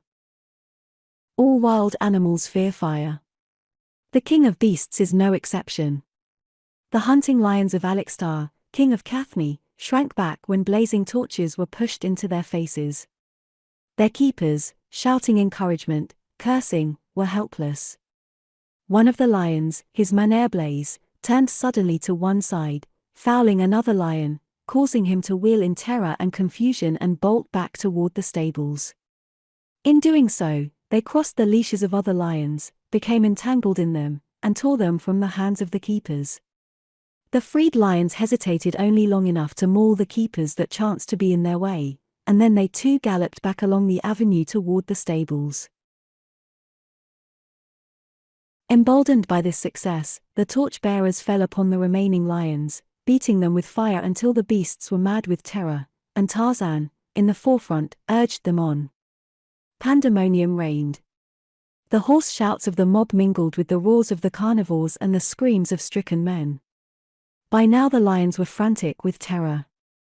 With leashes entangled, keepers down, manes afire, they could stand no more. Those that had not already broken and run, did so now. The mob was for pursuing, but Tarzan stopped them. With raised hand he quieted them after a moment. "Let the lions go," he counseled. "There is bigger game. I am going after Alextar and Tomos." "And I am going with you," a big voice boomed beside him. Tarzan turned and looked at the speaker. It was Phobeg, the temple guard. "Good," said the ape-man. "We are going after Alextar and Tomos," cried Phobeg. A roar of approval rose from the crowd. "The gates," some cried. "To the gates! To the gates!" "There is an easier way," said Tarzan. "Come." They followed him to the postern gate that he knew was unbarred and through it into the palace grounds. Here, Tarzan knew his way well, for he had been here both as a prisoner and a guest of Nemone, the queen. Alextar and a few of his nobles were dining. The king was frightened, for not only could he hear the shouts of the mob, but he was kept constantly informed of all that was occurring outside the palace, and knew that the hunting lions he had been certain would disperse the rioters had been turned back and were in flight. He had sent every available fighting man in the palace to the gates when the shouts of the crowd indicated that it was about to storm them, and though assured by his nobles that the mob could not hope to overcome his warriors, even if the gates failed to hold against them, he was still terrified. "It is your fault, Tomos," he whined. "You said to lock the wild man up, and now look what has happened. The people want to dethrone me. They may even kill me. What shall I do? What can I do?" Tomos was in no better state of nerves than the king, for he had heard the people calling for his death. He cast about for some plan that might save him, and presently he thought of one. "Send for the wild man," he said, "and set him free. Give him money and honors. Send word at once to the gates that you have done this." "Yes, yes," assented Alextar, and, turning to one of his nobles, "Go at once and fetch the wild man, and you, go to the gates and tell the people what has been done." "Later," said Tomos, "we can offer him a cup of wine." The first noble crossed the room hurriedly and threw open a door leading into a corridor from which he could ascend to the second floor where Tarzan had been imprisoned, but he did not cross the threshold. In dismay he stepped back into the room. "Here is Tarzan now," he cried. Alextar and Tomos and the others sprang to their feet as the opened door let in the murmurings of the crowd that followed the ape-man. Then Tarzan stepped into the room, and crowding behind him came Phobeg and the others. Alextar arose to flee, as did Tomos also, but with a bound Tarzan crossed the room and seized them. No noble drew a sword in defense of the king. Like rats fleeing a sinking ship they were ready to desert Alextar. So great was his terror, the man was in a state of collapse. He went to his knees and begged for his life. "You do not understand," he cried. "I had just given orders to release you. I was going to give you money, I will give you money, I will make you a lion man, I will give you a palace, slaves, everything. You should have thought of all this on the field of the lions today, now it is too late. Not that I would have what you offer," the ape-man added, "but it might have saved your life temporarily and your throne, too, because then your people would not have grown so angry and disgusted." "What are you going to do to me?" demanded the king. I am going to do nothing to you, replied Tarzan. What your people do to you is none of my concern, but if they don't make Thudos king they are fools. Now Thudos was the first of the nobles, as Tarzan knew, and in his veins flowed better blood from an older line than the king of Cathne could claim. He was a famous old warrior, loved and respected by the people, and when the crowd in the room heard Tarzan they shouted for Thudos, and those in the corridor carried it back out into the avenue, and the word spread through the city. Alexstar heard, and his face went ashen white. He must have gone quite mad, as his sister before him. He came slowly to his feet and faced Tomos. You have done this to me, he said. For years you kept me in prison. You ruined my sister's life, you Jews. You have ruined my life, and now you have lost me my throne. But you shall never ruin another life. And with that he drew his sword so quickly that none could stay him and brought the blade down with all his strength on Tomos's skull, cleaving it to the nose. As the body slumped to his feet he broke into maniacal laughter, while those in the room stood stunned and silent. Then, as quickly as he had done before, he placed the point of his sword at his heart and threw himself forward upon it. Thus died Alexstar, the last of the mad rulers of Cathne. 20. Athne. The main gate of Athne, the city of ivory, looks toward the south, for in that direction runs the trail that leads to Cathne, the city of gold, the stronghold of the hereditary enemies of the Athenians. In that direction ride the warriors and the nobles of Athne seeking women and heads and other loot. From that direction come the raiding parties from Cathne, also seeking women and heads and other loot, so the main gate of Athne is strong and well guarded. It is surmounted by 2 squat towers in which warriors watch by day and by night. Before the gate is a great level plain where the elephants are trained and the warriors of Athne drill upon their mighty mounts. It is dusty, and nothing grows there but a sturdy synodon, and even that survives the trampling pads of the pachyderms only in scattered patches. The fields of the Athenians lie north of the city, and there the slaves labor, so one might approach the city from the south without glimpsing a sign of human life. It was mid-afternoon. The hot sun beat down upon the watchtowers. The warriors, languid with the heat, gamed at dice, those who were not on watch. Presently one of the latter spoke. A man comes from the south, he said. How many? Asked one of the players. I said a man. I see but one. Then we do not have to give the alarm. But who could come alone to Athne? Is it a man from Cathne? There have been deserters come to us before. Perhaps this is one. He is yet too far off to see plainly, said the warrior who had discovered the stranger, but he does not look like a Cathnian. His dress seems strange to me. He went to the inner side of the tower then and, leaning over the edge of the parapet, called the captain of the guard. An officer came from the interior of the tower and looked up. What is it? He asked. Someone is coming from the south, explained the warrior. The officer nodded and mounted the ladder leading to the tower's top. The warriors stopped their game then, and all went to the southern parapet to have a look at the stranger. He was nearer now, and they could see that he wore garments strange to them. He is no Cathnian, said the officer, but he is either a fool or a brave man to come thus alone to Athne. As Stanleywood neared the gates of Athne he saw the warriors in the watchtowers observing him, and when he came quite close they challenged him but in a language he could not understand. Friend, he said, and raised his hand in the peace sign.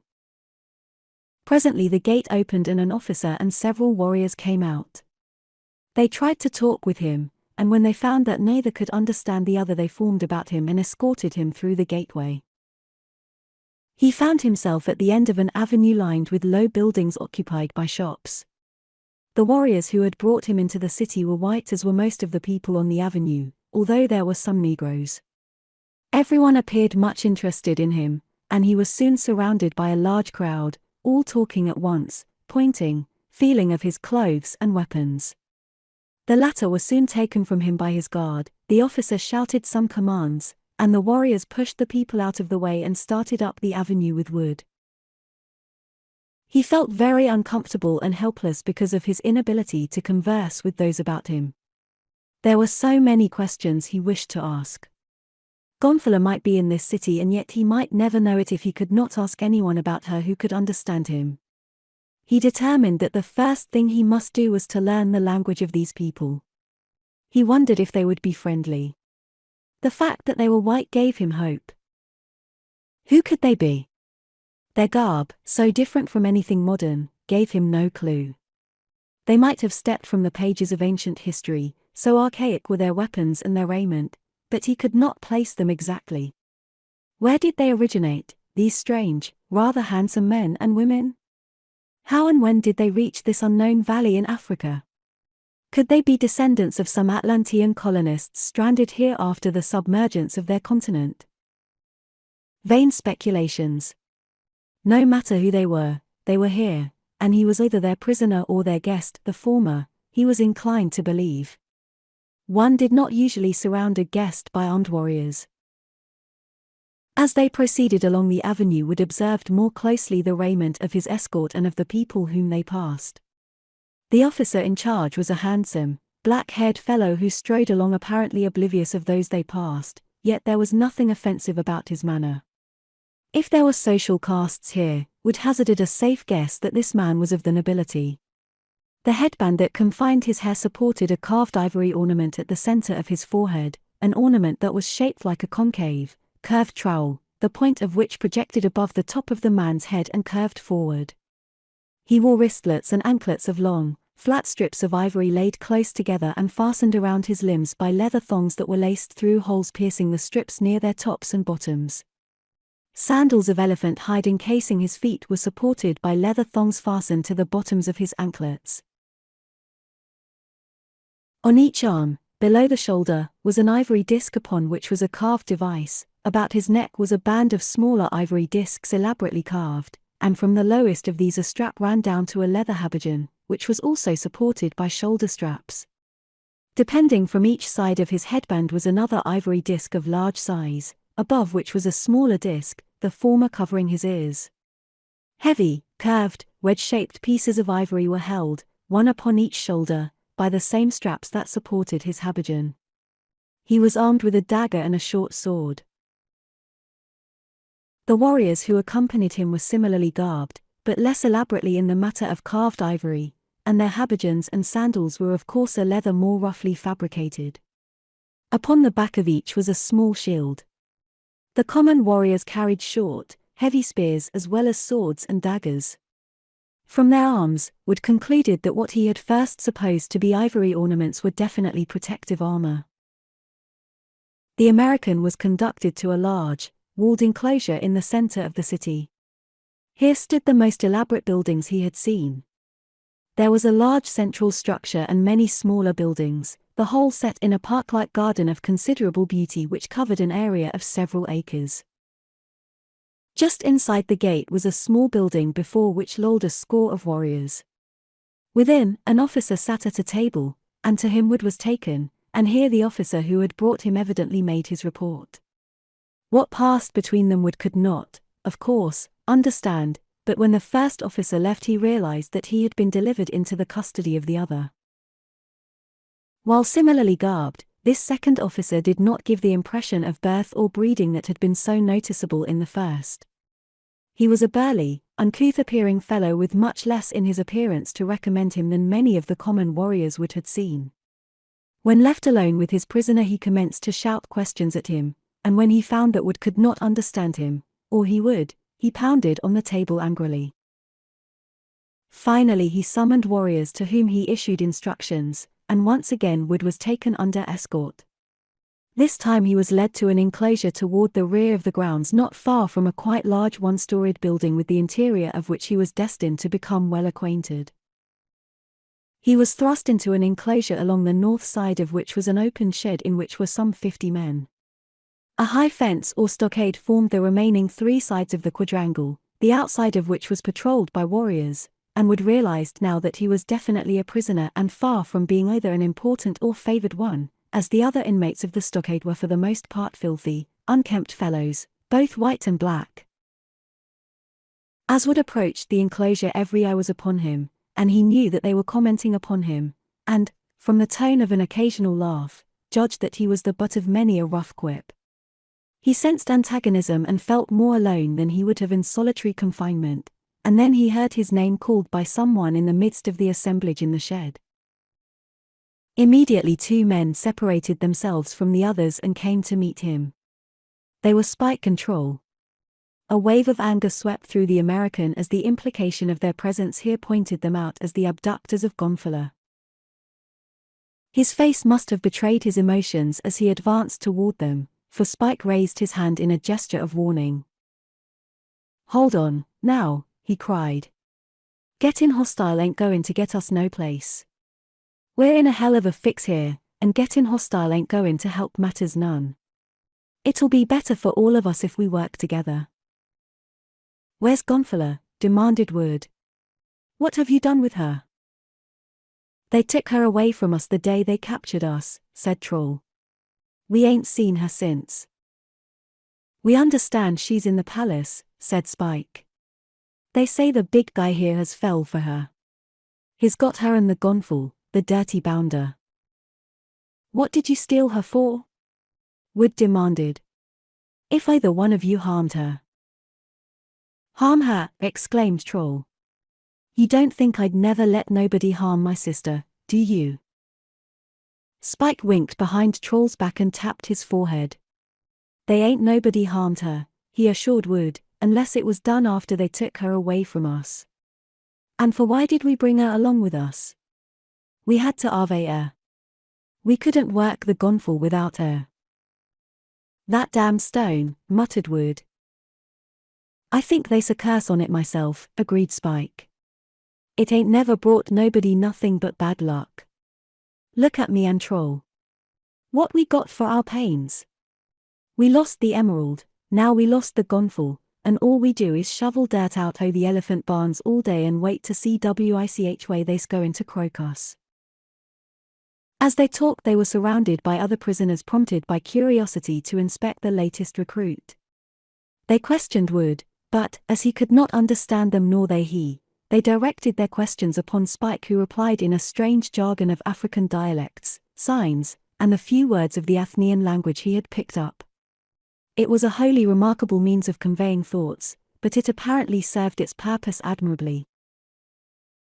As Wood stood there, the object of their interest, he was rapidly considering the attitude he should assume toward Spike and Troll. The men were scoundrels of the first water, and could command only his bitterest enmity. For the wrong that they had done Gonfalor, it seemed to Wood that they deserved death, yet they were the only men here with whom he could talk, the only ones with whom he had any interests in common. His judgment told him that Spike had been right when he said that they should work together. For the time being, then, he would put aside his just anger against them and throw his lot in with them in the hope that in some way they might be of service to Gonfalor. "They wants to know who you are and where you comes from," said Spike, "and I told 'em you come from a country 1,000 times bigger than Athne and that you was a duke or something, like their officers. They's one of 'em in here with us. See that big bloke over there standing with his arms folded?" He pointed to a tall, fine-looking fellow who had not come forward with the others. "He's a toff, or I never seen one. He don't never have no truck with these scrubs, but he took a shine to Troll and me, and is learning us his language." "I'd like to meet him," said Wood, for his first interest now was to learn the language of these people into whose hands fate had thrown him. "Alright, come on over. He ain't a bad bloke. He's what they calls an elephant man. That's something like being a duke at home. They had some sort of a revolution here a few months ago, and killed off a lot of these here elephant men, what didn't escape or join the revolutionists. But this bloke wasn't killed. They say it was because he was a good guy and everybody liked him, even the revolutionists. He wouldn't join 'em, so they stuck him in here to do chamber work for the elephants. These here revolutionists is like the gangsters in your country. Anyway, they's a bad lot, always marking trouble for decent people and stealing what they ain't got brains enough to make for themselves. Well, here we are. Valthor, shake hands with my old friend Stanley Wood."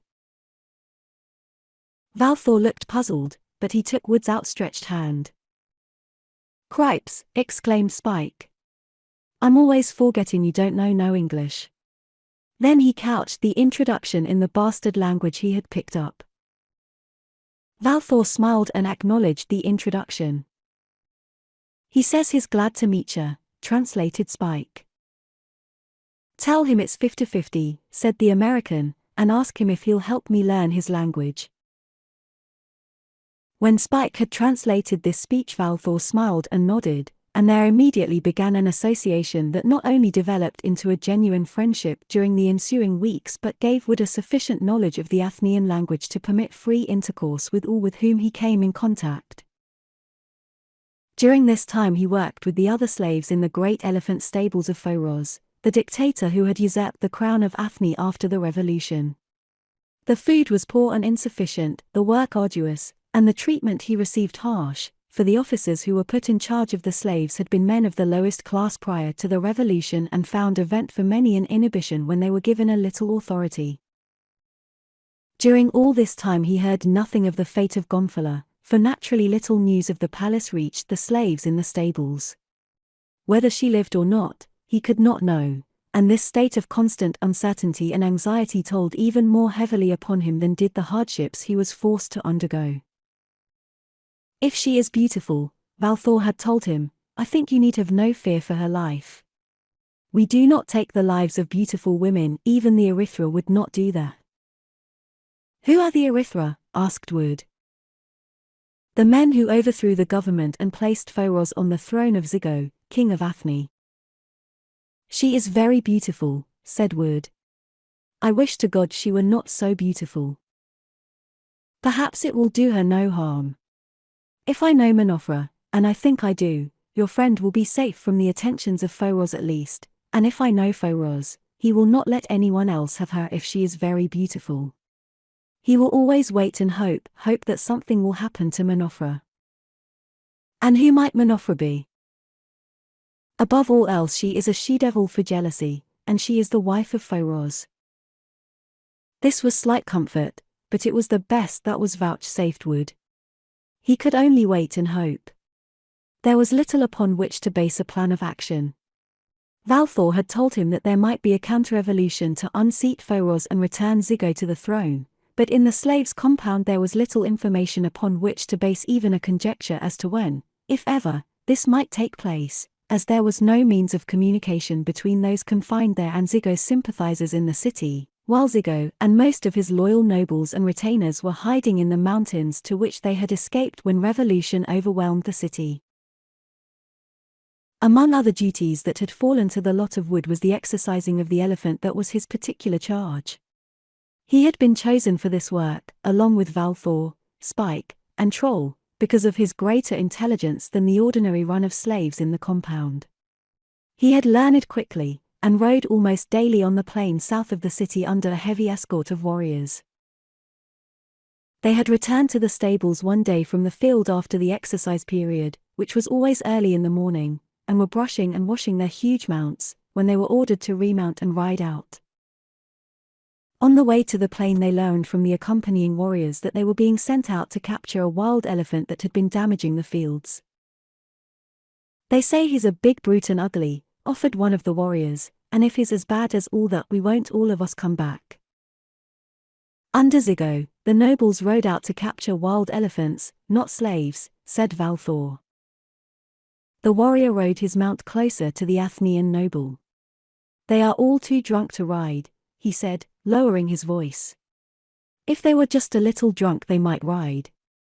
If they were not drunk at all they would not have the nerve. We warriors are sick of them.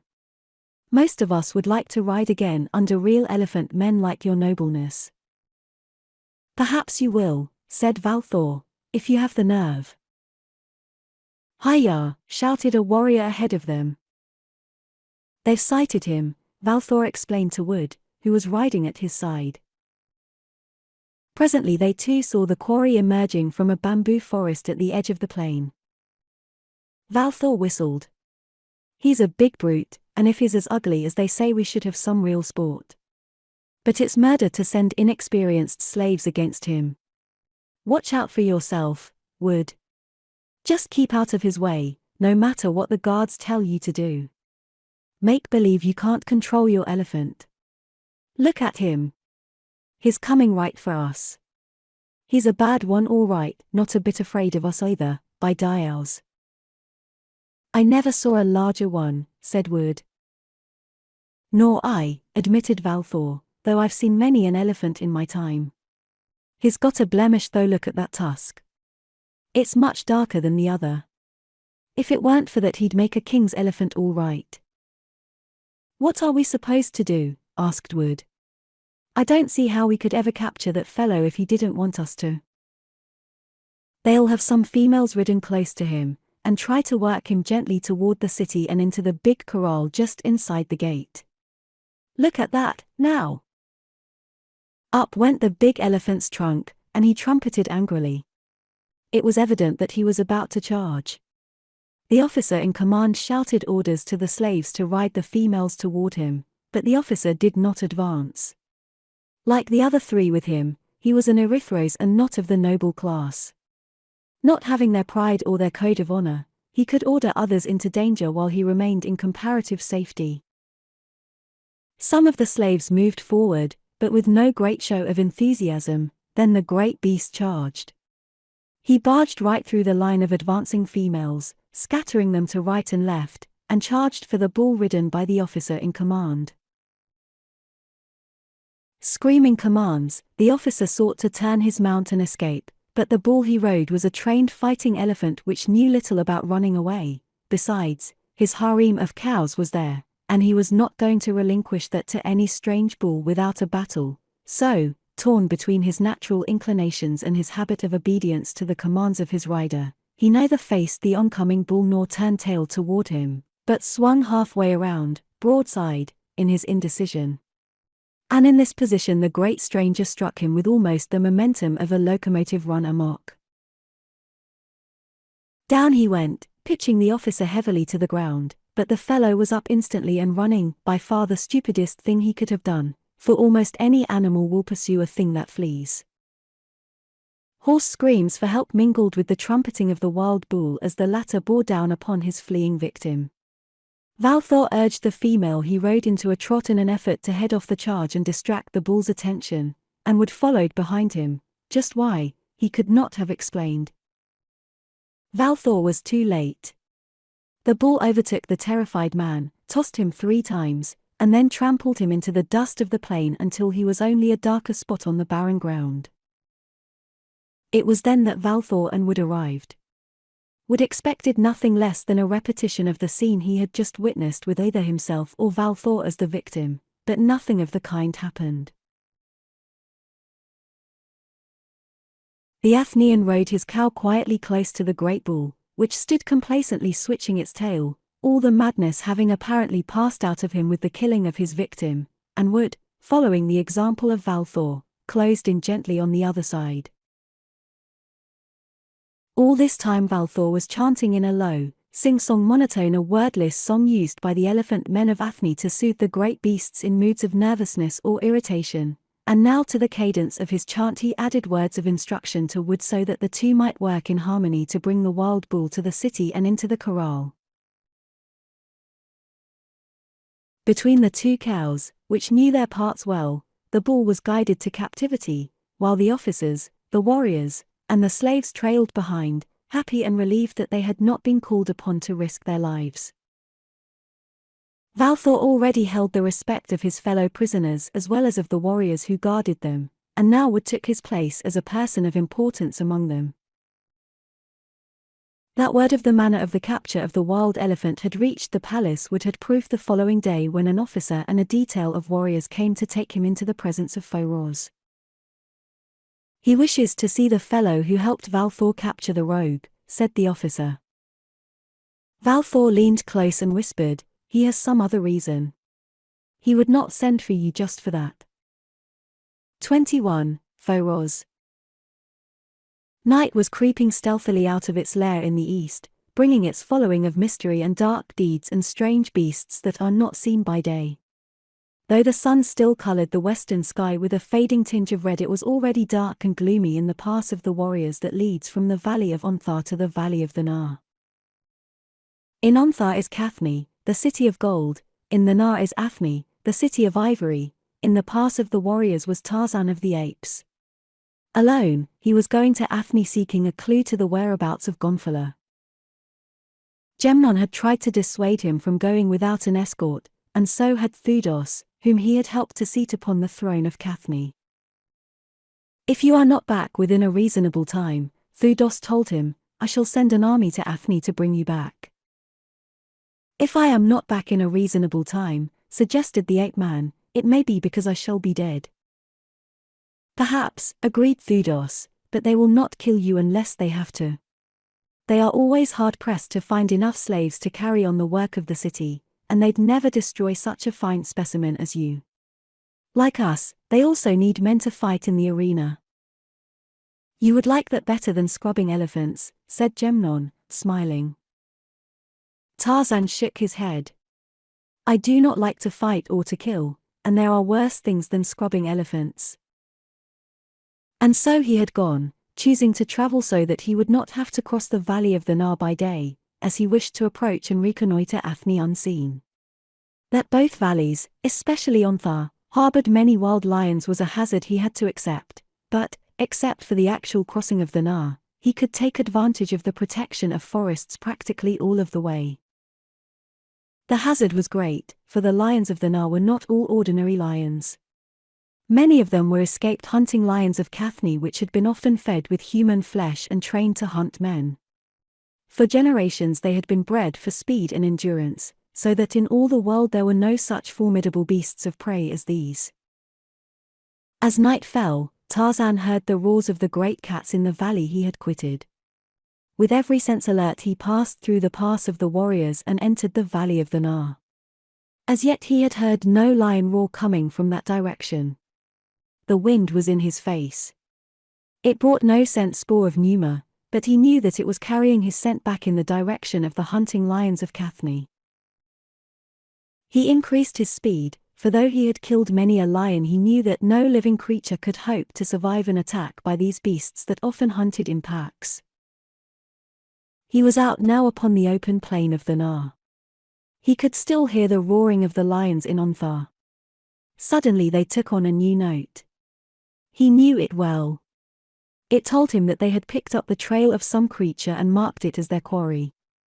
Was it his trail? A full moon rose above the mountains ahead of him, lighting the floor of the valley, revealing the dark strip of forest far ahead. The savage voices of the lions grew louder, reverberating in the canyon called the Pass of the Warriors, through which he had just come. Then Tarzan knew that the hunting lions of Cathne were on his trail. You or I could not have counted the lions by their voices, but to Tarzan the distinctive quality or character of each voice was discernible, and thus he knew that 5 lions were loping relentlessly to the kill. Once more he quickened his pace. He judged that the lions were about a mile in the rear of him, the forest about 3 miles ahead. If no obstacle intervened he could reach the forest ahead of the lions, but he was crossing an unfamiliar terrain known to him only by the descriptions given him by Gemnon and Thudos, and he knew that there might easily be some peculiarity of the topography of the floor of the valley that would delay him. A deep dry wash with overhanging banks of soft dirt would do it. On he trotted, his great chest rising and falling regularly, his heartbeat scarcely accelerated by the exertion, but the lions came even more swiftly. He knew from the sound of their voices that they were gaining on him. Knowing them, even as he did, he marveled at their endurance, so unusual in lions, and was amazed at the results that could be attained by careful breeding. Now, for the first time, he broke into a run, for he knew that the moment they sighted him they would come on much faster than he could run for any great distance. It then would be just a question as to which could maintain the greatest speed for the longest distance. No washes intervened nor other obstacle, and he came at last to within half a mile of the forest with sufficient distance and time to spare to assure him a reasonable margin of safety. Then the unforeseen occurred. From the shadows of the forest a great lion stepped into view before him. Those who would live long in the jungle must think quickly. Tarzan weighed the entire situation without losing a stride. The forest was his goal. One lion was less of a menace than 5, and the one lion was all that stood between him and the forest. With a savage growl he charged the lion. The beast had started to trot toward him, but now he stopped hesitant. Would he hold his ground or would he break? Much depended upon whether he was an ordinary wild lion or a trained hunting lion. From the fact that he hesitated instead of carrying through his charge, Tarzan guessed that he was the former. The 5 lions from Ontharr were gaining rapidly now. In the bright moonlight they must have caught sight of their quarry. Their voices proclaimed that. Now they were charging. Had they been wild lions they would have hunted in silence once their prey was marked, but the earth fairly trembled to their roars. Tarzan thought that they wasted too much energy thus, but he knew that they were trained to it so that the huntsmen could follow them even when they were out of sight. Tarzan saw that the lion facing him was wavering. He was probably surprised at the tactics of the man-thing, at a quarry that charged him, and the roars of the 5 lions doubtless added to his nervousness. Only 50 yards separated them, and the lion had not made up his mind, when from the chest of the ape-man burst the savage challenge of the bull ape. It was the last straw. The lion wheeled and bounded back into the forest. A moment later Tarzan swarmed up a friendly tree as 5 angry lions leaped to seize him.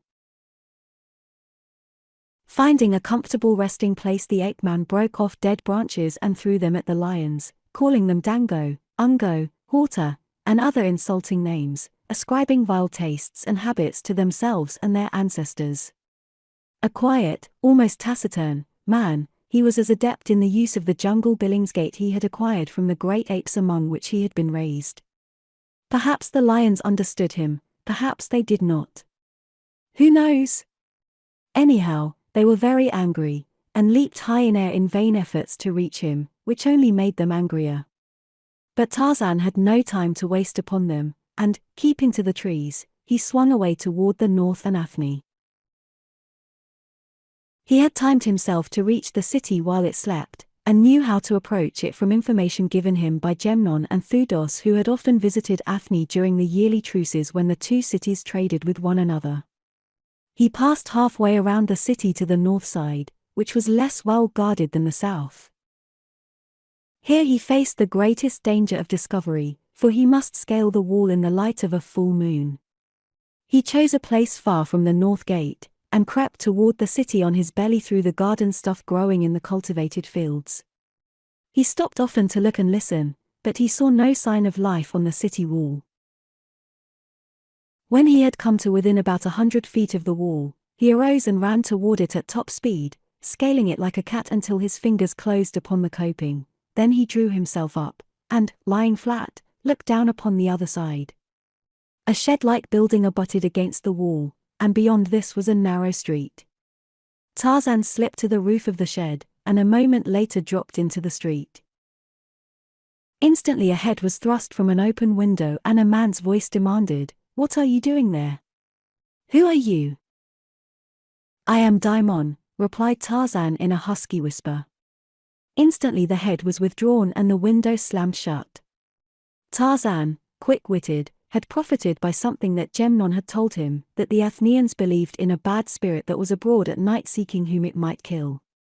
To Daimon they attributed all unexplained deaths, especially those that occurred at night. Following the directions he had received, Tarzan moved through the narrow, shadowed streets toward the center of the city, coming at last to the walled enclosure where the palace stood. He had been told that here he would find guards only at the north and south gates. Other gates, if there were any, were securely fastened and seldom used.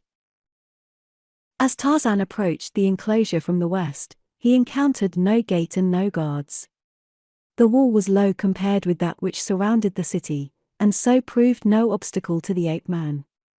Once over the wall he found himself in a garden of trees, shrubs, and flowers, a lovely place of soft, sweet fragrances, but for these he had no senses at the moment. He was searching for other scents than those of flowers. Winding among small buildings and other gardens he came to a large building that he knew must be the palace, and here, to his surprise, he saw several rooms brilliantly lighted. He had thought that all would be asleep with the exception of the guards.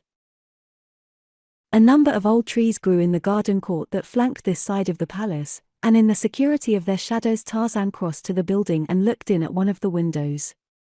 Here he saw a large banquet hall down the length of which ran a long table at which 100 or more men were seated, most of them in various stages of drunkenness.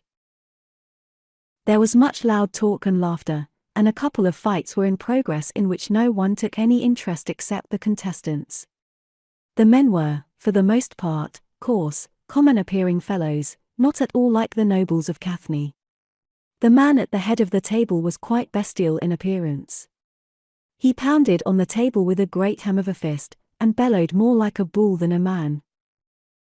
Slaves were coming and going, bringing more drink and removing empty goblets and dishes.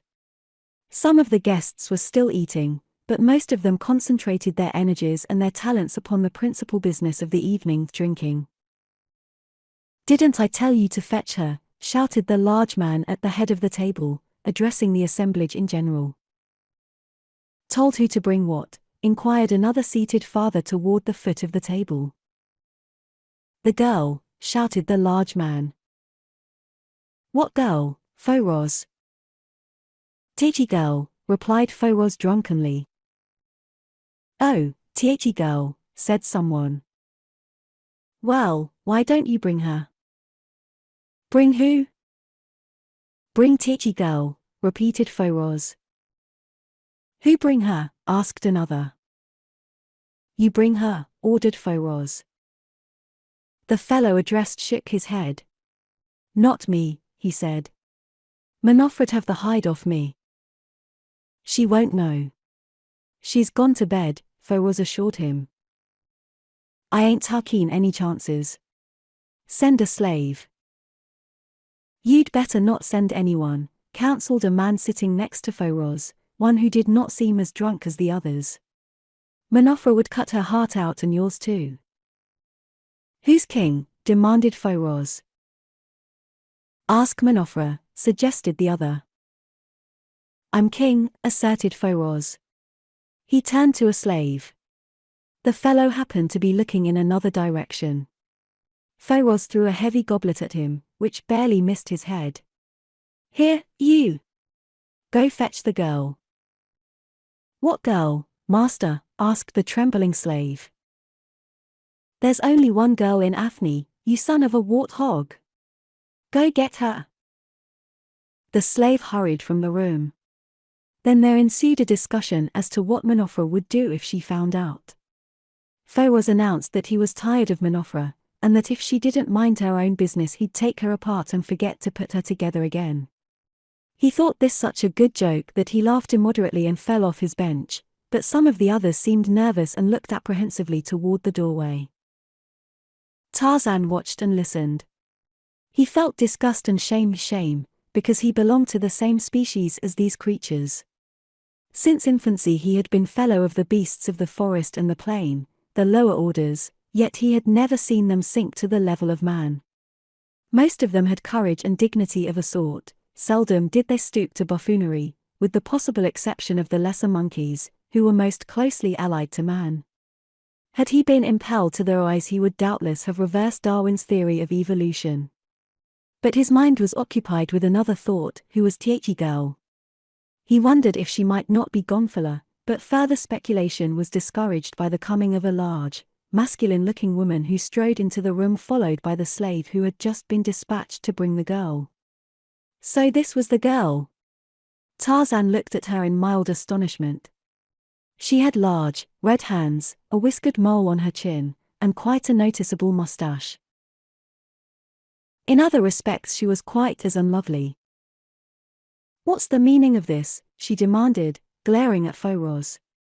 "Why did you send for me at this time in the morning, you drunken lout?" Foros' jaw dropped. He looked wildly about at his companions as though seeking help, but he got none. Each of those who had not passed out completely was engaged in trying to appear dignified and sober. "My dear," explained Foros ingratiatingly, "we wanted you to join us and help celebrate." "My dear nothing," snapped the woman, then her eyes narrowed. Celebrate what? She demanded. Feroz looked about him helplessly.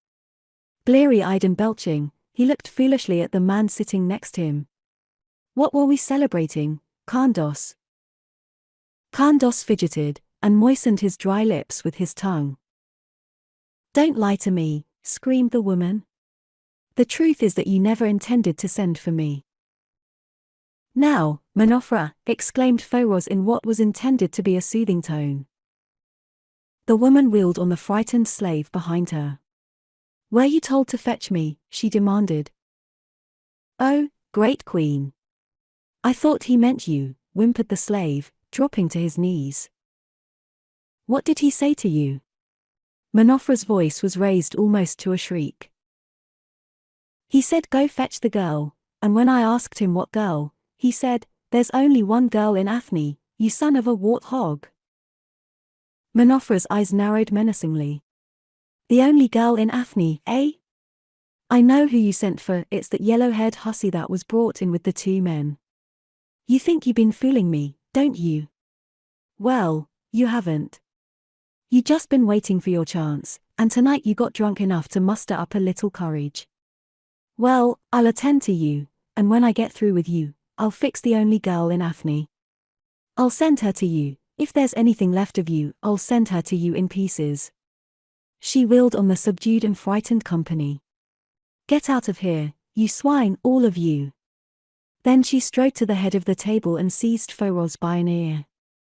And you come with me, king? The title bristled with contumely. 22. Manofra. Tarzan left the window and walked along the side of the building, looking up at the second floor. There, he surmised, would be the sleeping chambers. In some room above, doubtless, Gonfala was confined. Several vines clambered up the wall. He tested them, trying to find one that might bear his weight, and at last he came to some old ivy that had a stem that was as large around as his arm, a gnarled old plant that clung to the rough wall with a million aerial roots. He tried it with his weight, then, satisfied that it would bear him, he started to ascend toward a window directly above. Close beside the open window he paused and listened, his sensitive nostrils classifying the odors that came from the chamber. A man slept within. Heavy breathing told him the man was asleep. Its stertorousness and odor told him that the fellow was drunk. Tarzan threw a leg across the sill and stepped into the room. He moved noiselessly, feeling his way through the darkness. He took his time, and gradually his eyes became accustomed to the blackness of the interior. He had the gift, that some men have in common with nocturnal animals, of being able to see in the dark better than other men. Perhaps it had been developed to a higher state of efficiency by necessity. One who can see by night in the jungle has a better chance of survival. Soon he identified a darker mass on the floor near a side wall as the sleeper. That, however, was not difficult, the man's snores screamed his location. Tarzan crossed to the opposite end of the room and found a door. His fingers searched for lock or bolt and found the latter. It squeaked a little as he drew it back, but he had no fear that it would arouse the man, nor did it. The door opened into a dimly lighted corridor, an arched corridor along which were other doors and the arched openings into other corridors. Tarzan heard voices. They were raised in angry altercation, and there were sounds of scuffling. The voices were those of Manofra and Feroz. Presently there was a loud scream followed by a thud as of a body falling, then silence. Tarzan waited, listening. He heard a door open farther up the corridor in the direction from which the voices had come, then he stepped back into the room behind him, leaving the door slightly ajar so that he could look out into the corridor. He saw a man step from a doorway and approach along the corridor. It was Feroz. He was staggering a little, and in his right hand he carried a bloody short sword. His expression was bleary-eyed and vacuous. He passed the door from which Tarzan watched and turned into another corridor, then the ape-man stepped into the passageway and followed him. When he reached the head of the corridor into which Feroz had turned, Tarzan saw the Athenian fumbling with a key at the lock of a door only a short distance ahead, and he waited until Feroz had unlocked the door and entered the room beyond. Then the ape-man followed at a run. He wished to reach the door before Feroz could lock it from within, if such were his intention, but it was not. In fact, in his drunken carelessness, he did not even close the door tightly, and he had little more than entered the room when Tarzan pushed the door open and followed him. The ape-man had moved with utter silence, so that though he stood just behind Feroz, the latter was unaware of his presence. The room was lighted by a single cresset, a wick burning in a shallow vessel half filled with fat. Lying in one corner of the room, bound hand and foot, was Gonfalon. In another corner, similarly trussed, was Stanley Wood. They both saw and recognized Tarzan simultaneously, but he raised a finger to his lips to caution them to silence. Feroz stood leering at his two prisoners, his gross body swaying unsteadily. "So the lovers are still here," he taunted. "But why do they stay so far apart? Here, you stupid fool, watch me, I'll show you how to make love to the girl. She's mine now. Monofra, the old hellcat, is dead. Look at this sword. See the blood? That's Monofra's blood. I just killed her." He pointed the sword at Wood. "And just as soon as I've shown you how a lover should behave, I'm going to kill you." He took a step toward Gonfalon, and as he did so steel-thewed fingers gripped his sword wrist. The weapon was torn from his hand, and he was thrown heavily to the floor. "Quiet, or I kill," a low voice whispered. Feroz looked into the cold grey eyes of an almost naked giant who stood above him with his own sword pointed at his breast. "Who are you?" he quavered. "Don't kill me. Tell me what you want. You can have anything if you'll not kill me." "I'll take what I want. Don't move." Tarzan crossed to Wood and cut the bonds that held him. "Release Gonfalon," he said, "and when you have done that, bind this man and gag him." Wood worked quickly. "How did you get here?" Tarzan asked him. "I was searching for Gonfalon. I followed her trail to this city, then they took me prisoner. Today Feroz sent for me. In some way, probably through some of his people overhearing Spike and Troll, he got the idea that I knew how to work the Gonfal. Spike had been bragging about its powers, but neither he nor Troll had been able to do anything with it. They had also told someone that Gonfalon was the goddess of the big stone, and so he brought us together and told us to show him some magic. Our meeting was so sudden and unexpected that we gave ourselves away. It must have been apparent to anyone that we were in love. Anyway, Feroz got it, maybe because he was jealous. He has been trying to make love to Gonfalon ever since she was captured, but he was too scared of his wife to go very far with it.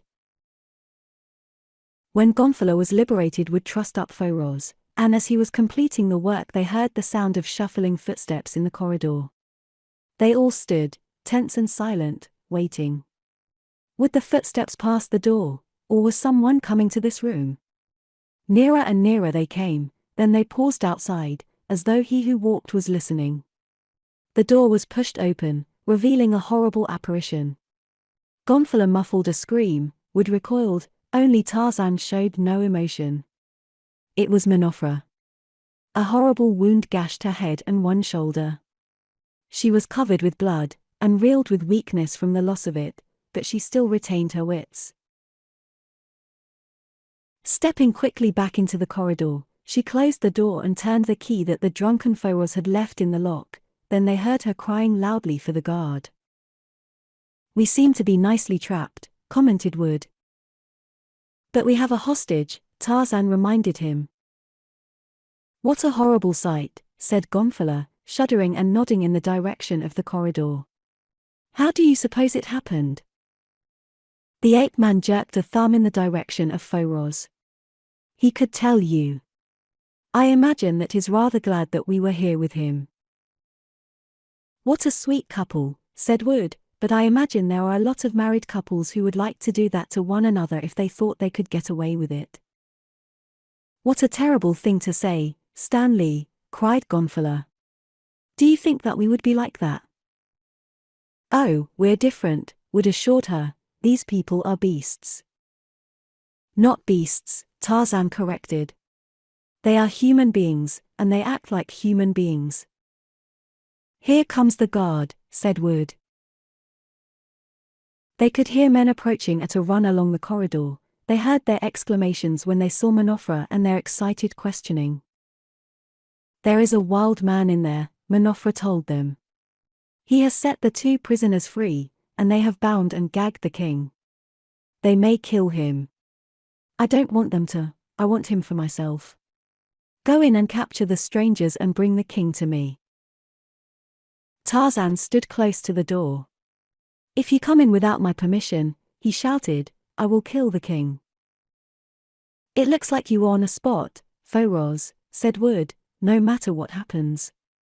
If Manofra gets you, she'll hand you plenty. Feroz could make no reply because of the gag. The warriors and the queen were arguing in the corridor. They could come to no decision as to what to do. The 3 prisoners in the room were no better off. Tarzan was puzzled. He told Wood as much. I knew an Athenian noble well, he said, and through him I was led to believe that these people were rather noble and chivalrous, not at all like those I have seen here. There was a rumor in Cathne that there had been some change in government here, but the natural assumption was that another faction of the nobility had come into power. If these people are of the nobility, our friend Spike must be at least an archbishop. They are not of the nobility, said Wood. They are from the lowest dregs of society. They overthrew the king and the nobility a few months ago. I guess they are pretty well ruining the country. That accounts for it, said Tarzan. Well, I guess my friend, Valthor, can't help me much. Valthor, exclaimed Wood. Do you know him? Why say, he's the only friend I have here. Where is he? He'll help us, said Tarzan. Not where he is, he won't. He and I were fellow slaves at the elephant stables. Valthor a slave? Yes, and lucky to be that, Wood assured him. They killed off all the other members of the nobility they caught except a few that joined them. The rest escaped into the mountains. Everyone liked Valthor so much that they didn't kill him. It is a good thing that I didn't take any chances when I came here, remarked the ape-man. They'd heard these rumors in Cathne, so I came in after dark to investigate before I tried to find Valthor or made myself known. There was a rap on the door. What do you want? Asked Tarzan. Turn the king over to the queen and we won't harm you, said a voice. Feroz commenced to wriggle and squirm on the floor, shaking his head vigorously. Tarzan grinned. Wait until we talk it over, he said, then, to Wood, take the gag out of his mouth.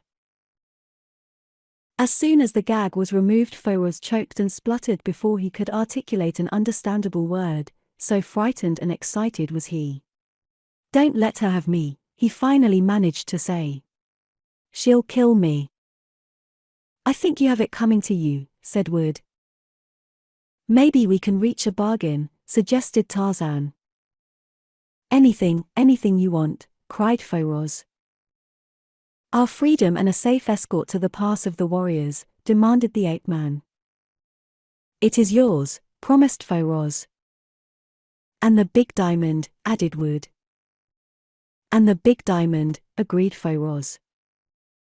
How do we know you'll do as you agree? Asked Tarzan. You have my word for it, Feroz assured him. I don't think it's worth much. I'd have to have something more. Well, what? We'd want to take you with us and keep you close to me where I could kill you if the bargain were not kept. That too. I agree to everything, only don't let her get her hands on me. There is one more thing, added Tarzan. Voltha's freedom. Granted. And now that you've got all that arranged, said Wood, how in hell are we going to get out of here with that old virago holding the fort with the guard out there? Have you ever been to a coronation, Tarzan? The ape-man shook his head. Well, take Feroz out there, my friend, and you'll see a king crowned. I don't know what you're talking about, but I don't intend taking him out of here until I have some assurance that his promises will be carried out. He turned to Feroz. What can you suggest? Will the guard obey you? I don't know. They're afraid of her. Everybody's afraid of her, and Diaz knows they have reason.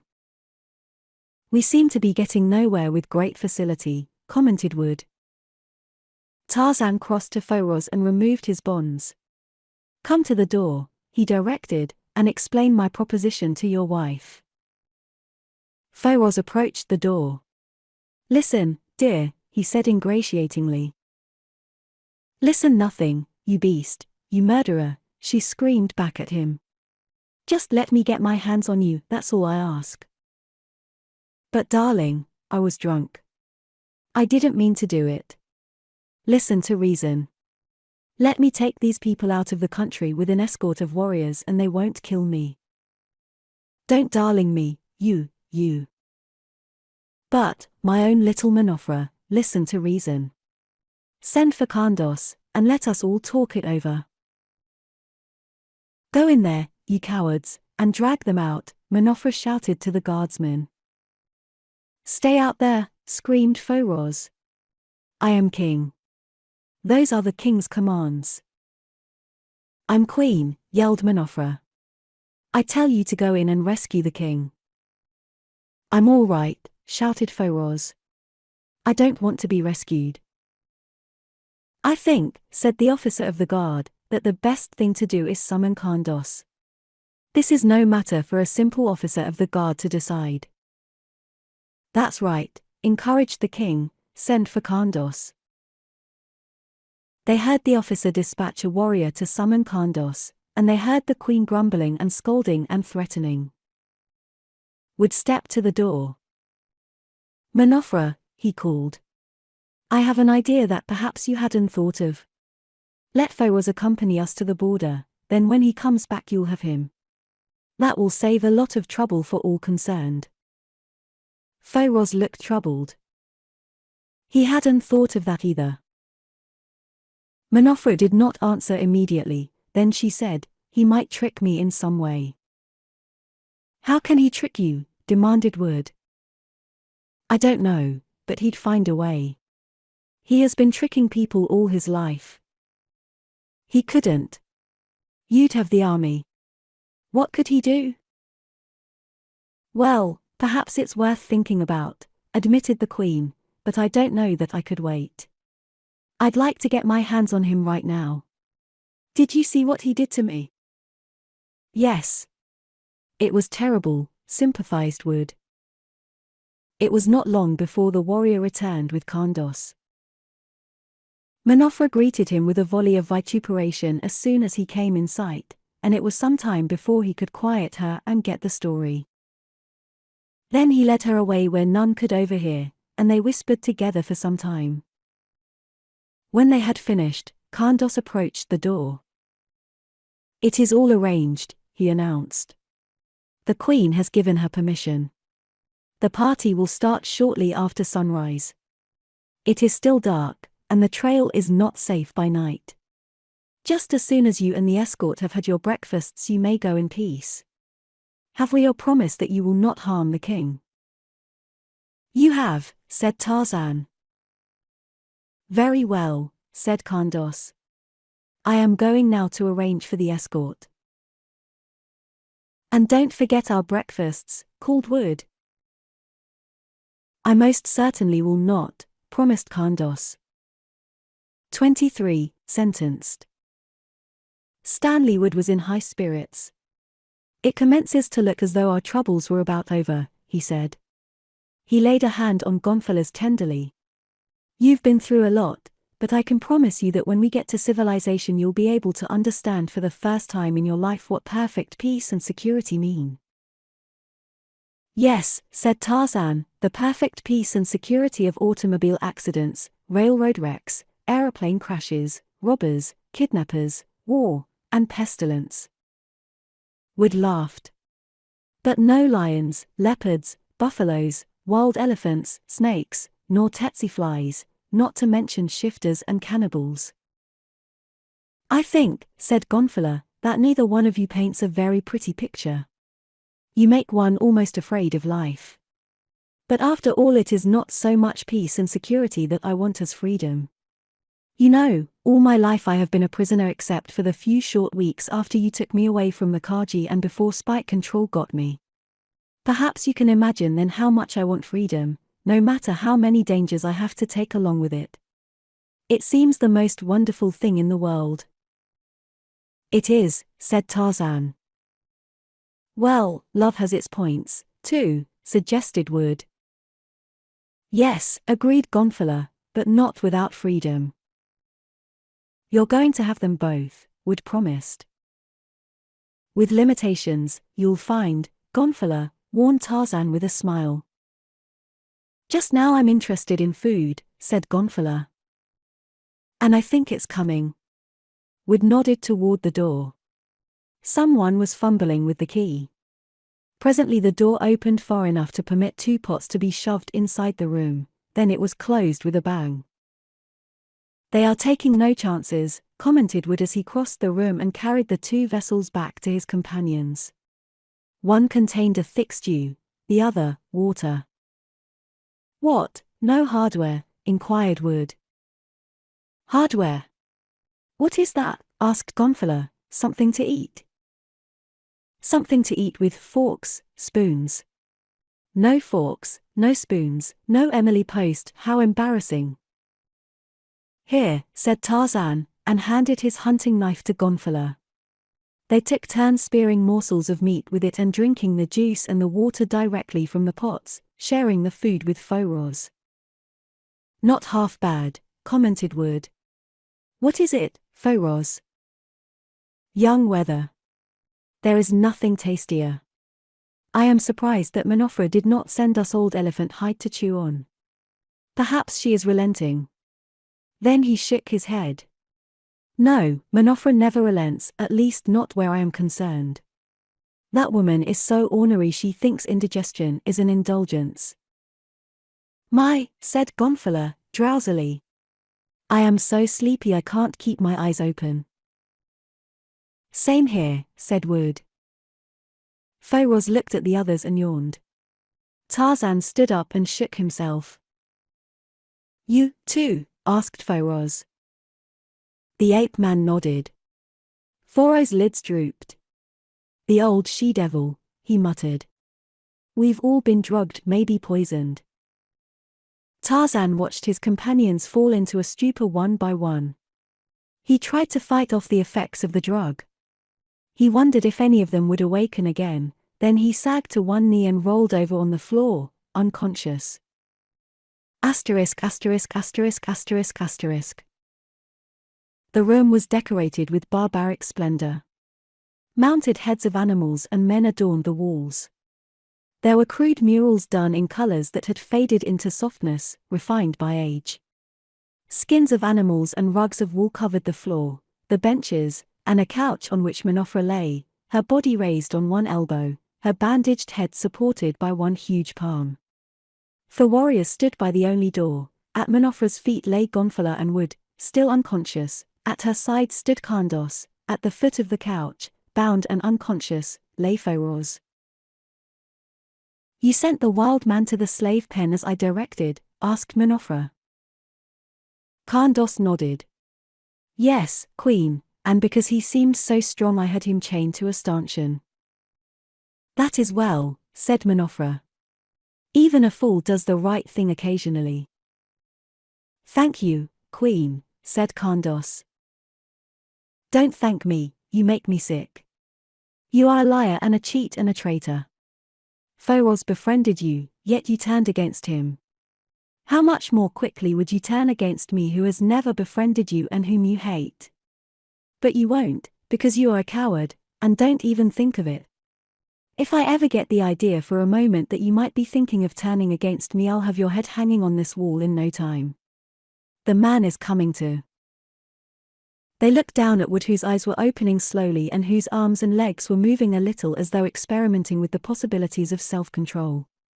He was the first to regain consciousness. He opened his eyes and looked about him. He saw Gonfalon lying beside him. Her rising and falling bosom assured him that she lived. He looked up at Candace and the queen. "So this is the way you keep your word," he accused, then he looked about for Tarzan. "Where is the other?" "He is quite safe," said Candace. "The queen in her mercy has not killed any of you." "What are you going to do with us?" demanded Wood. "The wild man goes to the arena," replied Manofra. "You and the girl will not be killed immediately, not until you have served my purpose." "And what is that?" "You shall know presently. Candace, send for a priest, Foros will soon awaken." Gonfala opened her eyes and sat up. "What has happened?" she asked. "Where are we?" "We are still prisoners," Wood told her. "These people have double-crossed us." "Civilization seems very far away," she said, and tears came to her eyes. He took her hand. "You must be brave, dear." "I am tired of being brave, I have been brave for so long. I should like so much to cry, Stan Lee." Now Foros regained consciousness, and looked first at one and then at another. When his eyes fell on Manofra he winced. "Ah, the rat has awakened," said the queen. "You have rescued me, my dear," said Foros. "You may call it that, if you wish," said Manofra coldly, "but I should call it by another name, as you will later. Now, my darling, let us forget the past, let bygones be bygones. Candace, remove my bonds. How does it look to see the king trussed up like this?" "It looks all right to me," Manofra assured him, "but how would you like to be trussed up? It could be done with red-hot chains, you know. In fact, it has been done. It's not a bad idea, I am glad you suggested it." "But, Manofra, my dear wife, you wouldn't do that to me." "Oh, you think not? But you would try to kill me with your sword so that you could take this wench here to wife. Well, I'm not going to have you trussed up with red-hot chains, not yet. First I am going to remove temptation from your path without removing the object of your temptation. I am going to let you see what you might have enjoyed."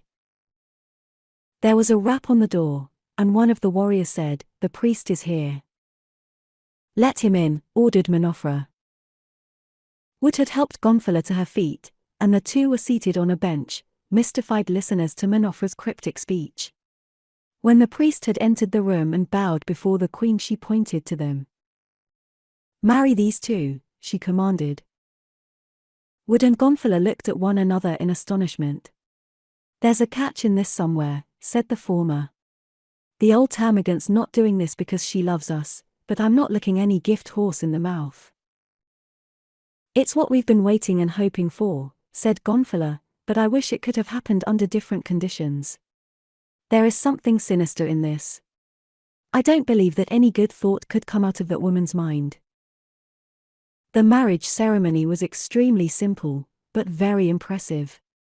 It laid upon the couple the strictest obligations of fidelity and condemned to death and damned through eternity whomever might cause either to be unfaithful to the other. During the ceremony Manofra wore a sardonic smile, while Foros had difficulty in hiding his chagrin and anger. When it was concluded, the queen turned to her mate. "You know the laws of our people," she said. "King or commoner, whoever comes between these two must die. You know that, don't you, Foros? You know you've lost her, don't you, forever? You would try to kill me, would you? Well, I'm going to let you live with this wench, but watch your step, Foros, for I'll be watching you." She turned to the guard. "Now take them away. Take this man to the slave pen, and see that nothing happens to him, and take Foros and the wench to the room next to mine, and lock them in." Asterisk asterisk asterisk asterisk asterisk. When Tarzan regained consciousness he found himself chained to a stanchion in a stockaded compound, an iron collar around his neck.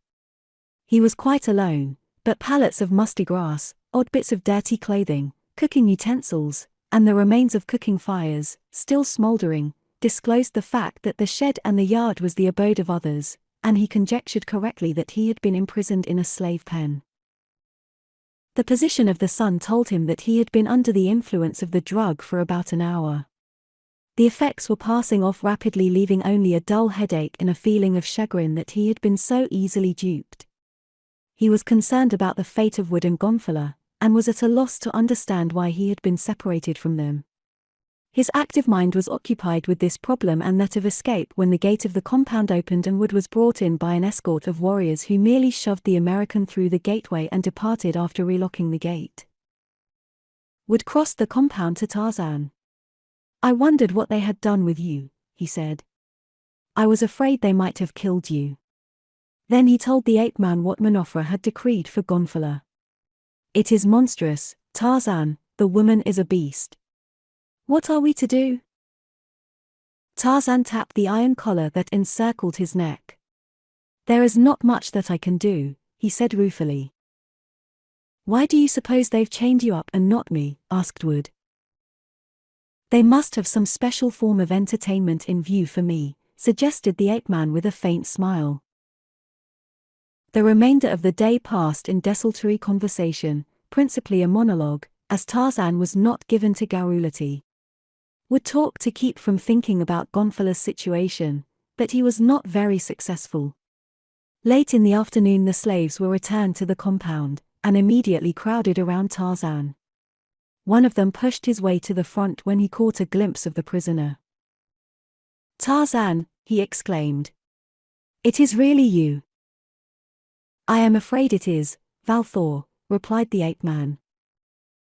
"And you are back, I see," said Valthor to Wood.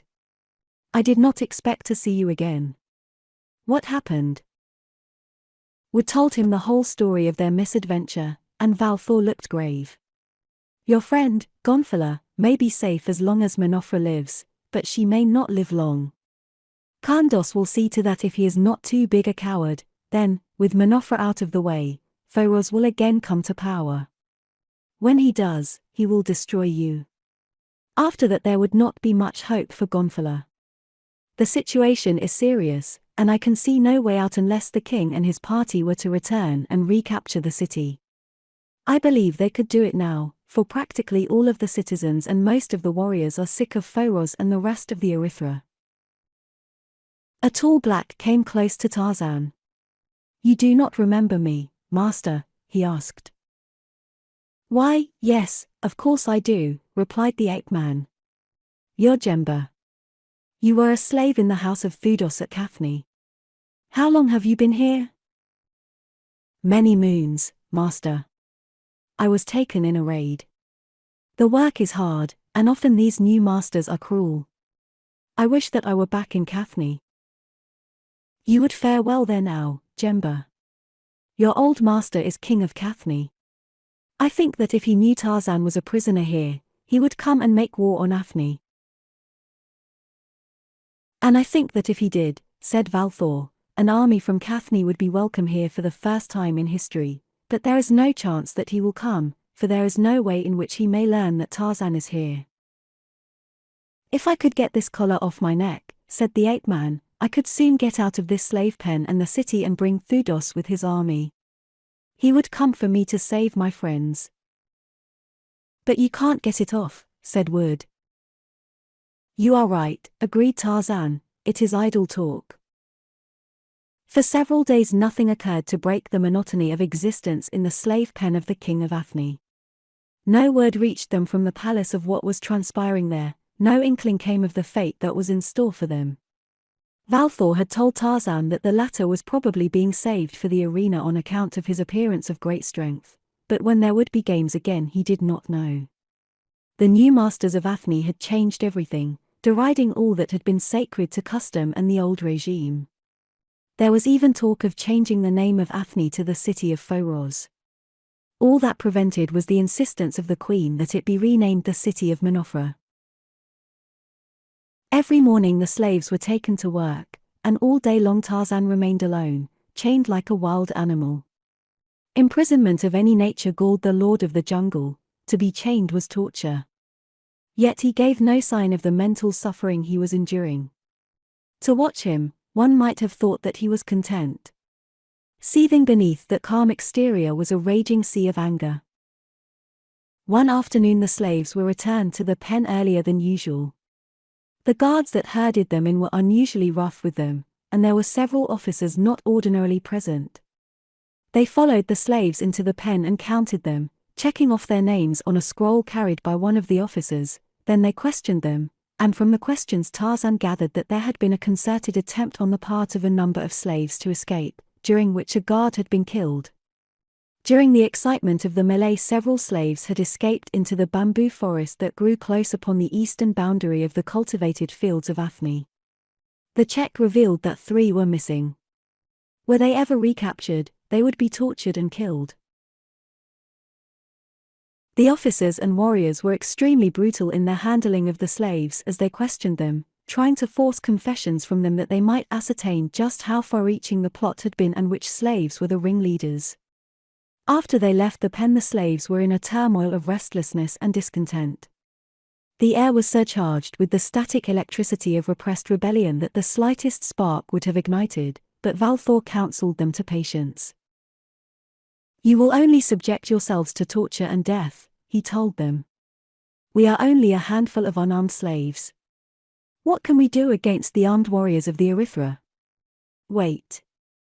As sure as Diaz is in heaven, some change must come.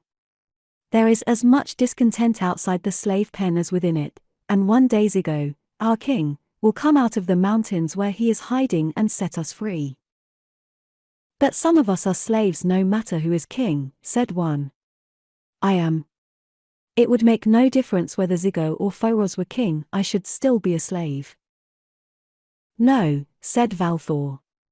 "I can promise you all that when Zigo comes into power again you will all be set free. I give you my word that it will be done." "Well," said one, "I might not believe another, but all know that what the noble Valthor says he will do, he will do." It was almost dark now, and the cooking fires were alight, and the slaves were cooking their poor meals in little pots. Jerked elephant meat constituted the larger part of their diet. To this was added a very coarse variety of turnip. From the 2 the men made a stew. Sometimes those who worked in the fields varied this diet with other vegetables they had been able to steal from the fields and smuggle into the pen. "This stew," remarked Wood, "should be full of vitamins. It has everything else including elephant hair and pebbles." The elephant hair and the pebbles might be forgiven, but turnips? In the economy of mundane happiness there is no place for the turnip. "I take it that you don't like turnips," said Valthor. Since Tarzan had been brought to the slave pen, Troll and Spike had kept to themselves. Spike was very much afraid of the ape-man, and he had managed to impart this fear to Troll, although the latter had forgotten that there was any reason to fear him. Spike was worried for fear that, in the event they were liberated, Tarzan would find some way to keep the great diamond from him. This did not trouble Troll, who had forgotten all about the diamond. The only thing that Troll remembered clearly was that Gonfala was his sister and that he had lost her. This worried him a great deal, and he talked about it continually. Spike encouraged him in the delusion and never referred to the diamond, although it was constantly the subject of his thoughts and plannings. His principal hope of retrieving it lay in the possibility that the rightful king of Athne would regain his throne, treat him as a guest instead of a prisoner, and return the Gonfal to him, and he knew from conversations he had had with other prisoners that the return of Zigo was just between a possibility and a probability. As the slaves were eating their evening meal and discussing the escape of their 3 fellows, an officer entered the compound with a detail of warriors, one of whom carried an iron collar and chain. Approaching the shed, the officer called Valthor. "I am here," said the noble, rising. "I have a present for you, aristocrat," announced the officer, who until the revolution had been a groom in the elephant stables of Zigo. "So I see," replied Valthor, glancing at the collar and chain, "and one which it must give a stable boy much pleasure to bring me." The officer flushed angrily. "Be careful, or I'll teach you some manners," he growled. "You are the stable boy now, and I am the aristocrat." Valthor shook his head. "No, stable boy, you are wrong. You will always be a stable boy at heart, and way down deep inside you, you know it. That is what makes you angry. That is what makes you hate me, or think that you hate me. You really hate yourself, because you know that you will always be a stable boy no matter what Phoros tells you you are. He has done many strange things since he drove out the king, but he cannot make a lion out of a jackal's tail. Enough of this, snapped the officer. Here, you, snap the collar about his neck and chain him to the stanchion beside the wild man. Why has Phoros thus honored me? Inquired Valthor. It was not Phoros, it was Menofra. She is ruling now. Ah, I see, said the noble. Her psychology of hate for my class is more deeply rooted than yours, for it springs from filthy soil. Your vocation was at least honorable.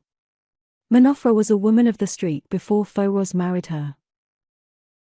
Well, have your say while you can, aristocrat, said the officer, tauntingly, for tomorrow you and the wild man die in the arena, trampled and gored by a rogue elephant. 24. Death. The other slaves were furious because of the sentence imposed upon Valthor, who was to die, the officer had told him before he left, in punishment for the outbreak that had resulted in the death of an Erythros warrior and the escape of 3 slaves, and as a warning to the others. Valthor had been chosen ostensibly not because he had been charged with fomenting rebellion among the slaves, but really because he was popular among them and an aristocrat. Wood was horrified by the knowledge that Tarzan was to die, Tarzan and Valthor, both of whom were his friends. It seemed to him absolutely inconceivable that the mighty heart of the Lord of the Jungle should be stilled forever, that perfect body should be broken and trampled in the dust of an arena to satisfy the blood-lust of ignorant barbarians. There must be something that we can do, he said, there's got to be. Couldn't we break those chains? Tarzan shook his head. I have examined mine carefully, he said, and tested it. If it were cast iron, we might break a link, but it is malleable and would only bend. If we had a chisel, but we haven't. No, there is nothing to do but wait. But they are going to kill you, Tarzan. Don't you understand? They are going to kill you.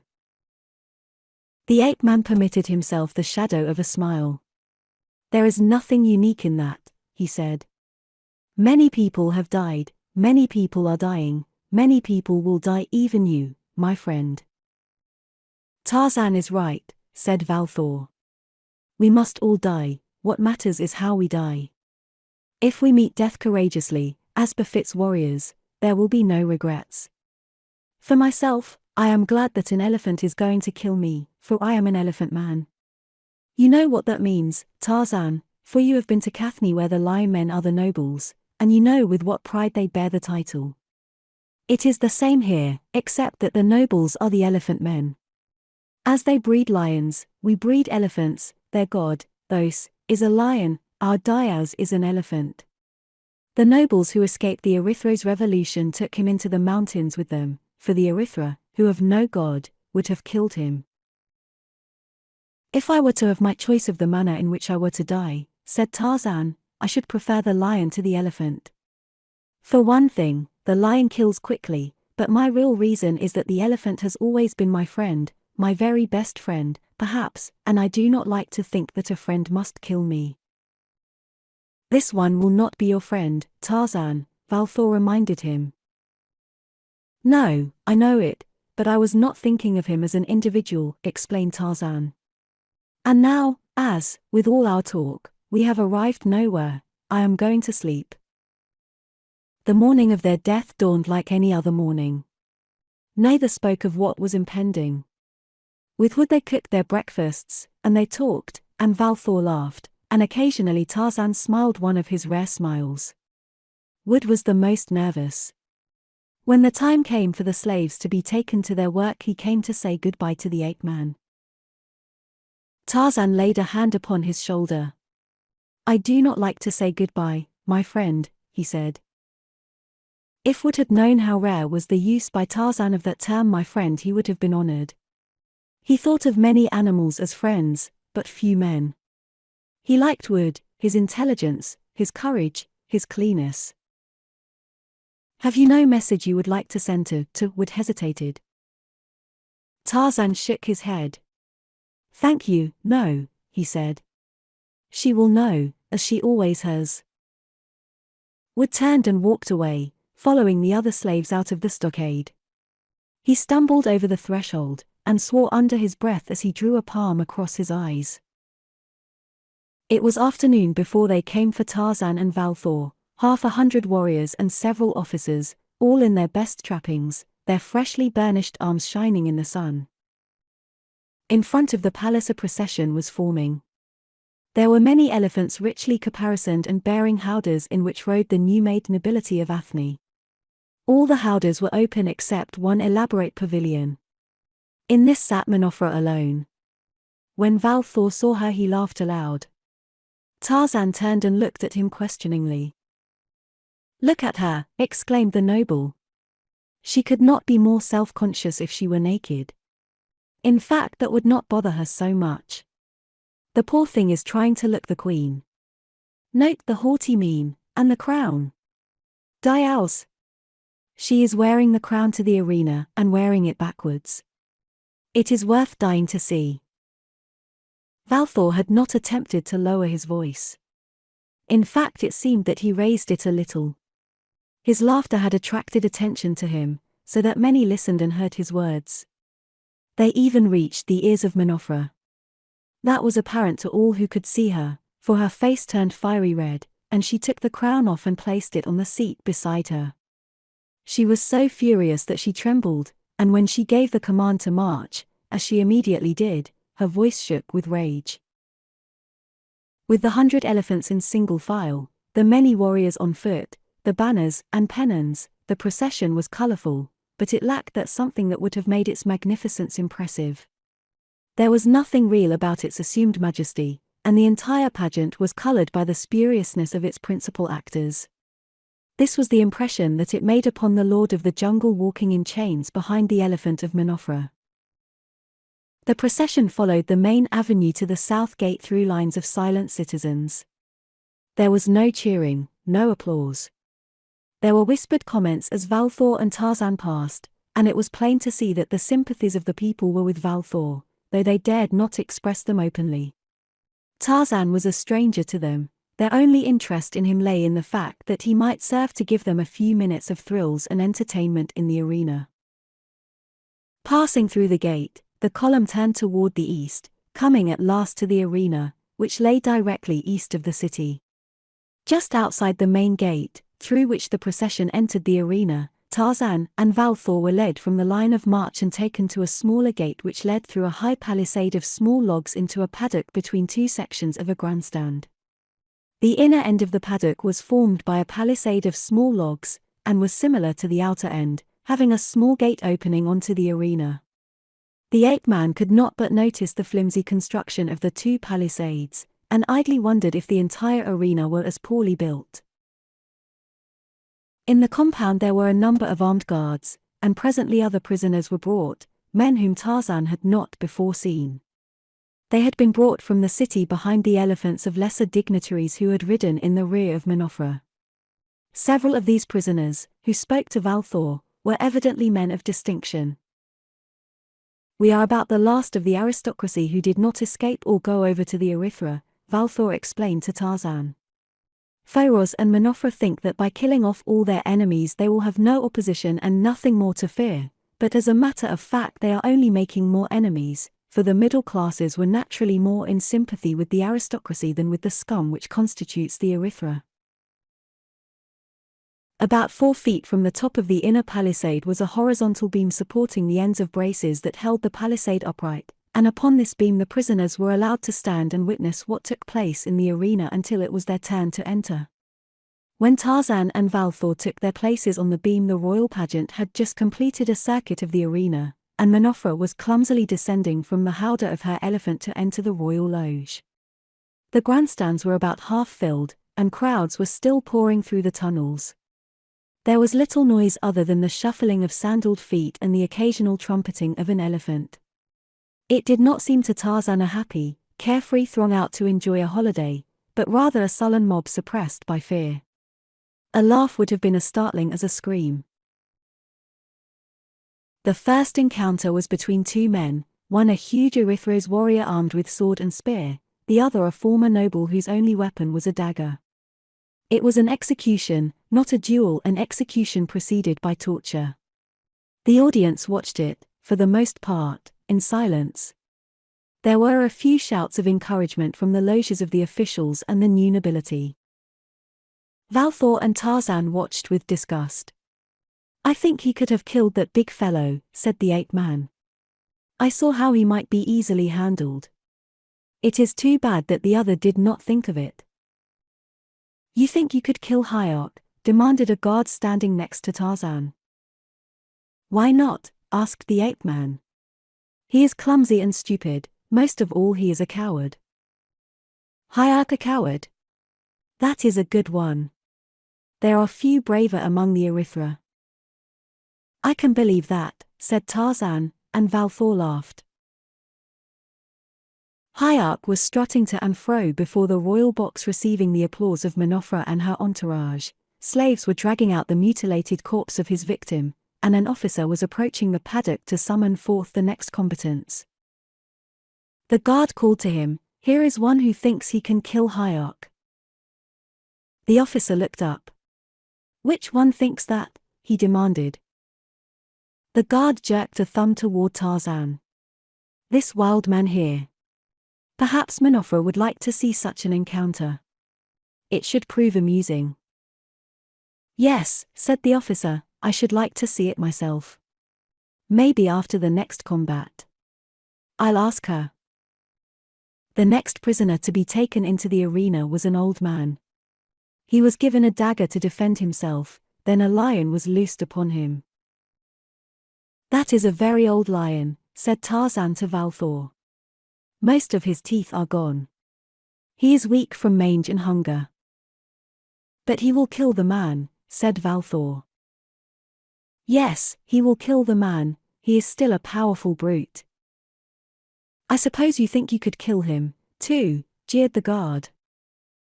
"Probably," assented the ape man. The guard thought this very funny, and laughed uproariously. The lion made short work of the old man, giving him, at least, a merciful death. Then the officer came, after they had driven the lion back into his cage with many spears, and said that Minofra had given assent to the fight between Hayok and the wild man. "She has promised to make Hayok a captain for killing two men in one afternoon," said the officer. "This one says he can kill the lion, too," screamed the guard, rocking with laughter. "But Hayok is going to kill your wild man now, so we will never know if he could kill the lion," said the officer, pretending to be deeply grieved. "I will fight them both at once," said Tarzan, "that is if Hayok is not afraid to go into the arena with a lion." "That would be something to see," said the officer. "I will go at once and speak to Minofra." "Why did you say that, Tarzan?" asked Valthor. "Didn't I tell you that I'd rather be killed by a lion than an elephant?" Valthor shook his head. "Perhaps you are right. At least it will be over sooner. This waiting is getting on my nerves." Very soon the officer returned. "It is arranged," he said. "What did Hayok think of it?" asked Valthor.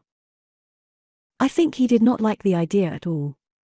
He said he just recalled that his wife was very ill, and asked Minofra to give someone else the honor of killing the wild man." "And what did Minofra say?" "She said that if Hayok didn't get into the arena and kill the wild man, she would kill Hayok." "Minofra has a grand sense of humor," remarked Valthor. Tarzan dropped to the ground and was taken into the arena, where the iron collar was removed from about his neck and he was handed a dagger. He walked toward the royal box below which Hayok was standing. Hayok came running to meet him, hoping to dispatch him quickly and get out of the arena before the lion could be loosed. The men at the lion's cage were having some difficulty in raising the door. The lion, nervous and excited from his last encounter, was roaring and growling as he struck at the bars trying to reach the men working about him. Hayok held his spear in front of him. He hoped to thrust it through Tarzan the moment that he came within reach of him. There would be no playing with his victim in this encounter, his sole idea being to get it over and get out of the arena. Tarzan advanced slightly crouched. He had stuck the dagger into the cord that supported his loincloth. The fact that he came on with bare hands puzzled the crowd and confused Hayek, who had long since regretted that he had accepted the challenge so boastfully. He was not afraid of the man, of course, but the two of them. What if the man avoided being killed until the lion was upon them? The lion might as readily leap upon Hayek as upon the other. It was this that added to Hayek's confusion. They were close now. With an oath, Hayek lunged his spear point at the naked breast of his antagonist, then Tarzan did just what he had planned to do, knowing as he did his own agility and strength. He seized the haft of the spear and wrenched the weapon from Hayek's grasp, hurling it to the ground behind him. Then Hayek reached for his sword, but he was too slow. The ape-man was upon him, steel-thewed fingers seized him and swung him around. A great shout went up from the crowd. The lion was loosed. Grasping Hayek by the collar of his jerkin and his sword belt, the ape-man held him helpless despite his struggles. For the first time the crowd became really vocal. They laughed, jeering at Hayek, they screamed warnings at the wild man, shouting that the lion was coming, but Tarzan knew that already. From the corner of an eye he was watching the carnivore as it came down the length of the arena at a trot. He could get a better estimate of the beast now as it came closer. It was a small lion, old and pitifully emaciated. Evidently it had been starved a long time to make it ravenous. Tarzan's anger rose against those who had been responsible for this cruelty, and because of it there was born in his mind a plan to avenge the lion. As the lion approached, Tarzan went to meet it, pushing the frantic Hayek ahead of him, and just before the beast launched its lethal charge, the ape-man gave Hayek a tremendous shove directly toward the great cat, and then Hayek did precisely what Tarzan had anticipated he would do. He turned quickly to one side and broke into a run. Tarzan stood still, not a muscle moved. He was directly in the path of the lion, but the latter did not hesitate even an instant. It turned and pursued the fleeing Hayek, the screaming, terrified Hayek. The brave Hayek will have to run much faster if he hopes to get his captaincy, said Valthor to the guard. He would have been better off had he stood still. The lion was sure to pursue him if he ran. Had he stepped to one side and stood still, the lion might have continued his charge straight for Tarzan. At least he would have had a chance then, but he certainly cannot outrun a lion. Just in front of the lodge of Minofra the lion overtook Hayek, and the screaming man went down beneath the mangy body to a mercifully quick end. Before his final struggles had ended the starving beast commenced to devour him. Tarzan came up the arena toward the royal loge and the feeding lion. On the way he picked up Hayek's discarded spear and crept silently onto the lion from the rear, nor did the lion, occupied with his greedy feeding, see the approaching man. The crowd sat tense and silent, marveling, perhaps, at the courage of this naked wild man. Closer and closer to the lion crept Tarzan, and still the lion fed upon the carcass of Hayek, unconscious of the ape-man's presence. Directly behind the carnivore Tarzan laid the spear upon the ground. He had brought it only as a measure of safety in the event his plan miscarried. Then, with the swiftness and agility of Shieta the panther, he leaped astride the feeding cat and grasped it by the mane and the loose hide upon its back, lifting it bodily from its kill and at the same time swinging around and whirling the beast with him, roaring and striking, but futilely. It was the lightning quickness of his act that made it possible, that and his great strength, as, with one superhuman effort, he flung the beast into the royal loge. Then, without a single backward glance, he turned and walked back toward the prisoner's paddock. The lion's body struck Minofra and knocked her from her chair, but the lion, frightened now and bewildered, thought for the moment only of escape, and leaped to an adjoining loge. Here he lashed out with his taloned paws to right and left among the screaming nobility. From one loge to another he leaped, leaving a trail of screaming victims, until he chanced upon a tunnel, into which he darted and galloped to freedom beyond the amphitheater. The stands were in an uproar as the populace cheered Tarzan as he entered the paddock and took his place again beside Valthor on the crossbeam. The guard who had ridiculed him looked at him now in awe, while the other prisoners praised and congratulated him. "Menofra should give you a wreath and a title," said Valthor, "for you have given her and the people such entertainment as they have never seen before in this arena." Tarzan looked across at the royal loge and saw Menofra standing in it apparently unhurt. "The lion missed a golden opportunity," he said, "and as for the wreath and the title, I do not deserve them, for it was the lion, not Menofra, or the people, that I was trying to entertain." When the stands had quieted down and the wounded been removed, the officer in charge returned to the paddock. "You were a fool," he said to Tarzan, "to throw the lion into Menofra's loge. If you hadn't done that, I believe she would have given you your liberty, but now she has ordered that you be destroyed at once. You and Valthor go in next. You will take your places in the center of the arena immediately." "I wish," said Valthor, "that you might have had a better reception in the city of Ivory. I wish that you might have known my own people and they you. That you should have come here to die is tragic, but the fates were against you." "Well, my friend," said Tarzan, "at least we have seen one another again, and we are not dead yet. We shall be presently." "I think that perhaps you are right," agreed the ape-man. "Well, here we are. Have you any plan?" "None," replied Tarzan. "I know that I cannot throw an elephant into Menofra's loge." "Not this one," said Valthor. "I know him. I helped capture him. He is a devil and huge. He hates men. They have been saving him for this, and they will probably kill him afterward. He is too dangerous." "They are opening the elephant paddock," said Tarzan. "Here he comes dash." A great elephant charged, trumpeting, through the opened gates. At first he did not appear to notice the two men in the center of the arena, and trotted around close to the stands as though searching for an avenue of escape. Then quite suddenly he wheeled toward the center and trotted toward the two men. Tarzan had noted his great size and the one tusk darker than the other, and on the screen of memory was pictured another scene and another day: hyenas at the edge of a pit, snapping at a huge elephant with one dark tusk, while above circled Scar the vulture. The elephant's trunk was raised, he was trumpeting as he came toward them, and then Tarzan stepped quickly forward and raised a hand with the palm toward the beast. "Dandu, Tanta," he commanded. "Tarzan yo." The great beast hesitated, then he stopped. Tarzan walked toward him, motioning Valthor to follow directly behind him, and stopped with one hand upon the trunk that was now lowered and feeling exploratorily over the ape-man's body. "Nola Tarzan," commanded the ape-man. "Nola Tamangani," and he pulled Valthor to his side. The elephant raised his trunk and trumpeted loudly, then he gathered first one and then the other in its folds and lifted them to his head.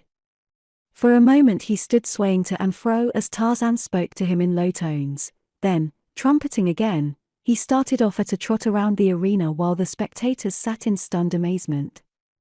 The great beast had completed half the oval and was opposite the prisoner's paddock when Tarzan gave a quick command. The elephant wheeled sharply to the left and crossed the arena while Tarzan urged him on with words of encouragement in that strange mother of languages that the great apes use and the lesser apes and the little monkeys, and that is understood in proportion to their intelligence by many another beast of the forest and the plain. With lowered head the mighty bull crashed into the flimsy palisade at the inner end of the paddock, flattening it to the ground. Then the outer palisade fell before him, and he carried Tarzan and Valthor out onto the plain toward freedom. As they passed the main gate of the amphitheater and headed south, they saw the first contingent of their pursuers issuing from the arena and clambering to the howdahs of the waiting elephants, and before they had covered half a mile the pursuit was in full cry behind them. While their own mount was making good time, some of the pursuing elephants were gaining on him. "Racing elephants," commented Valthor. "They are carrying heavy loads," observed the ape-man, 5 and 6 warriors beside a heavy howdah. Valthor nodded. If we can keep ahead of them for half an hour, we've a good chance to get away. Then he turned from the pursuers and looked ahead. Mother of Dials, he exclaimed. We're caught between a wild bull and a hungry lion. The Cathnians are coming, and they're coming for war. This is no ordinary raid. Look at them. Tarzan turned and saw a body of men that approximated an army coming across the plain toward them, and in the van were the fierce war lions of Cathne. He looked back. Closing in rapidly upon them were the war elephants of Athne. 25. Battle. I think we yet have a chance to escape them both, said Valthor. Turn him toward the east. Zigo and his loyal followers are there in the mountains. We do not have to run away from our friends, replied Tarzan. I hope they recognize you as a friend before they loose their war lions. They are trained to leap to the backs of elephants and kill the men riding there. Then we'll approach them on foot, said the ape-man. And be caught by the Erythra, added Valthor. We shall have to take a chance, but wait. Let's try something. He spoke to the bull, and the animal came to a stop and wheeled about. Then Tarzan leaped to the ground, motioning Valthor to follow him. He spoke a few words into the ear of the elephant, and stepped aside. Up went the great trunk, forward the huge ears, as the mighty beast started back to meet the oncoming elephants. I think you'll hold them up long enough for us to reach the Cathnian line before they can overtake us, said Tarzan. The two men turned then and started toward the advancing horde of warriors, toward ranks of gleaming spears and golden helmets and the lions of war on golden chains. Suddenly a warrior left the ranks and ran forward to meet them, and when he was closer, Tarzan saw that he was an officer. It was Gemnon. I recognized you at once, he cried to the ape-man. We were coming to rescue you. How did you know that I was in trouble? Demanded Tarzan. Jemba told us. He was a prisoner with you in the slave pen, but he escaped, and came straight to Thudos with word that you were to be killed. 2 of my friends are still prisoners in Athne, said Tarzan, and now that you have caught many of the warriors of Foros out here on the plain in a disorganized condition. Yes, said Gemnon, Thudos realized his advantage, and we shall attack at once as soon as we get back to the lines. Valthor and Gemnon had met before, when Valthor was a prisoner in Cathne. Thudos the king welcomed them both, for Jemba had told him of the Erythra, and naturally his sympathies were with the aristocracy of Athne. If Thos is with us today, he said, we shall put Zigo back upon his throne. Then, to an aid, loose the lions of war. The great bull with the dark tusk had met the first of the war elephants of Athne head-on with such a terrific impact that all the warriors were hurled from the howdah and the war elephant thrown to the ground. Then he charged the next and overthrew it, whereat the others scattered to avoid him, and a moment later the war lions of Cathne were among them. They did not attack the elephants, but leaped to the howdahs and mauled the warriors. 2 or 3 lions would attack a single elephant at a time, and at least 2 of them succeeded ordinarily in reaching the howdah. The commander of the Erythra's forces sought to rally his men and form a line to repel the advance of the Cathnians, and while he was seeking to accomplish this, the Cathnian foot warriors were upon them, adding to the rout that the great bull had started and the lions almost completed.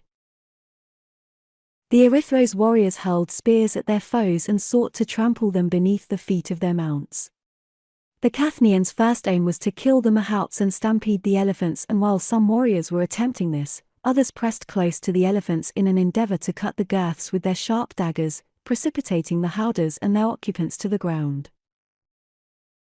The shouts of the warriors, the trumpeting of the elephants, the roars of the lions, and the screams of the wounded produced an indescribable bedlam that added to the confusion of the scene and seemed to raise the blood-lust of the participants to demonic proportions. While a portion of his forces was engaging the Erythra on the plain before the city, Thudos maneuvered the remainder to a position between the battle and the city, cutting off the Erythra retreat, and with this and the killing of their commander the Athenians lost heart and scattered in all directions, leaving the city to the mercy of the enemy. Thudos led his victorious troops into Athne, and with him marched Tarzan and Valthor. They liberated Wood and the other prisoners in the slave pen, including Spike and Troll, and then, at Wood's urgent pleading, marched to the palace in search of Gonfalon. They met with slight resistance, the palace guards soon fleeing from the superior numbers that confronted them. Tarzan and Wood, led by a palace slave, hurried to the apartment where Gonfalon was confined.